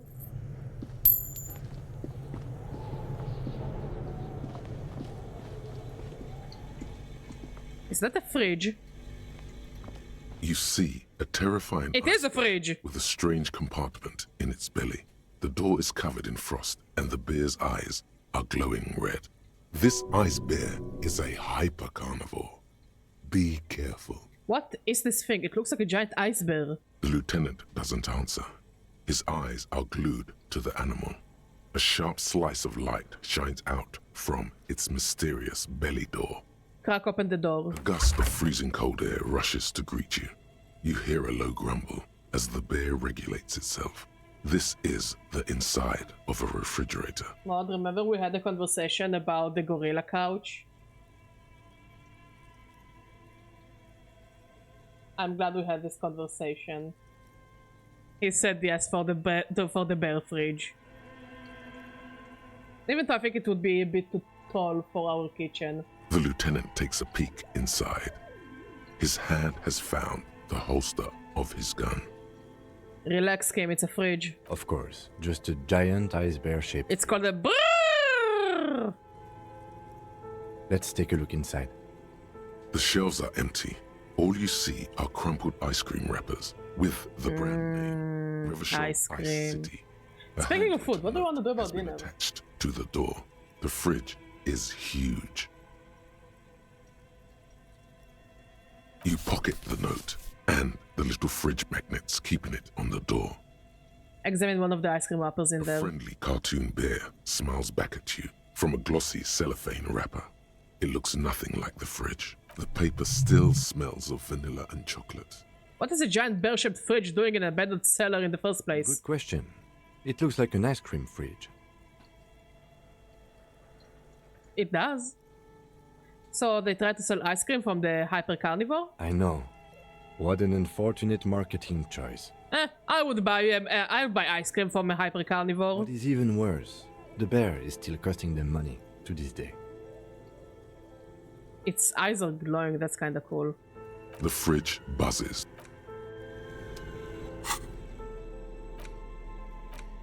The note is written with a blue pencil on a piece of lined office paper.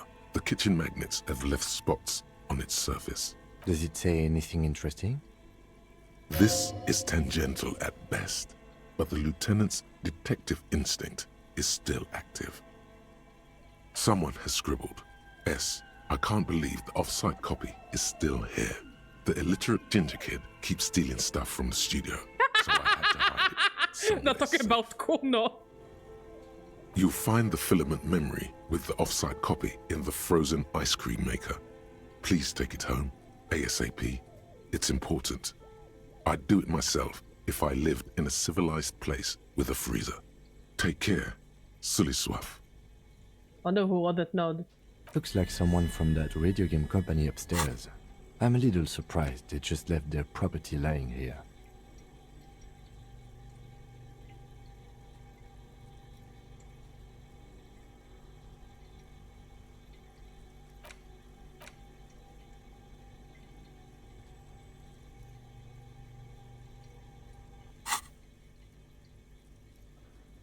That's a plausible hypothesis. Remind me again, what's a filament memory? No, this is what we know what a filament memory is. Who is the illiterate ginger kid? Really? You don't have a single guess? You mean Kuno? Oh, I'm sure that child would love to get his hands on a filament memory. Even if he doesn't know what to do with it, he'd probably try to pawn it for speed, based on our encounter. Yikes.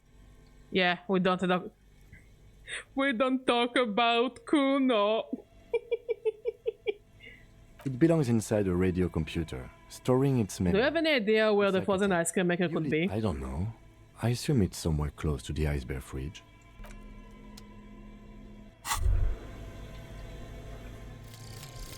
Lonesome, long way home. Here we go. Home awaits. Walk past Station 41 and through the market, past the Boogie Street spearhead, to the other side of the lake, the frozen eye at the center of the district. Then, past the video rental store on the corner. There, at the end of a street lined with pine trees, a small house no larger than a matchbox, 11 Voyager Road. You no longer live there. Those times are gone. And so are those people. Why did you come here? Why are you still here? And where's the dealer? You have to get back to work. That's all you have now.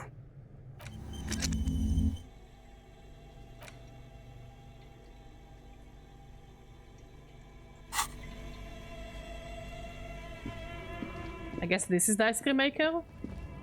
A thick layer of coal dust. Oh, it's a furnace. The furnace, coloring it pitch black. Kim, what is this thing? Is it a furnace? Looks like it. Looks like an old central furnace used to heat the building. It's connected to the chimney. No one has used it in ages. No signs of any recent fire. Only dead rats. Look inside the furnace. It's dark and grimy here. In the darkness you can hear chatter. It's coming from above. A voice or several voices talking to each other. Near I the have smoke currently chamber only 2 thoughts. upstairs. Hey Matty, how you doing?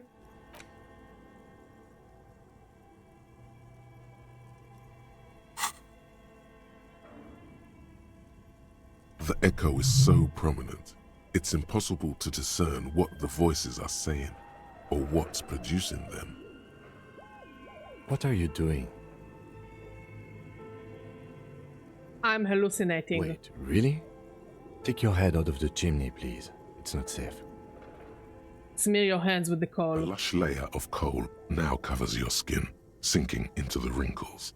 Your hands look ancient. Maybe you could paint something with this coal.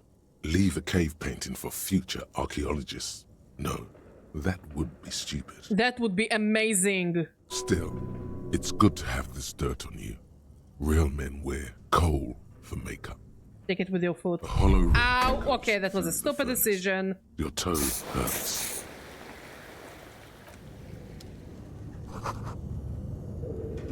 Okay, we want to find the ice cream maker, and we also want to make it in time for the union meeting.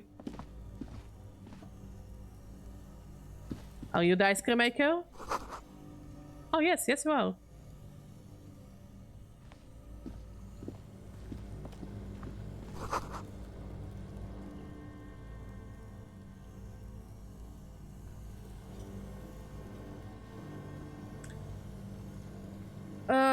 Maddie, did any of the places we talked about contacted you for an interview? Because it seems like you need a new job.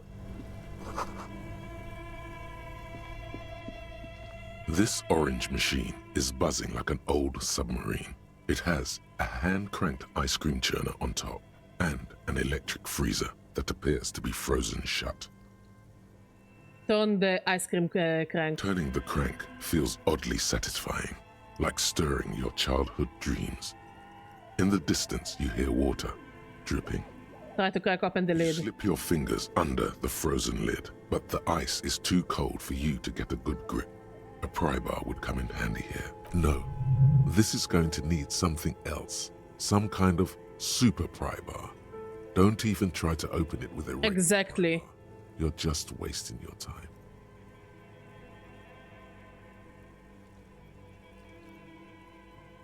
Isn't it their job, Matty?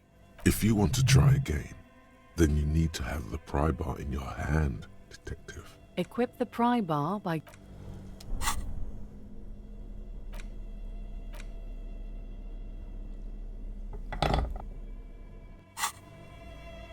This orange machine is buzzing like an old submarine. No, it's not worth it. For the 3% are not worth it. We'll have to come back here later.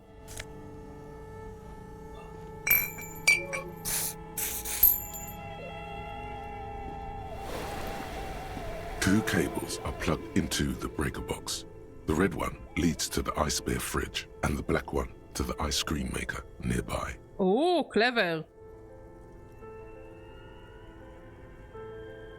I'm telling you, Matty, those people are not serious. An electric sizzle.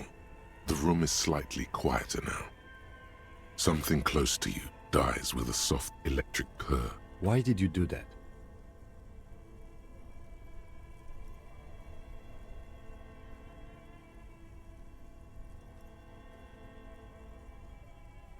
I don't know why I unplugged it. I do things without a The reason. lieutenant raises his brows, but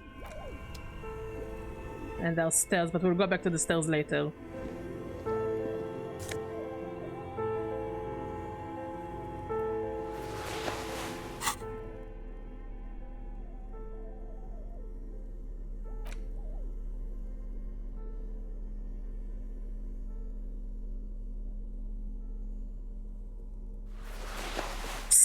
I look hilarious in this shirt.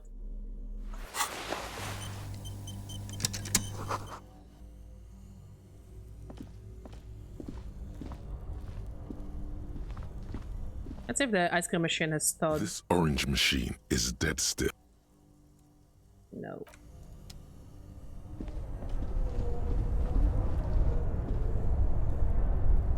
Oh, coins. I saw a window, people's feet shuffling on the street.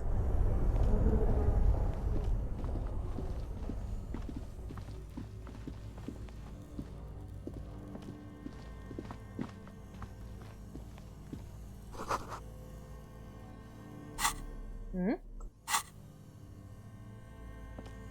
A few bricks have fallen off, revealing a compartment behind. Like you seriously work with too dark incompetent to see people. in. I really hope you find a better workplace. Where are we? Seems like an old bunker from the revolutionary period. Look at all those rifles. Look, there's a Must hole be in the more wall. weapons cached. There is, yes. And there also appears to be something inside the hole. Interesting. Do you want to take a look? Okay, I do. Your hand reaches deep into darkness and spiderwebs. Rummaging around, you find rusty rifles hidden away. Rifle scheme. Are these any good? Inspect the rifles. Most of them are rusty and inoperable, like the rest. But one catches your eye. A bolt-action model with a fine wood stock, in better cosmetic order than the others. This one looks nice. That's a rare sight. Seems to no longer be functional, but still a beautiful thing in its own way. What does this mean? A rifle here? It means there are firearms, albeit inoperable, still lying around in Martinez. It's an interesting coincidence, I would say. Might come in useful in the future. He likes this find.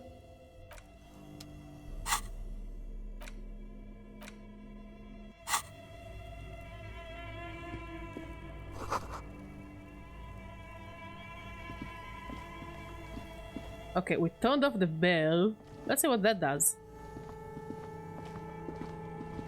The bear's eyes are dead and empty. Ice inside the fridge. Okay, let's go up the stairs. Let's see where it takes us. Oh, that's cool.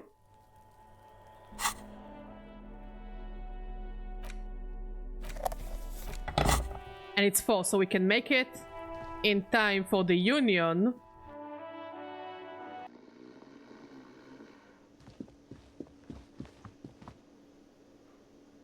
Oh, maybe not. Oh, wait, hello. Are you the union person?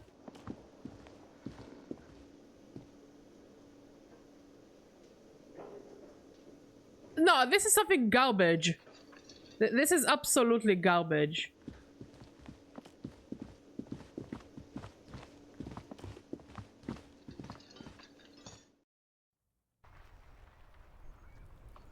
So we need to get the strength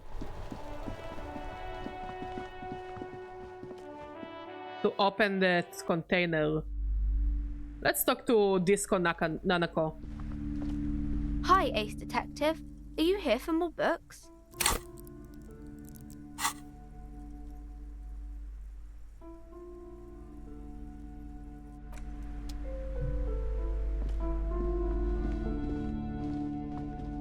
You broke down the back door, the wall. I suppose it's all over now.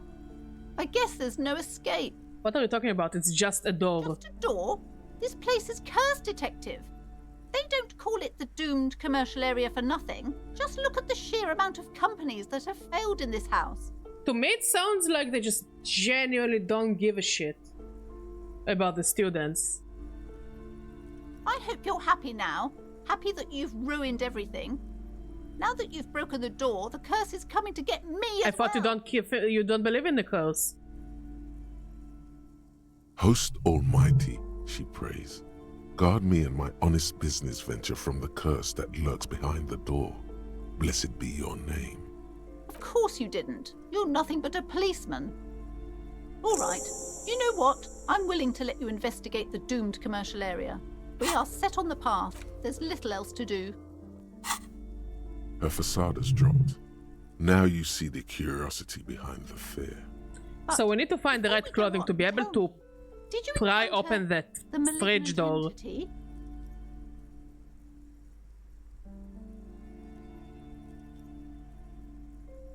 The entity? No, I don't think so. Yes, the malignant entity that lives inside the chimney. It takes the shape of a woman, a witch probably. I've suspected that she knows more about the curse than she lets on ever since I first saw her. You mean the chimney that's part of the central furnace? I heard voices coming from there. Yes, I've heard that. It's enormous. She has barricaded herself behind some metal security curtains upstairs. God knows what she's doing there. I don't know, it just sounds so unnecessarily overcomplicated and weird. But also, I'm not a teacher or part of the education system, so what do I know? Some unnatural magic, I assume. You should go find the entity and ask what happened to all the companies in the building. And do return to me after you've talked to it. I'm quite anxious to know what she has to say about the curse. If you're really interested in cracking this mystery, then we should go back to the furnace. Maybe you could yell into it or something. Make some noise. Okay, but please, only a few questions. You wouldn't want to disturb the spirits. How does this curse manifest itself? The curse is so much worse than you could imagine. It's a disease, eating at the very foundation. It's the curse of financial distress, of ruin and bankruptcy. Okay, I'm a bit confused. What does that mean? Everyone knows that all the previous companies in this building have sooner or later declared bankruptcy, and their malicious spirits are still here, feeding off bad business practices and disappointing income statements. There's something wrong with this building, I can tell you. Ever since I arrived, I've sensed an eerie, lingering presence, as if I was unwanted here. Why didn't you just tell me right away it's the curse? It's not good to talk about the curse, not in detail. The negativism, it's dangerous. Talking about the void wraiths angers them. Such wraiths may prove a formidable enemy. Suit up. Have you sought help from anyone? Yes, I've contacted numerous parapsychologists, and even a pair of Simonese mediators. They provided me with the wards. The wards help to keep the doom at bay and protect us against the darkness that lies further in the building, even though now I fear it's not enough. Is your pendant part of the wards as well? Oh, this? No, it's a special Himian amulet, blessed by desert pygmy shamans, with a spell of compulsion. It's to compel people to buy books. I don't feel very compelled to buy books in your store, ma'am. There are numerous spells cast throughout the store.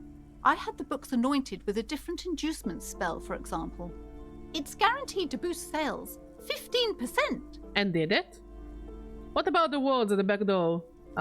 These cements as well? Yes, the Simonese are very crafty, Simonese. and their wards are extremely powerful. Lesser wards simply won't do here. The woman looks... Okay, let's finish with this store, and I will try to take a look again at the... Oh, wait.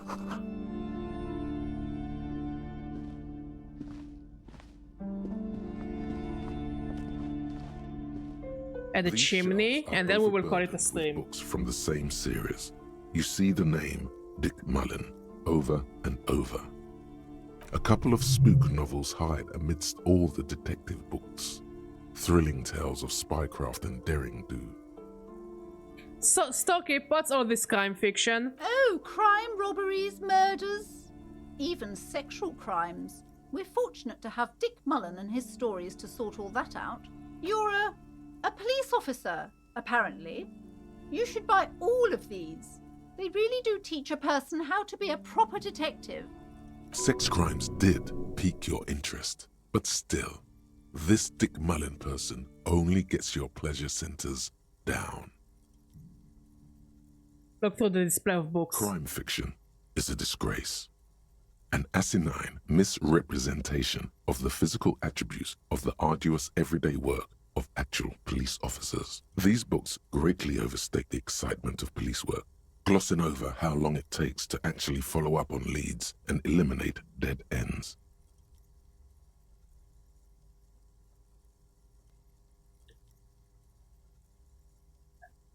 Like, it's so weird to me that I don't even know what to say, Maddie. It's just... Education gives me a headache. Furthermore, they have no idea how hard it is to simply remove a body from a tree. What's more, they completely ignore the psychological hardships of year after year coming into contact with people during the worst days of their lives. I agree with you.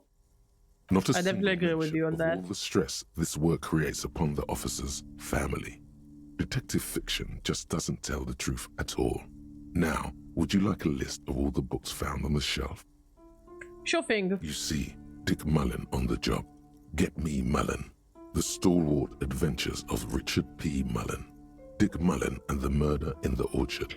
Does the P stand for penis as then his dick penis Mullen?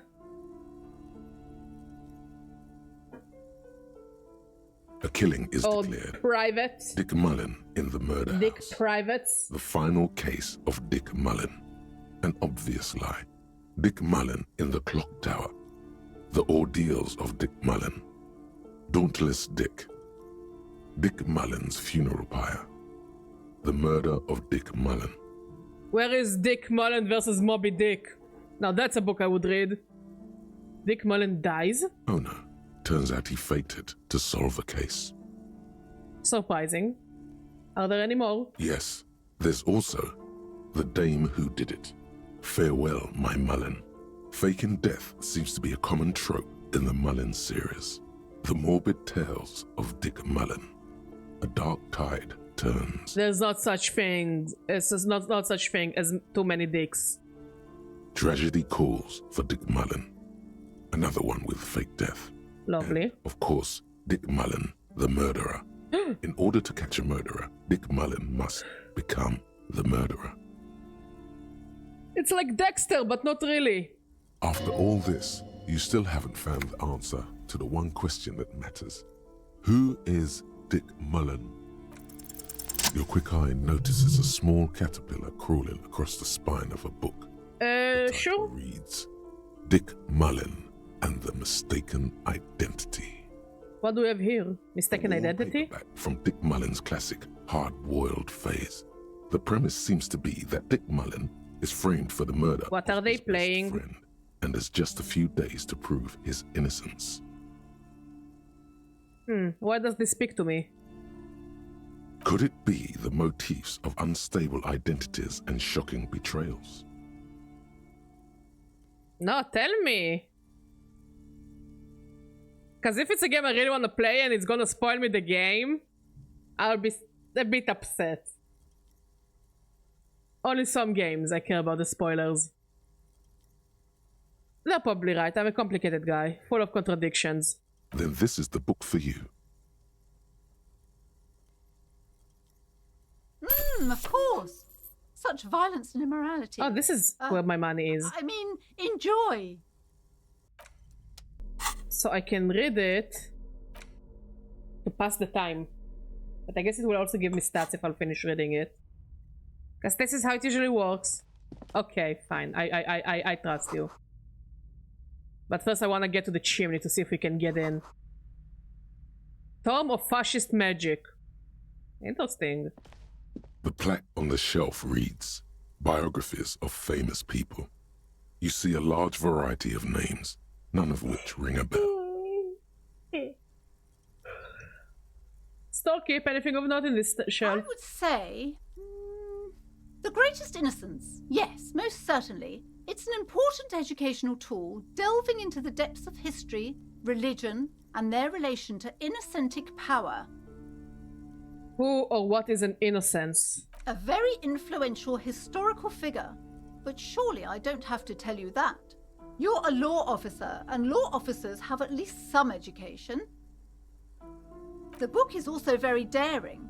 The author aims to re-examine the universal understandings of the innocentic system, creating a fresh vantage point and a shift in the tired order of things. I thought it was about which of these innocences is the coolest and greatest. Perhaps for a layman, deep analysis is necessary to peel back the multi-layered meanings. So you recommend it? Certainly. It's prudent for a person to have at least an elementary understanding of history and society. Imagine the chaos we'd be in otherwise. You feel like you should get this one. Definitely. It's important somehow. There's something personal inside. A true cultural touchstone. Enjoy the read. Look through the display of books. Browsing through all the books with all their names makes your head spin. None of these seem important or relevant. It's all just vapid egoism. Suddenly, a particularly odd title catches your eye. It reads, High Speed Love, the tragic true love story of Jacob Irv and Alfie Delatraz, by one Cecilia Averbrook. High Speed Love chronicles the romance between two of the finest tip-top tourney racers in history. One of them is the Madcat Driver. By the way, Maddie, did you get to play the new Monster Hunter event? The Blossom Dance one? Next to Irv's life story, you see a slim biography of an Occidental rock star called the Anti-Star. He's famous for shooting morphine into one of his eyeballs and cocaine into the other. Double yikes. Next to that, Rivasholian radio personality Guillaume Bevy stands in front of a understandable and respectable. He's a permanent fixture on Channel 8, reporting on real-life crime and ruining cops' days. Honestly, same. I think this week it will mostly be rest and relaxation kind of week. I must insist you buy one of the books.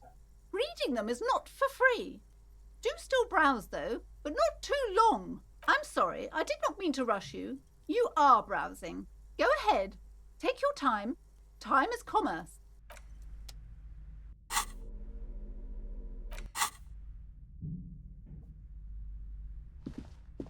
Several maps have been attached to a bulletin board hidden inside the alcove.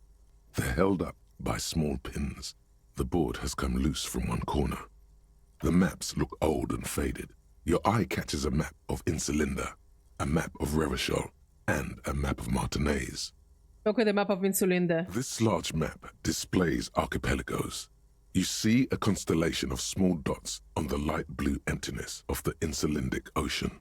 The largest in the northeast is La Caillou. You are here. Another Caillou? We are on Caillou Island? No! Let me out! Let me out! Ozon, Laurentide, Fas Alamir, Archipelagos, North Arcade Islands, all just specks of dust on the vastness of the Insulindic.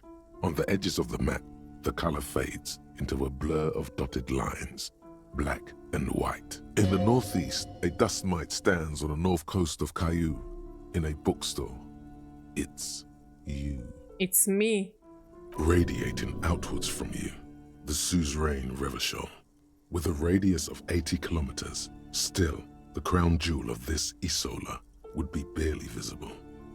Can you see the cities on the islands? You can, on Caillou, Revachol, a single black star, on Ozon, Fondelier, and Vilmandu, on archipelagos, Croyan Moran, Villiers, on Semenine, Olduvai, and on Laurentide, Deora of the Seven Seas. Look at the edges. The ocean breaks apart into a tangle of cosines and azimuths, all pointing into pale nothingness.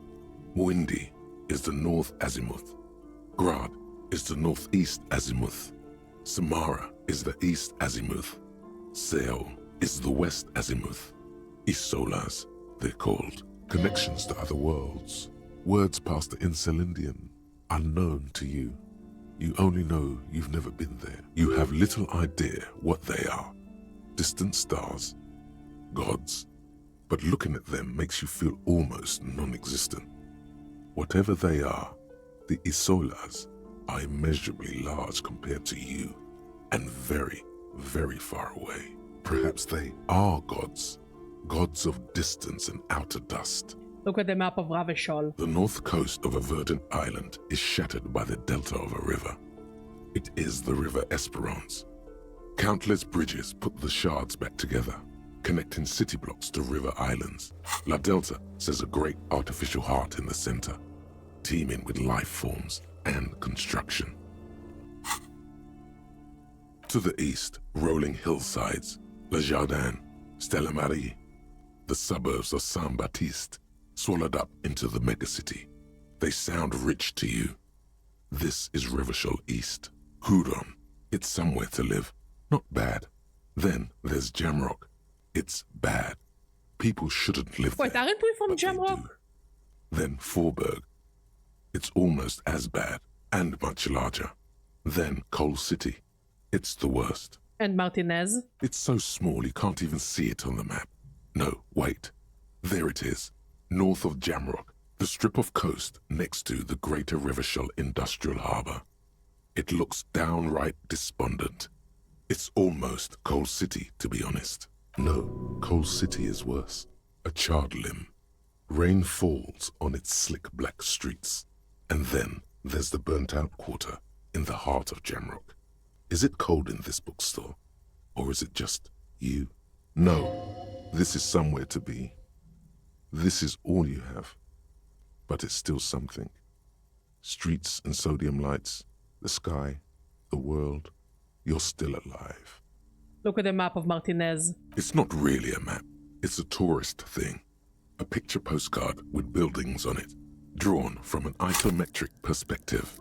A date in the upper right corner says 48. Still, it's detailed. Could be pretty useful for scouting ahead.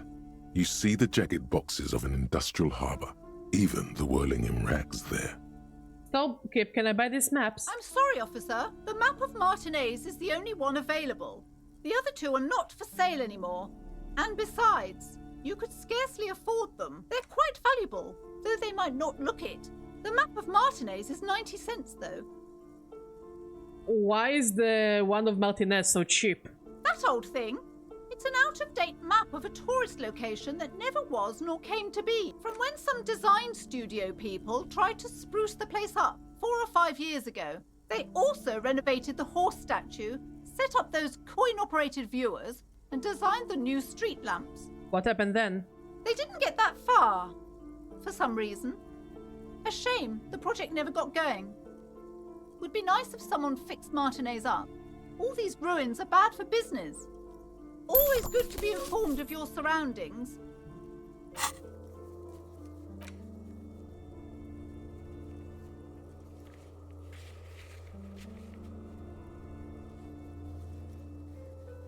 Okay, so we're here.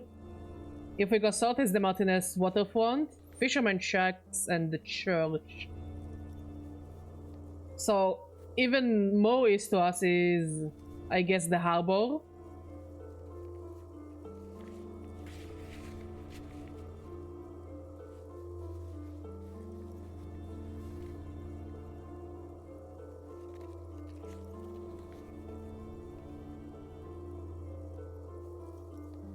Oh, it also gives us all the checks we need. Okay.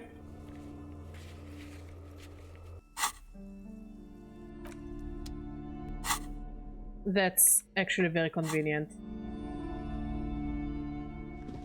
Let's finish checking those things up and then we will call it a stream because I'm getting a bit tired.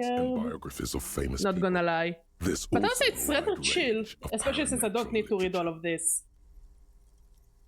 What? Nah. Nah, I'm okay. What? No, I'm okay. I'm okay. Look through the shelf. Amidst the but we are fucking broke now. Find one written by someone named Matthias W. Dundas. It's about wholeness, unity, balance. The point of the book, and many others on this shelf, is to give people medicinal advice in situations where they don't have access to paid health services. How does that work? It serves platitudes, while also telling everyone that traditional medicine, the kind people don't have access to, and which costs more than this book, is garbage, and would only give you cancer anyway, without even curing your cold or anything. Wholeness, unity, balance, on the other hand, can basically take care of anything. Though it is important to note, when it's up to your mind to heal yourself, then it's because of your mind that you're ill in the first place. It's your own fault if you're ill. Got it? Does that book say anything else? The book features chapters on topics such as how to find magnesium. It even lists plants you can harvest magnesium from. That's actually could be very useful. Continue drinking if you're an alcoholic who has destroyed his liver. There's even a chapter on the ancient Seraïs tradition of using duck gallbladder preservatives to treat and prevent sexually transmitted diseases. Pre and post factum apply. Also, the magnesium one could actually be very, very useful. Storky, what books are these? Sir, please, no browsing in that shelf. That wisdom is not for free. I can't have you end up, like, opening a police store next door and stealing my customers. Oh no! What the fuck would I sell in the police store?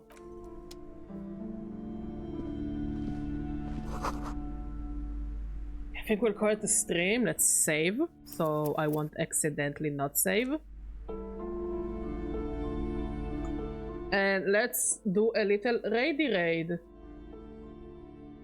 It looks like the extension didn't work, which is a shame, but you know, whatever. I guess it's not on us. What did you say her name was? Tammy Cooper?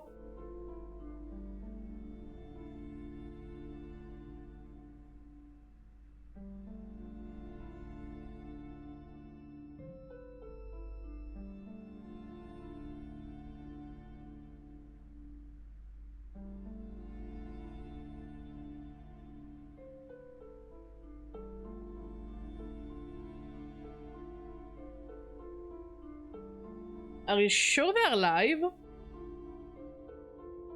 Cause it doesn't find the channel.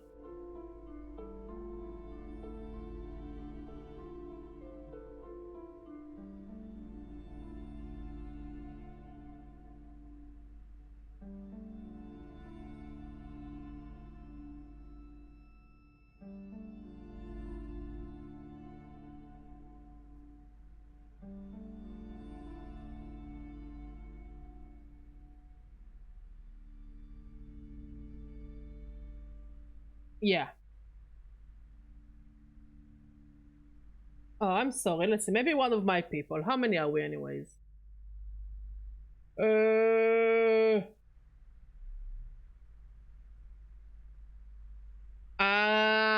see.